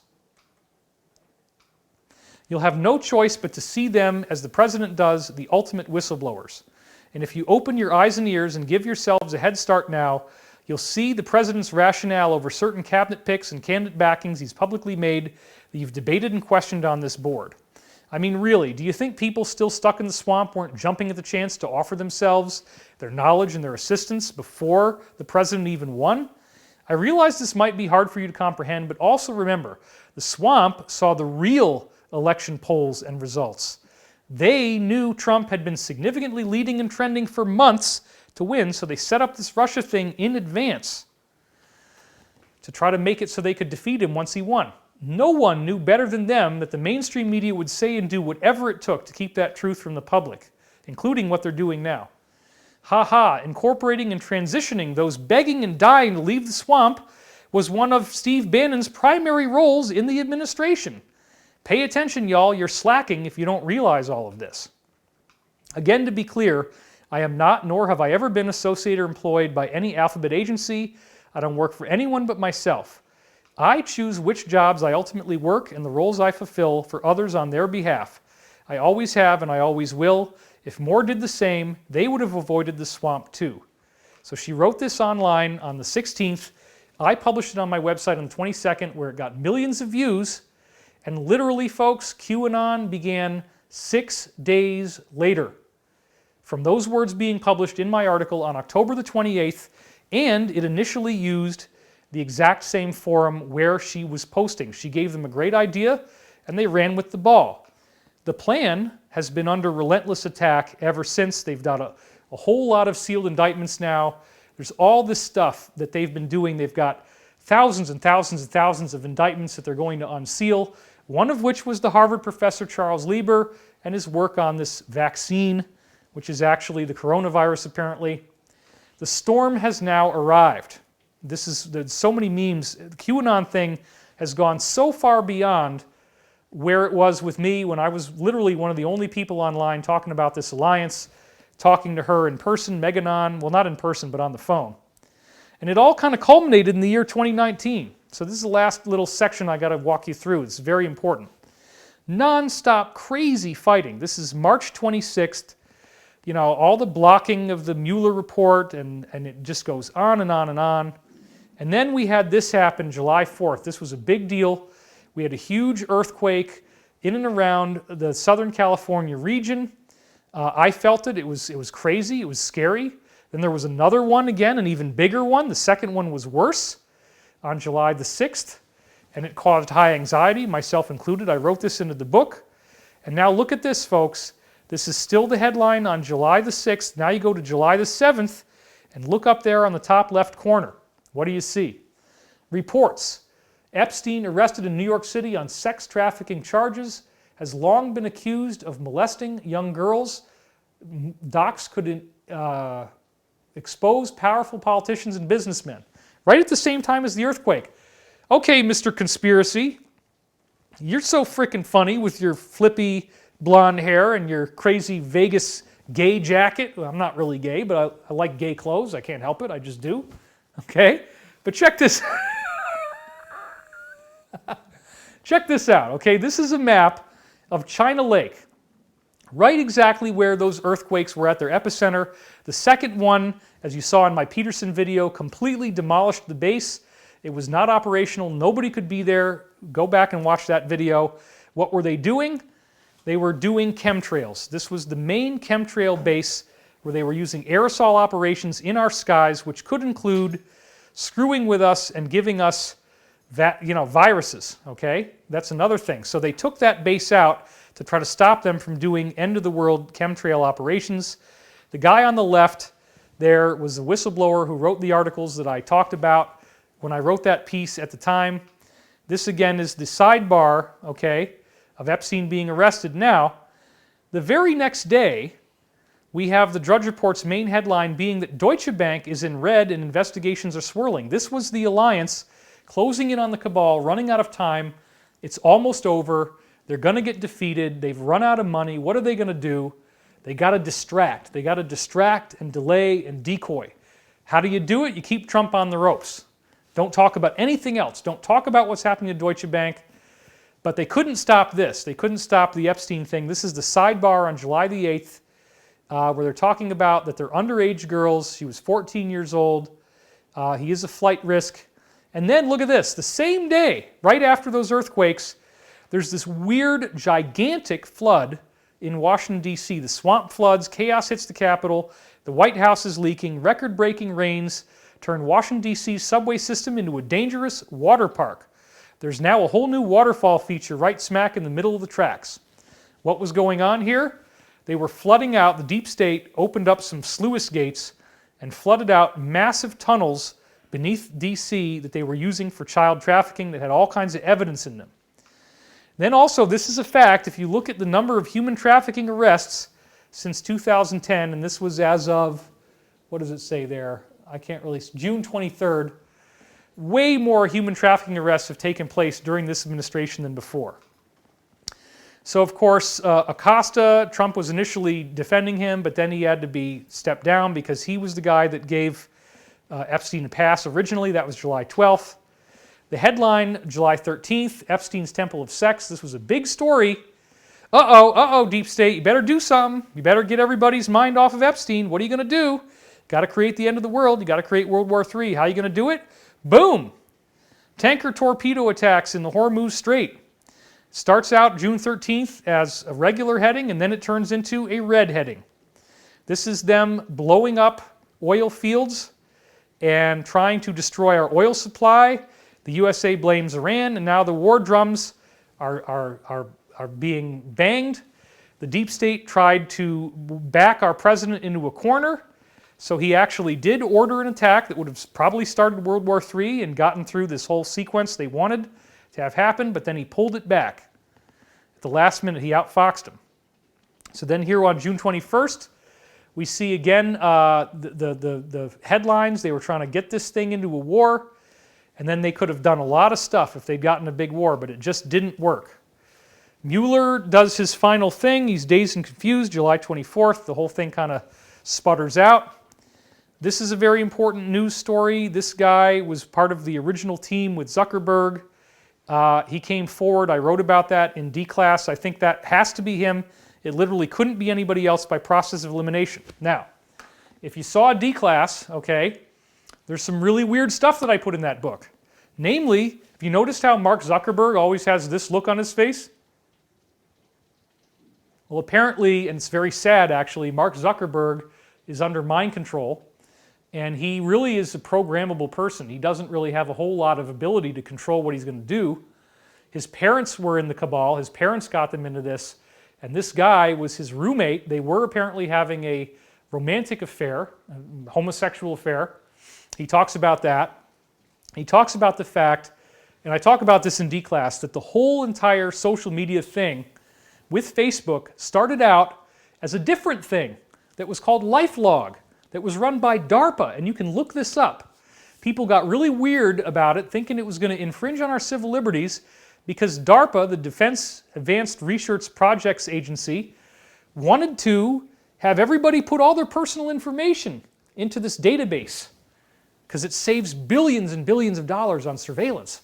If people will just give you everything about themselves and you don't have to ask for it, they just give it to you for free, then you can compile it and use it. Well, immediately at the time that they shut down LifeLog is when they booted Facebook, and they just ported the DARPA plan right into Facebook. They say that the secret plan is to create suicide, depression. People get addicted to their phone. They get addicted to a virtual reality. They're not talking to people anymore. Now you actually see people walking outside. I mean, it's crazy. Now it's like we're in a public area. We go out to walk the dog, and there's people walking everywhere. And they're all happy, by the way. Everybody's happy. They're smiling at you. They love it. They're like, you know, we got some time off now. Nobody's really worried about this thing because it's very much not killing most of the people. You just have to be very clear in thinking what's really going on here. Let's continue. So impeachment is in effect, demand jury secrets, July 26th.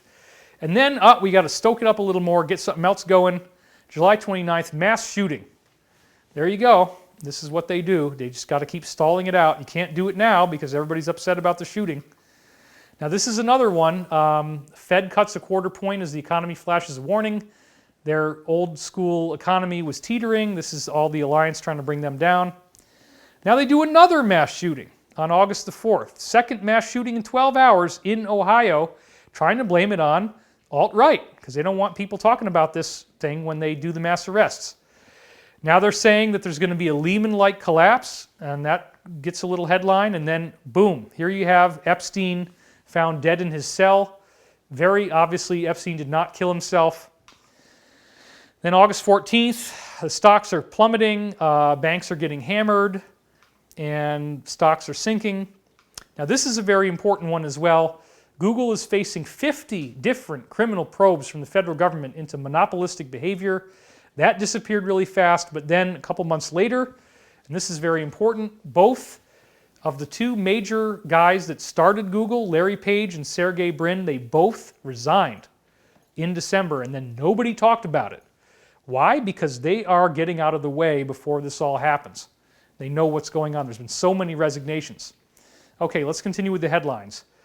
Whistleblower drama hits the White House. Now they got to get this whole thing going with, wait a minute, oh, that's right, Trump was going after the Ukrainians. He was withholding aid to their country until they gave him the information about what happened to Biden and his son, and what about this $1.5 billion?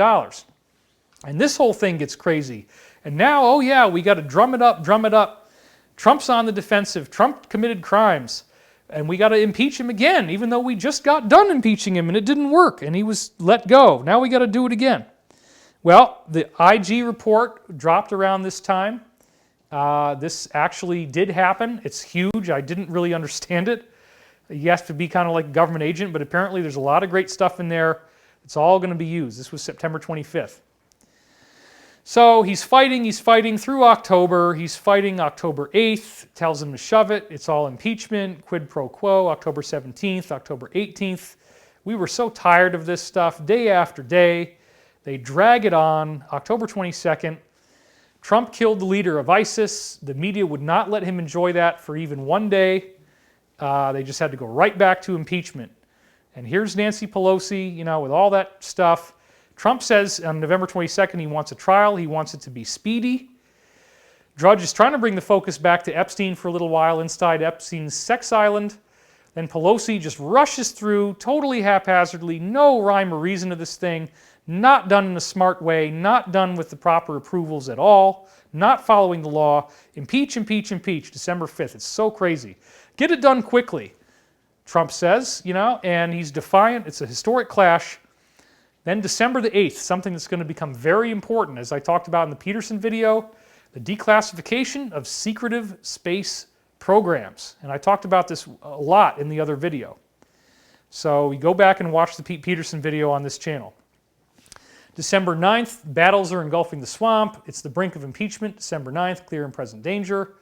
Then we get something good. Brexit happens on December the 12th. The UK votes, and Boris is in a blowout. It does happen. They get the Brexit, which defeats the cabal by taking out the strongest currency from its basket. Trump is staring down impeachment December 16th. And then the sex abuse cases get exposed by the Vatican, or it starts to be. And that, of course, has not gone as far as we want it to yet either. There's all this fighting going on. Impeachment is still rocking in December 19th. Then they got to do another one, right? They got to do another one. They got to try to get us into World War III again. This time they blow up the U.S. Embassy in Baghdad, Iraq. They have these Iranian guys, or Iranian loyalists, doing it, chanting death to America.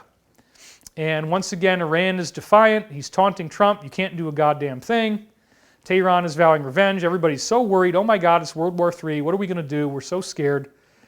And at the same time, you got these fires ripping through Australia, ultimately burned up 21% of the Australian forests.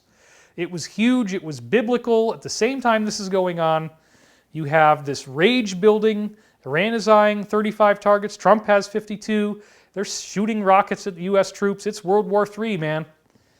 And here's the Harvey Weinstein thing. They got to distract you from that. They don't want you just looking at that. And Weinstein got threatened with jail just for talking on his phone. And then he announced it is war. Iran is targeting our troops. Missiles are firing at bases. It looks really bad. And then this weird synchronicity happened on January 7th, where there's these devil horns that appear over the Persian Gulf during the eclipse. For some reason, and I'm very grateful that this happened, on January the 8th, the president got it de-escalated, stood down the troops, said, let's make a deal.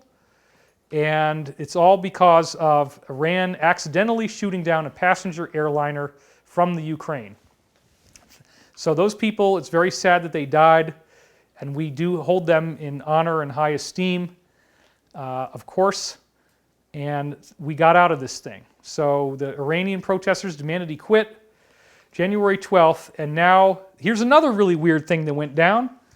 Prince Harry exits the royal family. Now, why would he do that? Why would he all of a sudden get together with Meghan and make this big media spectacle that he's not going to be involved anymore? And now they're in this big, big fight. I think it's because Prince Harry knows something really big is about to happen, and he's got to get the hell out of there. This was announced on January the 19th.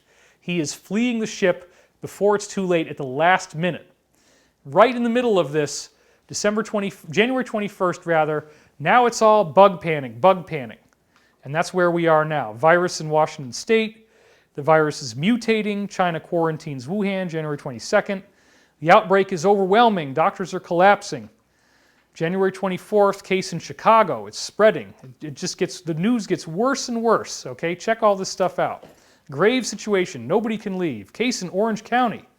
Then, January 27th, Kobe Bryant dies on the day of the Grammy Awards. And there's a whole lot more we could talk about that. I do not think that helicopter crash was accidental. There were 3 different examples of predictive programming where they had Kobe Bryant in a helicopter crash in media things. That was 2 of them was like that, okay? And we can show you that. That's a whole different talk that I have to prepare. But it was very, very sad, and it happened on the day of the Grammys. Now, here's another thing. Go back and look at those Grammy Awards, okay? And a couple things are notable. First of all, there's multiple performances where they have ordinary city streets of America that are on fire. And they're showing you the fire, and they're doing these anarchic raps and things like this in front of these fiery scenes. They're trying to plant the seeds of a social breakdown in America. They're trying to influence people to do this, and they traumatize us by killing one of our great heroes, one of the greatest basketball names of all time, Kobe Bryant, on that same day that they're seeding this narrative of fires into people's minds. And then also, this one girl wins all the Grammy Awards, Billie Eilish. And it had just come out in the news before that the Grammys were rigged. The CEO of the Grammys had resigned due to abuse and saying none of this is fair. It's not based on voting. They just pick who they want. Well, they went ahead anyway, and they shoved through Billie Eilish. Now, if you look at her videos, they are extremely satanic. She's literally got black eyes, demonic, this stuff coming off her face, and she's got these wings, and I don't believe she knows what's really going on or how she's being used, but they gave all the awards to the highly disturbing satanic video girl. And I feel sorry for her, and I hope she can get out, and that they haven't abused her too much, if at all.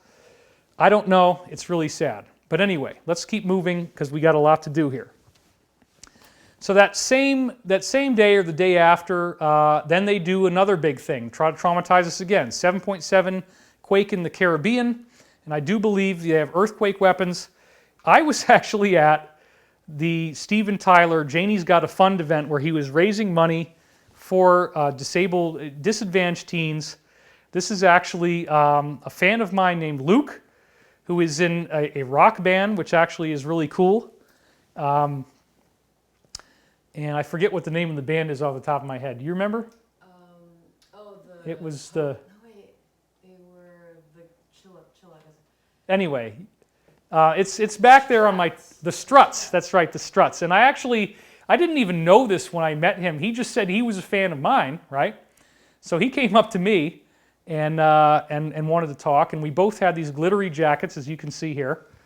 And so we had fun talking, and I found out later, actually, this guy's a great rock and roll singer, but he was into my work big time. Anyway, the World Health Organization declared an emergency. The cases are spiking. It's all this fear, fear, fear.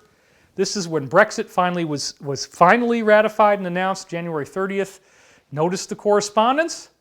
Right as they're about to lose control of the financial system and the world through Brexit, they got to get this thing done. They got to get this pandemic done.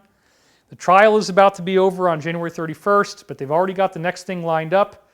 Bolton, all that stuff.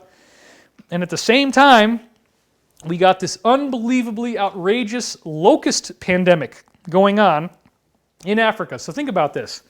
You have a swine flu that's killing all the pigs in China. You have a chicken flu that's killing all the chickens, so they don't have any food. You have the coronavirus that's attacking Asian males. 5 times more Asian males, 80% male, are dying from this, okay? Then you have Australia on fire, which is biblical, these huge fires, that there's all this evidence that it was deliberately set, and I will show that in another talk.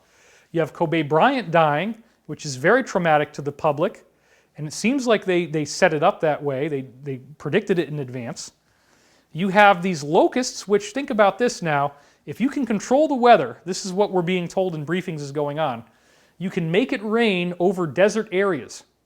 And then all these locusts are bred up, and then you cut the water off, and they get dehydrated, and they will go to where the food is, and they're just destroying all these crops. This is an attack against the planet, and it can be done. You can make locusts to order by just putting rain in the desert. That's what apparently has been done. Then, of course, we have on January 31st, this weird, this is the Huffington Post liberal media version of it. The cover-up is complete. Senate has nixed the witnesses. They've got to make Trump look like the bad guy at all times. This was another really weird thing, okay? The death of Mr. Peanut. That's going to be in my article as well. Now, what do I want you to see here? Look carefully at the image that they have in memory of Mr. Peanut, and look at the monocle and the shape of the monocle. It is a Q, and it even looks similar to the way the QAnon thing has been designed. There's a whole story in this where they wanted to assassinate Trump, the cabal did, and they know that Trump is related to QAnon, so they even worked the Q into the logo, and they joked about Mr. Peanut dying, but then after Kobe Bryant died, they had to pull these ads from the Super Bowl. But there was this very bizarre campaign that clearly telegraphed they wanted to assassinate the president, And here is the lovely Billie Eilish in one of her several satanic videos where she's got the city on fire and she's got black eyes and gook on her face and satanic wings. And this is the girl they gave all the Grammys to.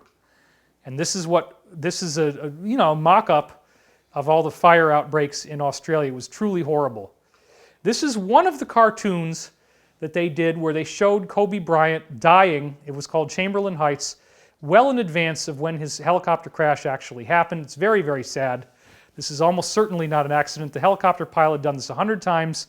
It was not because there was bad visibility. And also in these Australia fires, if you look at this carefully, look at the background, notice those trees are fine, but then look at the truck in the foreground and notice that there is molten, that has now frozen up and turned solid again, molten metal coming off of that truck because this is done by microwaves. They were deliberately starting these fires with all different methods, including microwave beams from satellites, where the truck's burned up, but the trees are fine. Right in the background. Look at that. That is such an arresting picture. So again, this is where it all started for me, 2007. I put all this out there. And then we had something else that weird happen. Remember this? February 4th, where the Iowa caucus somehow blows it, and then they lose all the votes. Even though Pete Buttigieg and Bernie Sanders came out way ahead of Biden, and this is supposed to be what defines where the Democrats are going to go. Nope, they threw it in the trash. Here's a New York Post heading, Des Moines, right? Democrats in chaos as the Iowa caucus implodes. So they got rid of that one. Good job, guys. You got rid of that. And then this was when the vote finally happened that stopped the impeachment. Pelosi ripped up the speech in front of everybody, which was kind of childish and actually illegal because it was destroying government property. They didn't go after her for that. Trump gets acquitted. The left people hate it for the most part, but the right are very happy. The country's divided. Biden finishes in 5th place. He lashes out at dog-faced voters. Then we get February 10th, where in the Oscars, the guy who was playing the Joker, Joaquin Phoenix, tells us all that we're parasites because we're eating meat. Everybody got mad at him for that, and the ratings fall to a new low. Then we have election crisis stuff. Everybody's all excited about the election. That distracted it for a while. While the pandemic's coming in, there's Bloomberg, Uncle Virus, right? All the way back 2009, he was part of that group. He didn't make it, okay? He got scorched in the debate. This is where things really start to get crazy. Stocks spiral, yields crash, systems buckle. This is as this silly pandemic thing is starting to heat up, which is now not silly at all. Very serious. People in Fidelity Mutual could not sell their stock because mysteriously their accounts were all dialed back to zero as the first economic crash starts to happen. And when is all this happening? Right at the time that Weinstein is found guilty. You get it? You see what I'm saying? He went straight to Rikers Island, 23 years. This is a landmark in the movement. Now look at what this man has turned into. Look at the decrepitude on his face as he is just degrading. He's walking with a walker now, which maybe he doesn't really need it, but it sure looks good for the camera, right? He's an actor. Now look at his face in this shot. I mean, he just looks as white as a piece of paper. His face looks like, yesterday's breakfast come back up again. Man, it's nasty. And he's doing harv time. So as soon as that happened, right, this is when the world goes into lockdown. It's all scared, because now they know all the rest of them are going to get arrested, that the judges are not bribed anymore. The spread is escalating. The spread in the USA is inevitable. The Dow starts going down. This is February 26th, February 27th, another February 27th. Dow is dropping, biggest in history, February 28th. March 3rd, and that's interesting, right? Chris Matthews quits MSNBC, probably because he's doing it voluntarily, stepping down. All of a sudden, March 3rd, now they're handing it to Biden. What the hell? Yeah, economy going down March 5th, and then we got March 8th. Italy now quarantines their population, and this thing is going crazy. But if you could actually read something like this, China's finally declining. They don't want to talk about that too much. Now, March 9th, it really starts to get crazy. Stocks go down. Dow minus 1,800 points. Oil is plunging. That's them selling it off to collapse the cabal. Banks are getting hit hard. Then March 10th, it starts to get really awful. Italy quarantines the entire country. Earthquakes. There's some earthquakes in Utah that were underground bases being wiped out as the cabal is being defeated underground. And then March 10th again, and then March 11th, we have Germany, 70% will be infected. They're just ramping up this fear. And this is where Trump comes in on the 11th and says he's fully prepared to use the full power of the federal government. And we need to protect all Americans. Now, Tom Hanks tested positive, but apparently he only had the body aches, nothing that bad. March 12th, it's getting worse and worse and worse. The Fed pumps another $1 trillion. Now they're doing it every day. They're pumping $1 trillion a day. This could get bigger than the 2008 bailouts, which have done incredible damage to the global economy. Yep, Fed pumps another $1 trillion, worst day on Wall Street since 1987. And then we get these weird rainstorms. Right as everybody starts to panic, the rain comes in, and I think that was great. You can see it here. The Topanga weather forecast, look at that. I mean, it never rains around here. And it's Saturday, Sunday, Monday, Tuesday, Wednesday, Thursday, Friday, Saturday, Sunday. Showers, showers, showers, rain, rain, rain. Rain destroys these airborne particulates like coronavirus by binding them up with water and ozone. Then on Friday the 13th of all things, they know it has symbolic importance, the Dow has its biggest drop since the 1987 market crash, 2,352 points. This is all orchestrated, folks. They're doing this to try to throw off the mass arrest now that they know it's close. Trump has to declare a national emergency. It could go on for 2 months. Modern life turns surreal. This is really the day that it got totally nuts. Friday the 13th. Isn't that something? Look at the day. Complete shutdown is on the table. It's an emergency, March 14th. This is, really crazy. And then right there, March 14th, it's announced, Bill Gates steps down. Interesting timing. So then I'm like, okay, dude, we got to find out how many Americans are actually killed by the coronavirus, right? Because it's so scary. It's so scary, right? So I'll type it in on Google, right? Let's see what Google says. Well, it says worst case estimates for U.S. coronavirus deaths. I didn't ask for a worst case scenario estimate. I want to know how many freaking people actually died, right? Over 3,000 cases in the airport. Wait a minute, how many people actually died? You got to keep scrolling and scrolling. They don't want to tell you, right? You keep scrolling and scrolling, and finally, you go down there, and there's what it says at the bottom. U.S. death toll rises to 30. 30 people, okay? Let's go back to camera for just a sec. 30 people? America has 330 million people, and 30 people die? And it's this crazy, oh my God, it's crazy. 30 people have died in America, but you can't find that. Now it's up to like a couple hundred, 200-300, but still it's very, very low. Anyway, now I'm still scrolling through. I'm showing you, if you go down a little bit farther and you have the patience to scroll, as of March 3rd, there were only 9 deaths. And they're ginning up all this fear. And then here's the next one down there. Now it says again, over 30 people dead. So this is an ABC News article where they actually admitted that the death toll was small. National Guard is being activated. And, right here in that post, you have to scroll through it. It's not easy to find. The death is the 30th in the United States and the 3rd in California. Okay? And then Italy, oh my God, Italy is so bad, right? It's so bad. Oh my God, I'm so terrified. Everybody in Italy is dying. It's horrible. It's this catastrophe. They're dying, they're dying, they're dying. Whoa, hold on. 168 died in the last 24 hours. That sucks. I'm sad for them. A total of 631 people, right? The death tolls in Iran and South Korea stand at 291 and 54. Korea was supposed to be such a big deal, right? Oh, wait a minute. 631 people in Italy. How many people live in Italy? Let's ask Google. 60.48 million. Let's divide 60.48 million by 631, the number of deaths, to get us a number which we can use to calculate a percentage. That means there's 95,847.8 units of 631 in 60.48 million. Divide 100 by the 95,847.8 to get your percentage. Chunk it into your calculator, what do you get? 0.001% of Italy's population has died, but yet, oh my God, it's so scary. So this is the kind of stuff that I'm walking you through here, but the media is not going to give you. I'm sorry, but they're not. Now, Trump is saying we're doing very precise medical screenings at our airports. Pardon the interruptions and delays. We're moving as quickly as possible. Now you can't even go through the airport.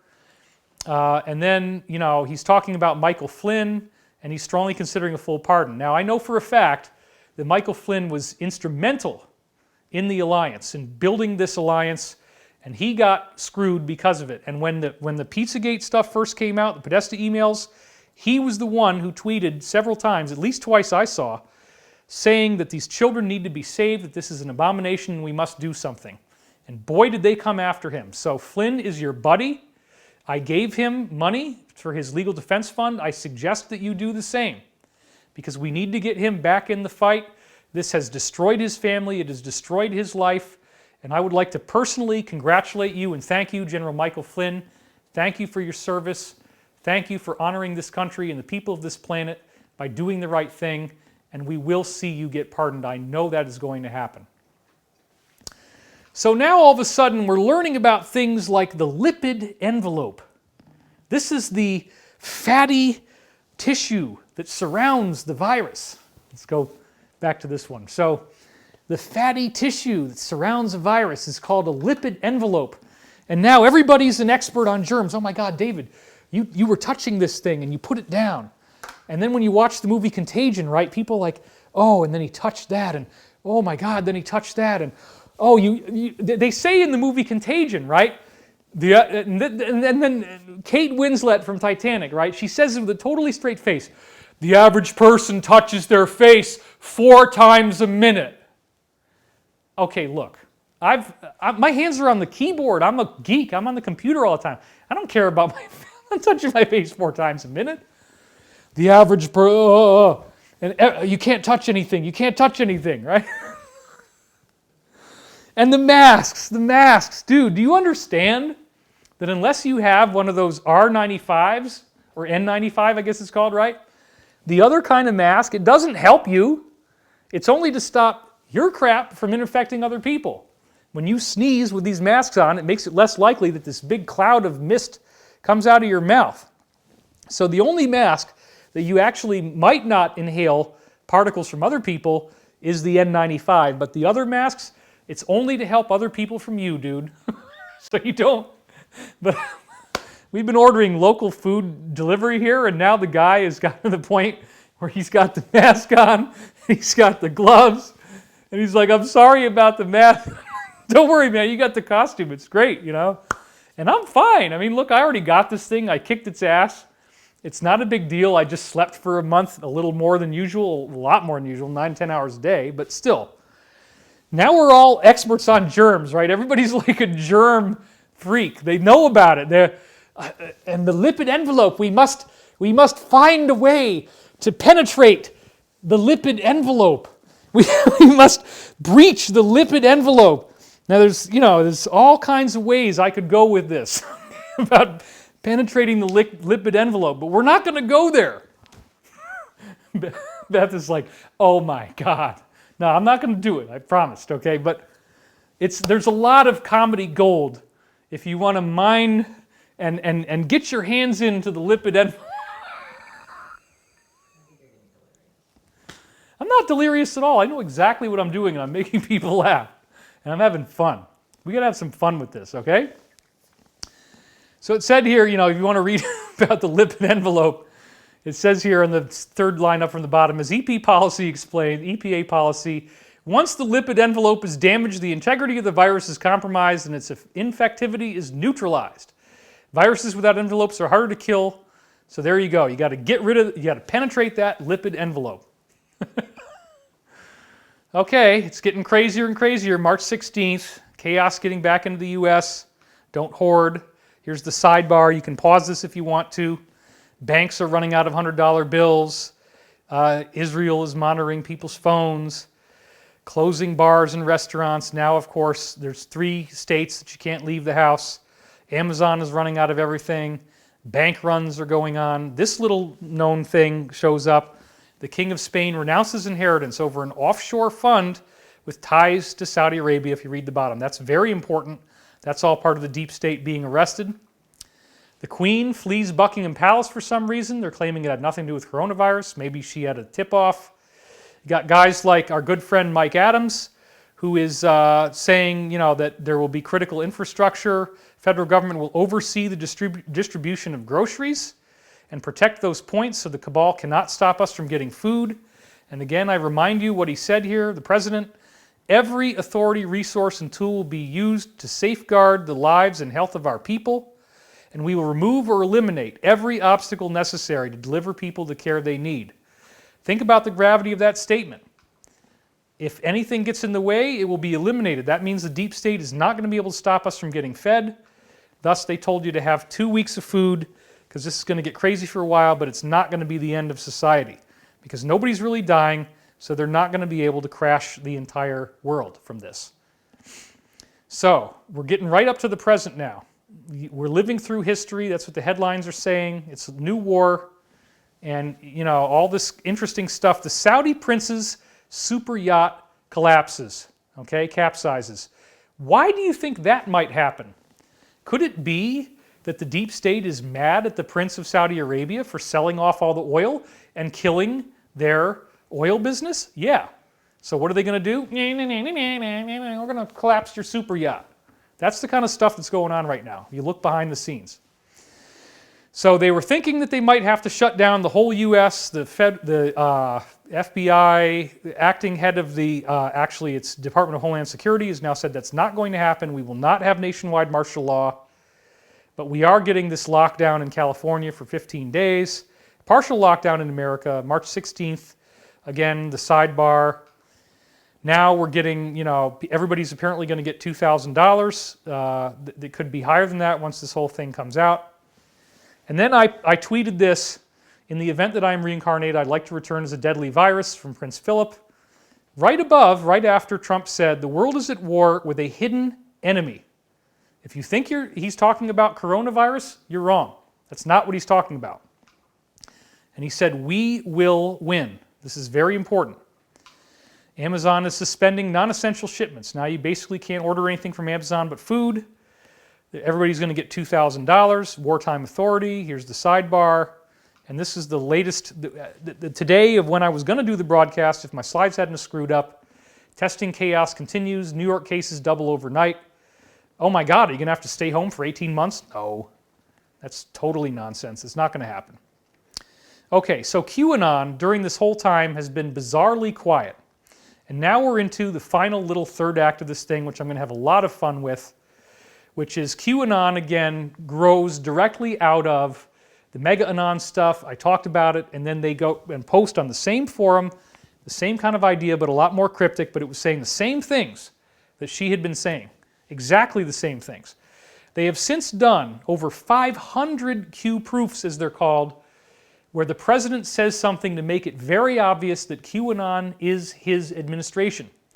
But again, now I'm showing you this thing goes back to the 1950s, the early 1950s, and Trump was just put in position by the military. They asked him to run to risk his family. He was given a 2-week insider briefing where they showed him what was really going on. The last thing he wanted to do is be president of the United States. The hatred, he was set for life. He's a billionaire, he's a celebrity, he's got money, he's got places to live that are beautiful. Why the heck would he want to do this?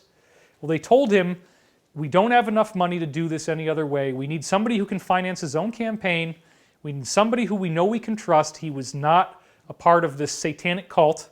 He certainly had his own dents, but last year, when they were doing all this Mueller stuff, they were digging and digging and digging, and one of the briefings we got is that if they had found something of high value against Trump, they would have launched this virus a lot earlier, The virus was being held onto for the right moment of release until they thought they could get the most benefit out of it. They just couldn't get anything out of the impeachment stuff. Nothing stuck, so then they released it at the end of the year, and that's when it all starts to ramp up. It took a while. So QAnon is the alliance, it is the administration, and they are the good guys. I'm sorry if you don't like them, but now is a time where we really need to be looking at this with a pragmatic eye, with a sense of hope, There's what, 3,800, 3,900 some Q posts now. It's gigantic. There's so much intel in there. No one person could possibly study all this and understand everything. It's that big. It's huge. But there's been some really crazy stuff. And the craziest one recently was on November 11th, 2019, where Q talked about Project Looking Glass. This is a photograph of the post number 3585, where it says, Project Looking Glass, going forward in order to look back. Now, what in the world is that? We're going to drop in for review now, and this is mostly going to be slides. I'm going to move quickly. The human brain has this gland in it called the pineal gland, or the third eye, and it shows up in many, many different forms in ancient cultures, like the King Tut's serpent on his forehead, and they often show it as a pine cone. Here's a Babylonian version of it. The Hindus have it as the bindi, or the third eye. Bacchus has the pine cone on his staff there that you can see. Dionysus has it on the end of his staff. All the mystery school people, the initiates, the sacred orders, Buddha, as he's reaching Buddhahood, Buddha consciousness, he's got the symbol of it, the inner fire. Even in the Bible, Jesus says, you remember this from my show back in 2008, the light of the body is the eye. If therefore your eye be single, your whole body shall be full of light. And this is Matthew 6:22. Well, wait a minute. If there's only one eye, then your body becomes full of light? Well, yeah, Jesus is saying when you activate your pineal gland, when that fully kicks on, you get the light body. Okay, that's what it's about. So these people in the secret mystery schools, they also know this, that the pineal gland is the key to ascension, right? It's the key to your psychic function. It's the key to higher consciousness. So as I said in that show back from 2008, if you remember that, surely the Vatican doesn't follow this, or do they? Well, check it out, because you go into Vatican Square, there you have the open sarcophagus, you have the two birds representing the phoenixes, and then you have the pine cone. In fact, this area is called the Court of the Pine Cone. When you walk around in there, you also see this crazy ball sculpture, which we'll get into in a minute. But there it is, the pine cone, and then look at this. You got these sphinx-like lions with Egyptian hieroglyphics right at the base of the pine cone. What in the world is this doing in the middle of the Vatican? It's a secret. There's an obelisk with a Christian crucifix apologetically stuck on top. Then you have the Pope himself has the pine cone on his staff. This is because they're really into the pineal gland and the secret traditions. So this is a little map of this visual cortex mapping into the pineal gland. It goes right back to the same part of the brain as the eyes do. It is an eye. It is a third eye. And again, Jesus said, if therefore your eye be single, your whole body shall be full of light. Matthew 6:22, you can go look that up. It's a big, big clue to what's going on here. So, the pineal gland is only activated when light goes out. And one of the quotes from Jesus is, the people who sat in darkness saw great light. So this possibly refers to the idea of meditating in darkness and then activating your inner light through the pineal gland. It's possible. We don't know for sure, but it's speculation. Now, what do we also know about the pineal gland? It does appear to secrete DMT, or dimethyltryptamine, which is found in these various shamanic potions such as ayahuasca and yopo. And if you have a DMT experience, you get time dilation, time travel, journey to paranormal realms, and encounters with spiritual beings or transdimensional modalities. So you don't want to screw around with that stuff unless you have it supervised, and again, it's probably illegal, so I can't really tell you what to do, but a lot of people are trying these things now. The big secret with the pineal gland, as I've always said, this is very important for reasons we're going to go to, so just hang in there, guys. I know this is long, but I am a machine. I just keep going, right? Like, wow, how does he do that? The interior of this gland is filled with water. It's hollow inside, and that what you're seeing there, that's about the size of a pea, okay, a typical pea. Now, the water inside the pineal gland will calcify and harden as you get older, so there's no water in it anymore, and that's really bad. That means you lose your psychic senses. This is like the mark of the beast in the third eye area. That's what starts to happen. Now here's the really cool thing. The interior tissue, the tissue inside the pineal gland aimed at the water is filled with rods and cones, just like the retina of your eye, and it's wired into the visual cortex. So as long as you have light the pineal gland is not very active, but when the light goes out, there's all this electromagnetic activity that starts to form around the pineal gland's surface. So you go into the dark, and then this electrical activity fires up, and if you're sensitive, you can feel it as a pressure, a buzz, a tone, or an acceleration in your head. All the water inside your pineal gland is now shifted away from local space-time and electromagnetic radio signals, and that allows it to go over into time-space where your soul is. I have all that science in the source field book. Then the retinal cells inside the pineal gland record whatever visual imagery your soul is actually seeing. So the DMT appears to hyperactivate this activity, and so when you take these types of drugs, you're forcing the pineal gland to have more DMT in it, which gives you more of this psychic insight. But it is dangerous. I mean, people can do a trip and then their pineal gland is always stuck on. It doesn't turn off anymore, and you start having hallucinations, schizophrenia, and waking delusions, which you definitely don't want that. Now here's another really amazing thing I've talked about. It's all relevant, so just hang in there. The DMT itself is a piezochromatic material, which means that when you actually synthesize DMT and you hit it with a hammer, big bright flashes of color will come out, and it'll be red, blue, green, yellow. So when that's inside your pineal gland, it's like a little piezochromatic crystal. It can actually be moved by an electromagnetic frequency, okay, in this case from the other realm, because you're shielding off the ones from our realm. Your soul gets in there through the silver cord that everybody sees when they're out of body, right? That's the tether that you have to your soul, as your soul is going out and doing remote viewing. It goes through the silver cord into your pineal gland. The DMT crystals are actually releasing full color information that the retinal cells in your pineal gland actually see. So when you're tuning in and meditating, you're seeing images from your higher self. Now, in my class coming up called The Great Awakening, I am going to be unlocking the secrets of how I've used this technology to get into the psychic sight.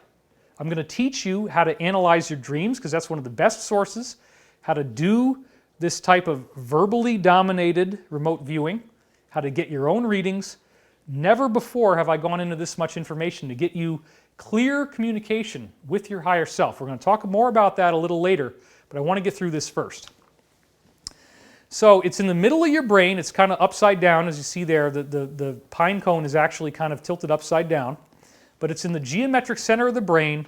And also, interestingly enough, the eardrums, both eardrums are actually aligned with a tetrahedral shape if you actually look at where they're positioned.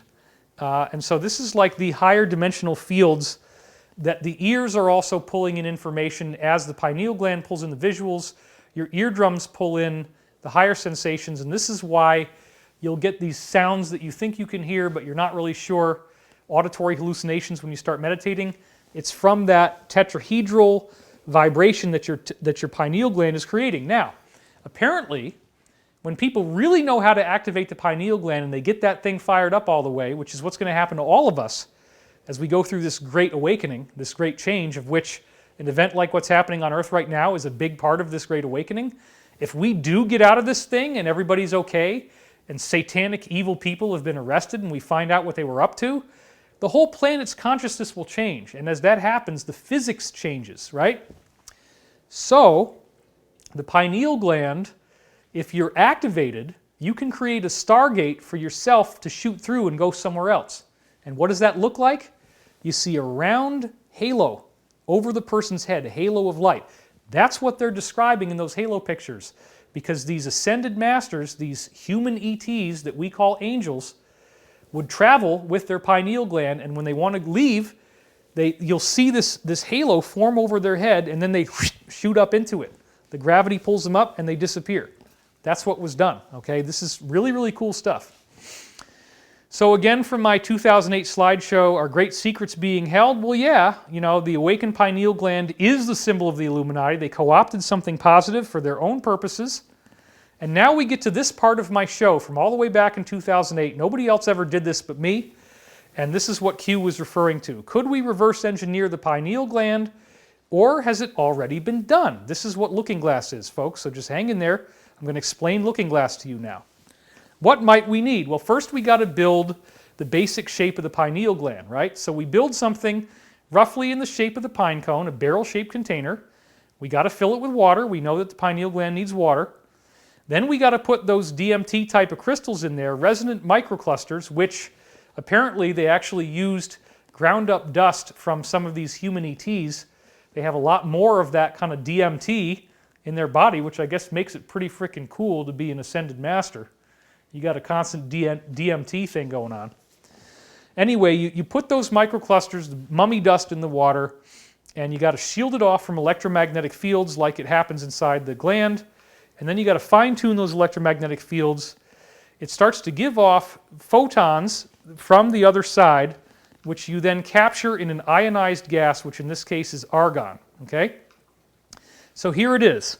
This is what it looks like. This is a large thing. Just to get you a sense of size, each of those posts are taller than a human being, right? So when you walk up to this thing, it's big. It's a big frickin' thing. In the middle, you have the barrel-shaped cluster, and you have the water is stored in there. Then you have these rings that rotate around it, and the argon port is where they shoot in this argon gas. When you fire this thing up, you see this kind of amber-colored looking glass, as they call it, and it's got a fisheye lens distortion around the edges, and then a person can walk up to this thing, okay, and as you stand near it, it will pick up whatever your pineal gland is seeing and make it visually accessible to everyone in the room. So this is very, very important because the pineal gland can see into the future. Project Looking Glass, they use this technology to look into the future.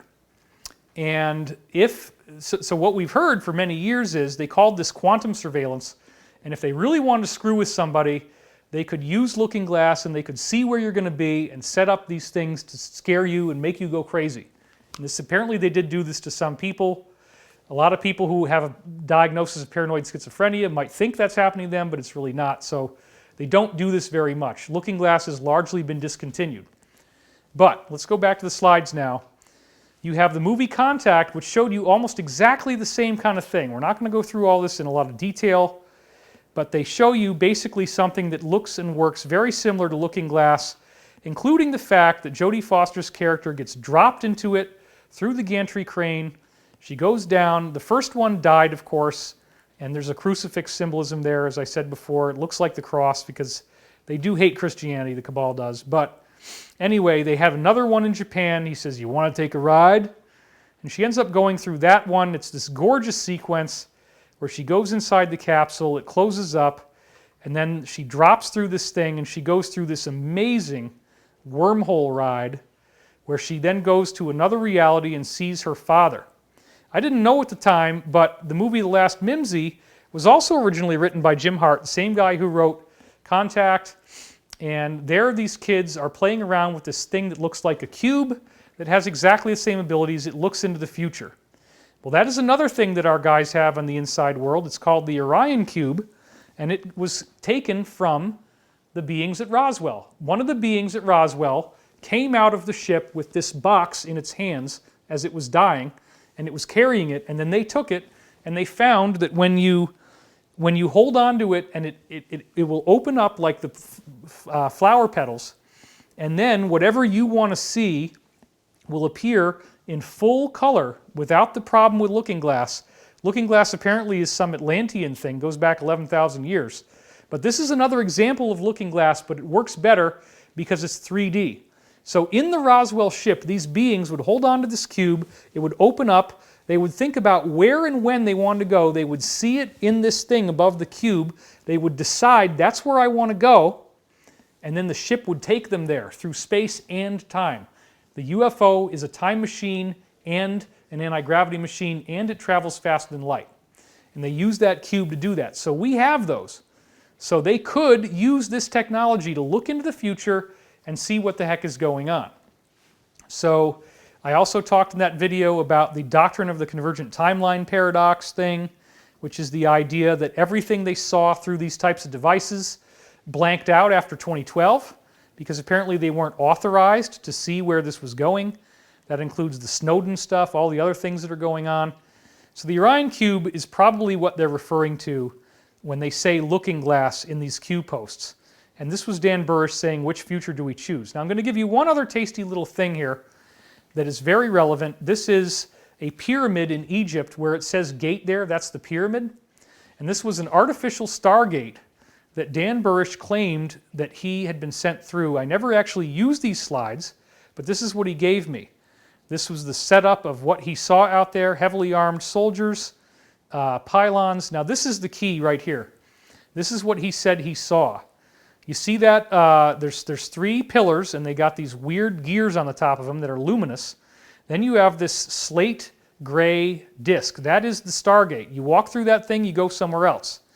Now notice to the left there's those 2 red discs, and then inside the red discs is a little thing that looks again like the barrel. That's what it is. It's one of these barrels like the looking glass. It's the same thing. It's that barrel of water, except in this case they have to be near a pyramid, but you can actually use it to travel. So the barrel is right there in between the discs. You can see it up close here. That is the same thing as a looking glass. It can be used to make a Stargate. And he also said that there was a strange perception area as you're getting near to the gate. Now this is one of the weirdest things he said, that the barrel, depending on how you tilt it, it'll either produce a round sphere, like you see at the top, which is how they use it for looking glass, for that configuration, or it forms a flat disc, which you need to do if you want to travel through it as a Stargate. If you don't travel through it as a flat disc, it will literally tear your body to pieces. If you tried to walk into that sphere, you will die.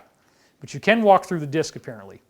Another thing I've never showed anybody until now is this is his recollection of the flip book that somebody had where they were actually looking at the global grid and timing when the Stargate would open based upon these geometric alignments. So you might pause and look at that for a while. Anyway, looking glass is a commonly used tool in the Black Ops world, especially the Orion Cube. The Cabal used it for decades to outsmart their opponents, and QAnon is now saying they have gained access to this technology to look into the future, to see what the Cabal was going to do, and to beat them at their own game. So here again, November 11th, looking glass, and we're just going to go through a few Q quotes that I did last time, and then we're done. So they said, going forward, in order to look back, Q had this very bizarre, huge gap in posting between August 1st and November 2nd, 2019, and then they say the public understanding of events are just around the corner. This is after they told us about looking glass, right? What do they know? Public understanding right around the corner. November 11th, they say, be ready, Patriots. And then they also announced that they had moved over to the Department of Defense's own web server, 11.11.18. This is the same day that they made the looking glass post where they say future proves past, where they're talking about DoD being the server. So sure enough, when you look up the IP address of the Department of Defense's own server, it is 11.11.18 as their main domain name. So the QAnon is now protected by the Department of Defense. November 13th, they say nothing can stop what is coming, and they know this because they have looking glass. Then they say November 16th, they borrow from my lingo, the harvest will soon be delivered to the public for consumption, and the hunters become the hunted. That's pretty freaking cool. What do they know? They've got all this intel they're going to give us. Then they say there is no step 5, this is the end. November 19th, they knew that something big was about to happen and that we're heading to the end of it. November 23rd, they said it's going to be biblical. Well, look at what we're seeing with plagues of locusts, Australia on fire, this weird worldwide virus plague thing. The plagues are in the Bible, right? They said it's going to be biblical. So they already knew what was going to happen, and they knew we would get through this. Okay? The Great Awakening. Be ready. Public awakening is coming, December 2nd. They know what's going to happen. They said panic on the inside is real and all hands on deck. So these people are going down. Now they say they're going to use the National Presidential Alert System to get us the first messages, political and information warfare. And then December 19th, they say this is going to lead to a mass popular awakening. And they also say they will fight, but you are ready. So they know what's going to happen. Now this is one of my favorite ones. December 19th, the enormity of what is coming will shock the world. How does that sound right now? To me, it sounds very, very amazing. The enormity of what is coming has shocked the world, and we're just at the beginning. All of this stuff is getting ready to be released. The 38,000 troops in Europe, You see how this all fits together? Looking glass, they know what's coming, they can see the future. They knew that the deep state would release this thing. It wasn't going to be as serious as they wanted it to be. And then they can use that to do the arrests. Everybody's home right now. That's the best time to do this. Okay? So it says here, you know, the enormity of what is coming will shock the world. That's post 3728. December 19th, they say something big is coming, obviously. And they also say on the 29th, the truth will be told. The 21st of January, they're attempting to protect themselves from prosecution and prevent the public from discovering the truth. They keep stalling. Then they say on January 23rd, the public will learn the truth. They also say that a slow drip will suddenly turn into a flood, and again, nothing can stop what is coming, nothing. And think grand jury material, GJ. Nothing can stop what is coming, nothing. This seems almost absurdly overconfident, but if you have looking glass and this plan is in place and it's got so much behind it, so many probably millions of people ultimately working on this in varying ways behind the scenes, at least hundreds of thousands. January 23rd, what storm? You'll see. So they know they're getting ready to do something amazing. January 23rd, they say, don't worry, it won't be boring forever. That's to say the least. And then they also say, the Great Awakening, they will not be able to walk down the street when people learn the truth. That is coming, folks. That is coming. February 5th, 2020, they say, buckle up. There's going to be panic in D.C. And then on February 9th, as this is all starting to really ramp up with the virus, they say one word, justice. And then on February 13th, they say, haven't you figured it out yet? It's not about Trump's corruption. It's about making sure you don't find out about their corruption. Then on Valentine's Day, they give us an amazing one, a gift for Valentine's. A world televised sit-down is coming. And they say right here, allow for the public dissemination of critical facts, possible unsealed indictments, and declass prior to a world televised sit-down. Watch what happens next. It's going to be a very hot spring. They knew what was going to happen. And then they say on February 17th, to be blunt, game over. That is a very solid statement. They have no lack of, they're not afraid. They know this is going to work out. They say, prepare for the storm. You have come far, Anons, and you are ready. They're letting you know what's happening right now is the storm. Then, oddly, they drop off from the 25th to March 9th, where they then say, nothing can stop what is coming. Again, nothing. Rig for red, that's a term from submarines. Red alert, you know, they're getting ready to go into it. And then they say, God wins. And now, just today, they had not a word then for 10 days. And the silence of Q during this time is very noteworthy. They're wanting you to look back and figure out that this is not the end of the world. And then very recently, they just said, okay, you know, here we are, and do not fear. That was the latest post they just made yesterday, I guess. Okay, so I've been talking for a really, really, really long time. But I hope by now you see, we're at the end of the show, I hope by now you see if only 1% of people who are infected will die from this thing, it's not a big deal. Here's the thing, 28 deaths in the US, you know, total global deaths only 5,000, it's really not bad. China's factories are returning to production. There's no new cases of coronavirus in China. It all went away in like 2-3 months.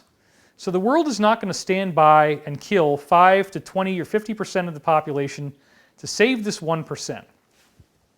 All right, so I do not believe that all of these things that I've showed you are random. I believe they're all interconnected. I'm sorry, I don't know how long this thing is, 4 hours, 5 hours long, whatever. But we had to do this. It's important to get this out there.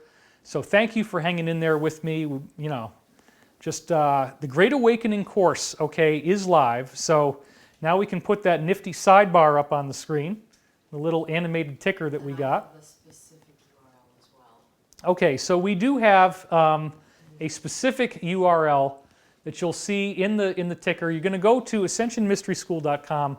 This is how you support us during this critical time.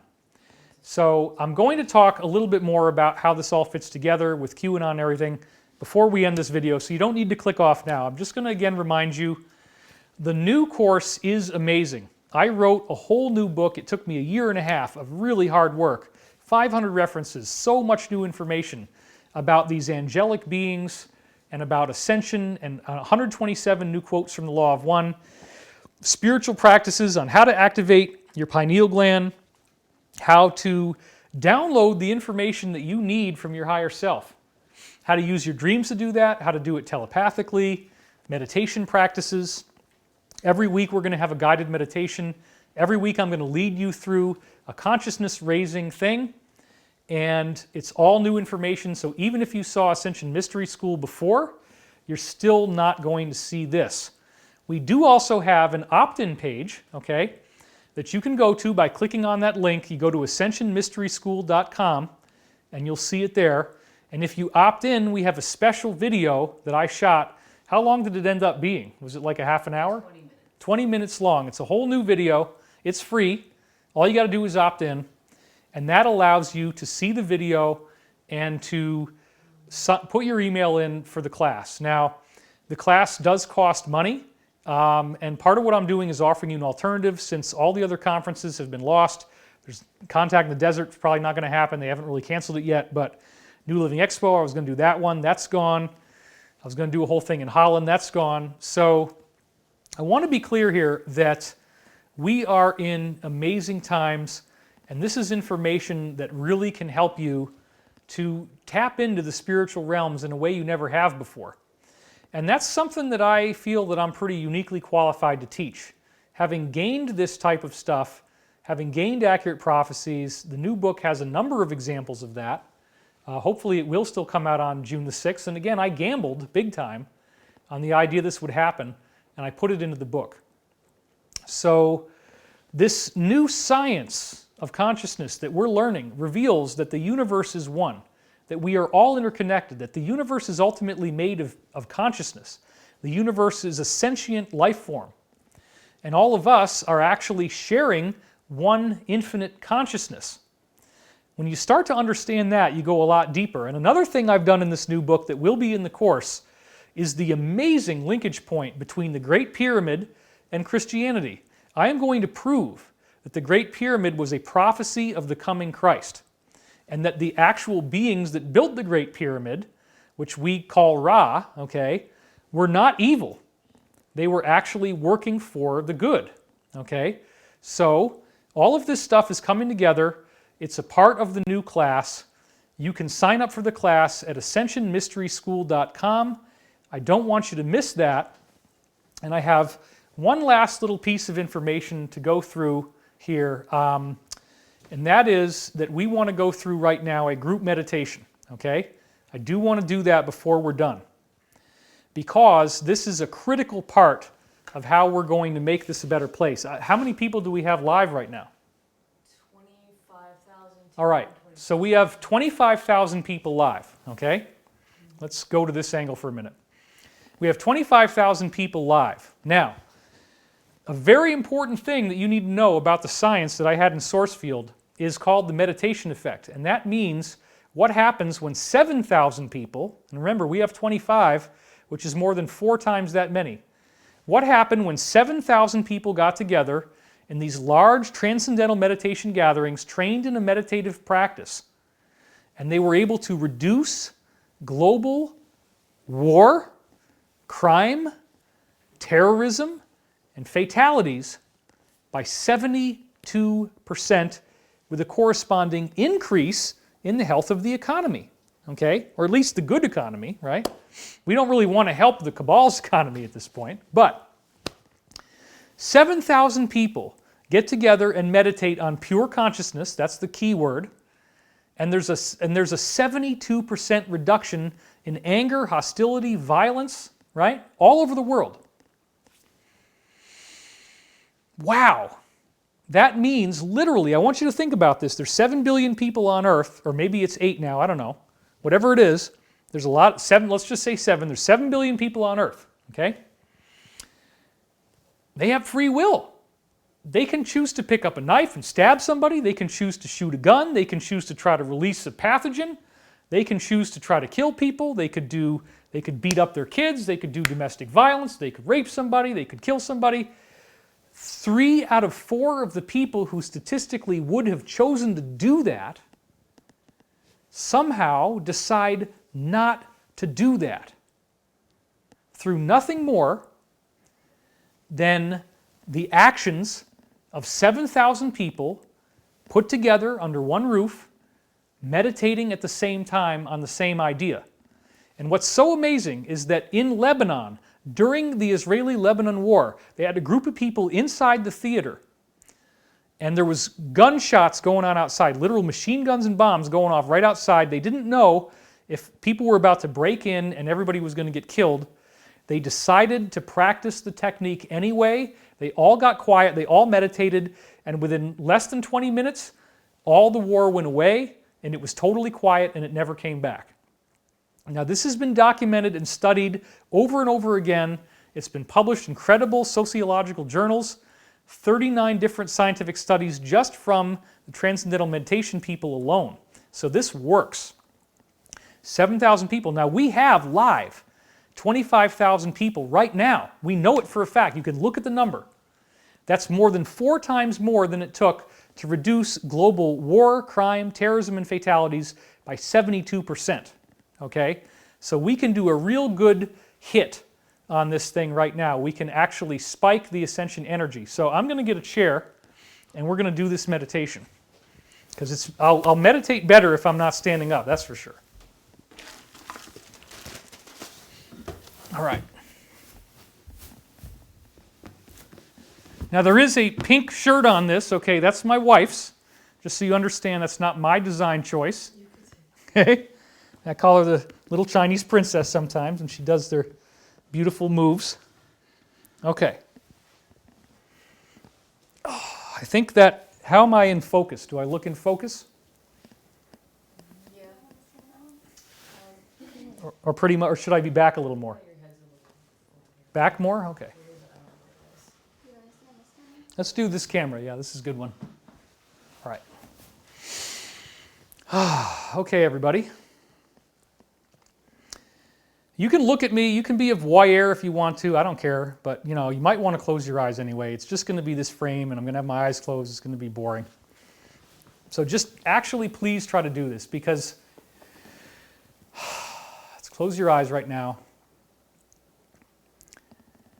Take a nice deep breath and let it go. And I invite you to take another nice deep breath and let it go.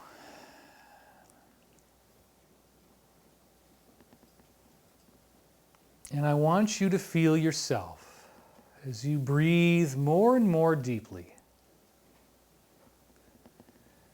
becoming ever more fully relaxed. Exhaling all places of tension in your body. Relaxing ever more perfectly in this and in every moment. Easing back into your chair or on the floor, whatever you feel comfortable with. Lying down, perhaps. Letting yourself breathe deeper and deeper, more and more. Becoming ever more perfectly, beautifully relaxed.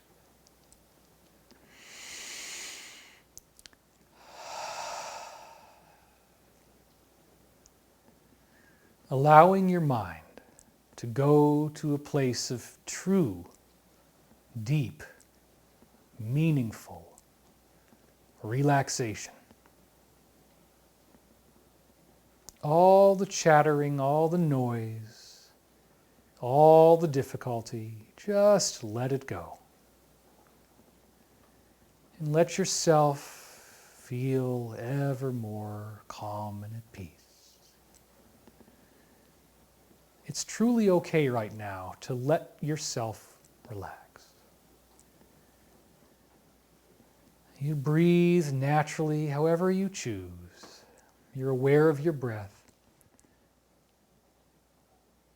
And you find yourself feeling so deeply comfortable, secure, and calm, more and more relaxed. Letting all the stress out of your body. Exhale all stress. Exhale all pain. Exhale all trauma, all discomfort, all anxiety and panic and fear. For in the greatest sense, you are consciousness. You will always exist. Nothing threatens you. And you are immortal. And in this consciousness, it is not just your awareness anymore. It is your awareness, and there is something so much more for you. You are becoming more alive. You are becoming more at peace. You are becoming consciousness, pure consciousness. And as you let yourself glide deeper and deeper down, going deeper and deeper, breathing more and more relaxation, easing of tension, going deeper and deeper, down into yourself. You can start to visualize the planet Earth, with its beautiful watery oceans and its beautiful continents, surrounded in living light. Envision that light awakening in people as they sit at home, observing social distancing, and you realize this is the first time that almost everyone on earth has done the same thing. Everyone is at home. Everyone is in a relatively peaceful state. All the chaos, all the stress, all the deadlines, all the bills to pay, all that is on hold. The IRS has delayed everyone's tax deadlines, thankfully. Everybody gets to catch their breath. And if the briefings are true, a financial reset will lead to much greater wealth. So if you think you're going to lose all your money, you probably won't. You're probably going to do better than ever in the aftermath of this mass awakening. Right now, the global mind is waking up. It's been sleeping all these years. Some 25,000 years, the mind has been asleep. Now, as you breathe ever more deeply, becoming deeper and deeper, notice how the light you are creating around the earth is a global mind. The synapses connecting, the corpus callosum linking the two hemispheres of the brain, masculine and feminine, the opposing polarities unifying in a swirl of magnificence. This global brain has just had its first seizure as it's starting to awaken. And as insiders like Pete Peterson have told us, as you go deeper and deeper, the laws of physics are controlled by the observer. We define the way physics really works. If enough people believe they can fly, then the laws of physics change to allow that to happen. That's why if only 7,000 people breathe through feelings of love and peace, the world itself is transformed and 72% less war and crime, and terrorism and fatalities take place. See this awakening global mind and pump it up with peace. You almost melt into it. You melt into that beautiful, delicious, almost erotic light. There is a vivaciousness to it, a freshness, a youthfulness, a beauty. And you see that light now going through all molecules of COVID-19 and any other virus like it that may have been planned or is planned or was planned, and gently restructuring those molecules so that they no longer have any lethality. They're no longer taking people's lives. They're no longer so contagious. They don't last as long. I authorize you to use your consciousness to restructure that molecule. Look at the little thing. It's a little ball. It's got these little spikes on it. Imagine those spikes melting like an ice cube in the sun, so it no longer attaches so easily to lungs. Mutations that we authorize to make this thing no longer a threat. Envision it leaving quickly on its bell curve, society coming back to life, people going back to work, children dancing and singing and playing. Everyone is healthy, and we start to learn the truth, the big moment, the event, the mass arrest, the great awakening. Imagine now that moment, how wonderful it will be when we realize how long this plan has been in place to free us, to free the animals, all the innocent koalas who died in the Australian fires, the kangaroos, all those animals now much safer because this insane group has been exposed and defeated finally after all these years. And we have true freedom and liberty and justice for all. I'd like you to take this energy of this awakening global mind and send it over all those who are sick, all those who are lying in a bed, coughing, with fever. I authorize you to lower their fever right now. I authorize you to reduce their bodily temperature to a healthy level. I authorize you to see that virus leaving their body, turning into something that is not harmful to them. They start to breathe better, their lungs are clearing. They start to feel better, less tired, until they are free and can leave the hospital and go back to their lives. And I want you to send this light also to all those who exist in fear, who have bought into the greatest media magic trick of all time. How do you convince the whole world that something that's not dangerous is going to kill them? Not that dangerous, really, 1% or less. They were able to do this. They were able to do this trick. The cabal did this one thing. But it was necessary for our awakening. Q has made that clear. Breathe in confidence and peace and surety to all those people who have been suffering.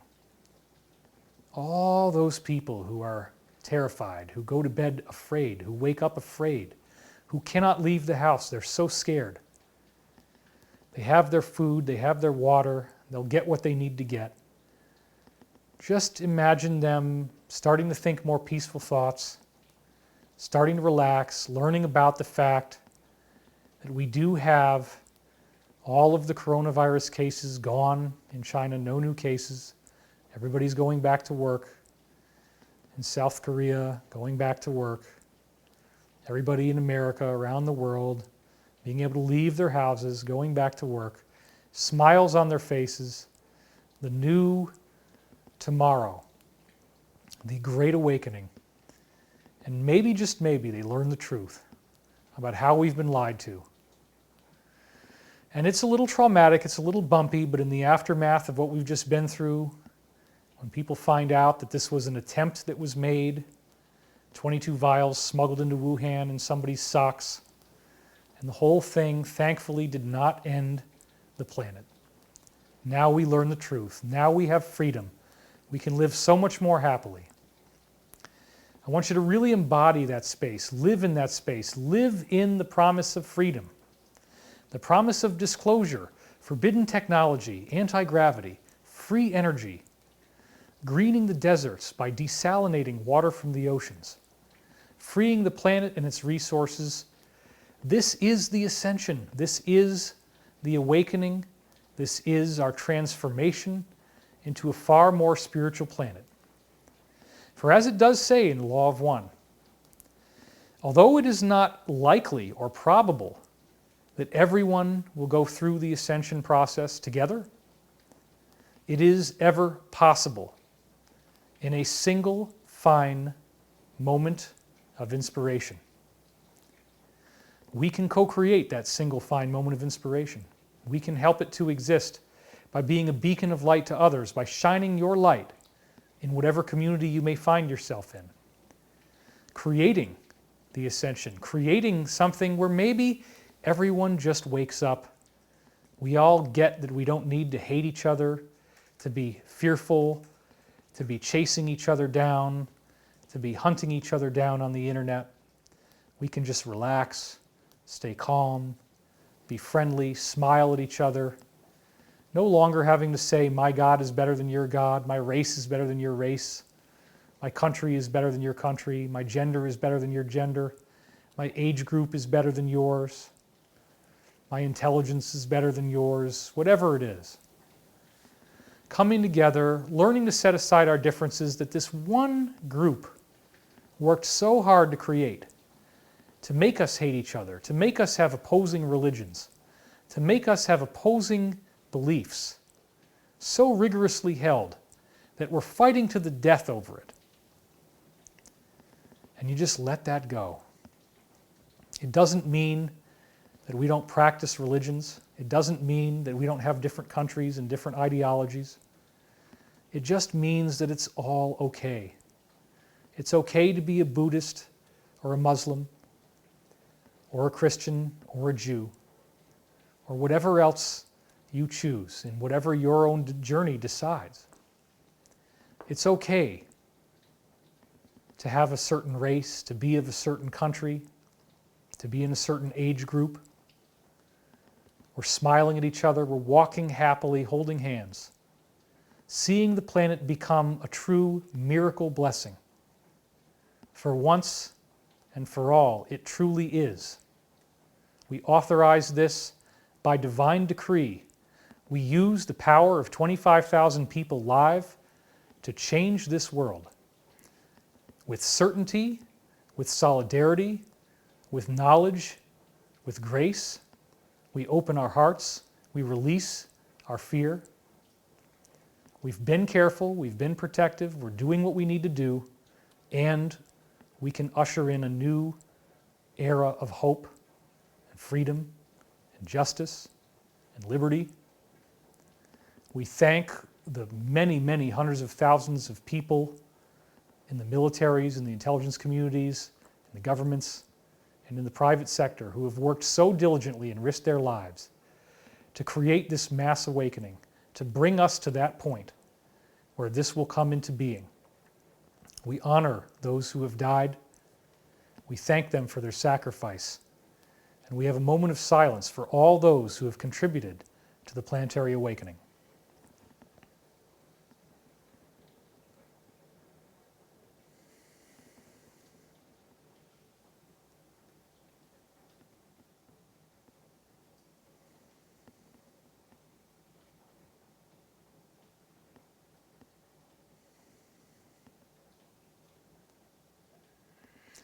And we reach out to those who are still risking their lives now, to all those involved in Defender Freedom 20 throughout Europe, the 38,000 troops.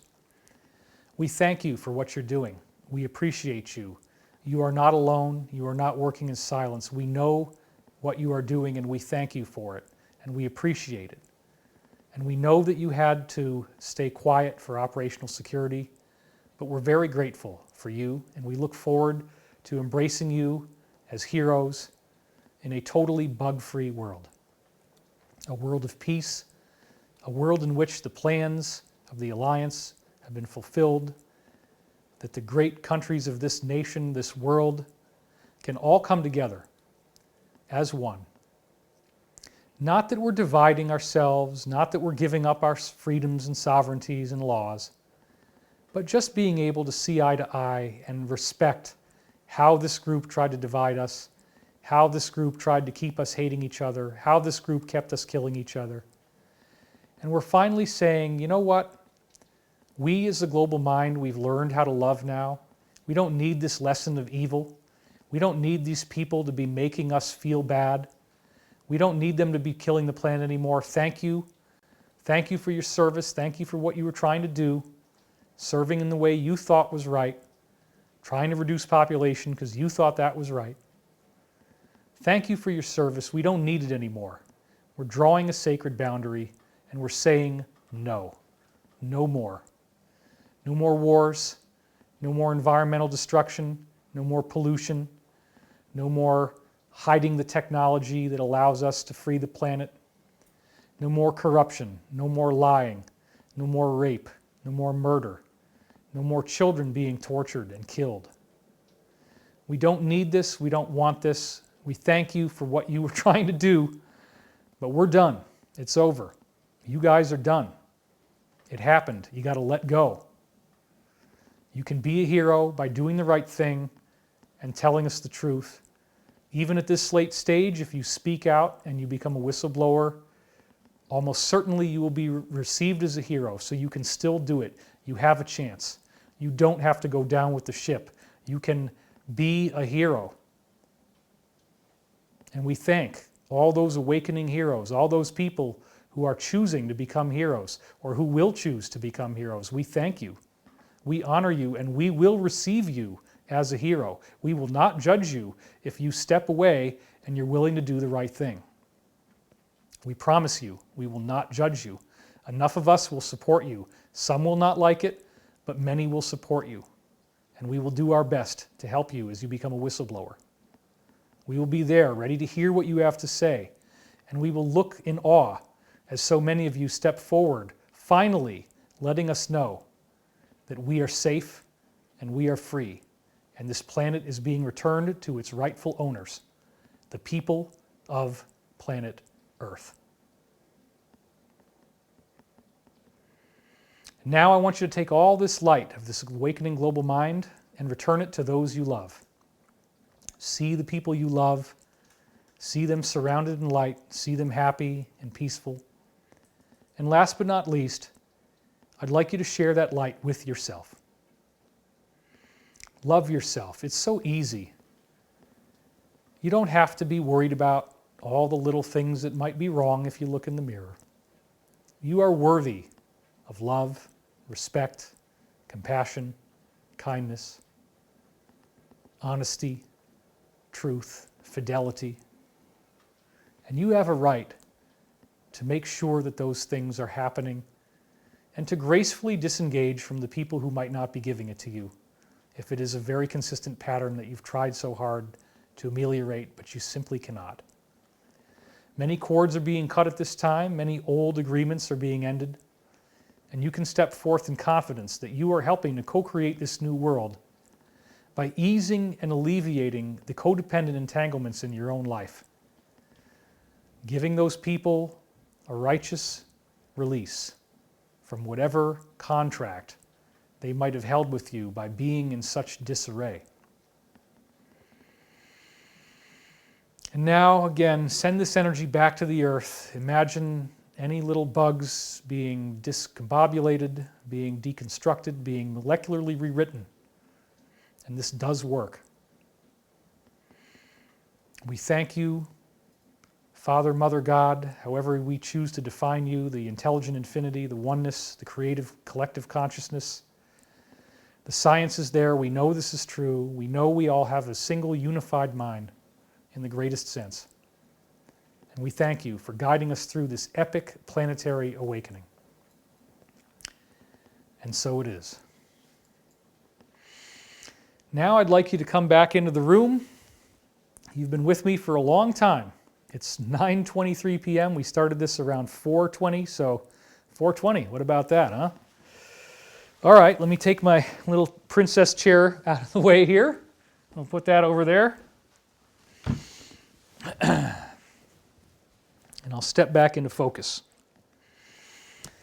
So, how was that? You like that? You like that meditation? We're going to be doing those every week when we do the class. And not only am I doing my stuff, my wife Elizabeth has, I believe, 3 modules that she's going to be doing for you as well. We're also going to have Q&A. There's a lot of stuff to happen. She's going to be talking about sacred boundaries. She's going to be talking about power animals and finding your power animal. So it's truly both of us coming together as a dream team. What? What are you going to talk about? I'm going to talk about all kinds of stuff. I'm going to talk about the Great Pyramid. I'm going to talk about how the Great Pyramid was a prophecy of Jesus, believe it or not, and that in the walls, in the actual passageways, there is a timeline, okay? And I have never gone through the pyramid timeline like I did in this book. It's very academic stuff, but I'm going to make it simple in this class, showing how the pyramid has a very precise alignment where if you count through the passageways of 1 pyramid inch equals 1 year, the pyramid inch is a little bit different than the English inch. It's exactly 500 millionth of the distance of the pole to the pole, North Pole to South Pole on Earth.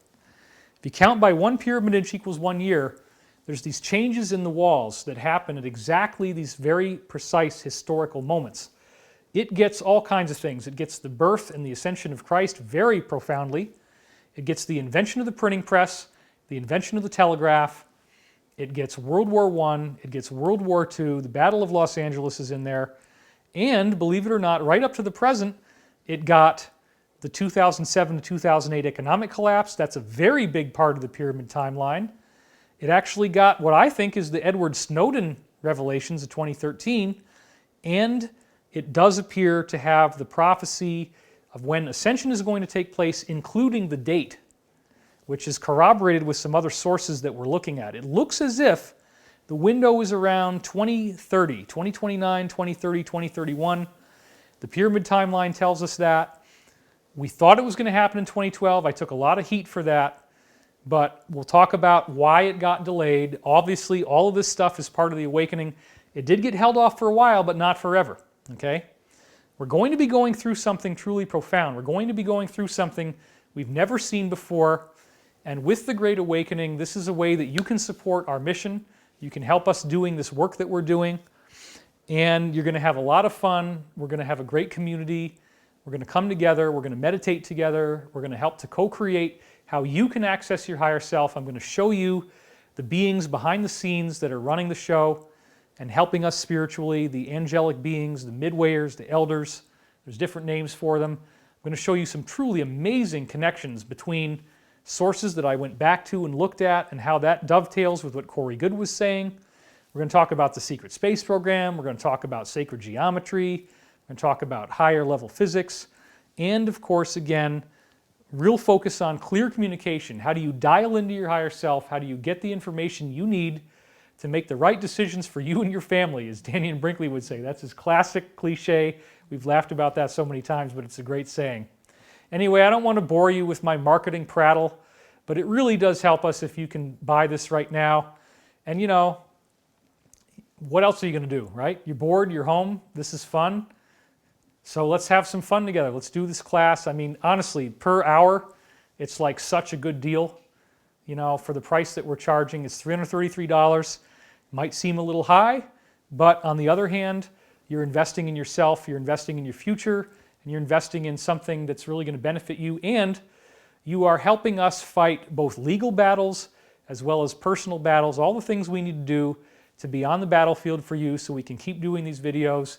All of this equipment was invested in from the last time, and I'm finally using it, so I'm really grateful for that. Thank you, those of you who participated in the last Ascension Mystery School. We do have a special offer for you if you sign up in the next 5 days, where you get $111 off, but it's only for the next 5 days. So if you do want to do that, now is the time to jump in, because that coupon code will go away. So go to ascensionmysteryschool.com, and again, even if you decide you don't want to do it, you can take it to the next level.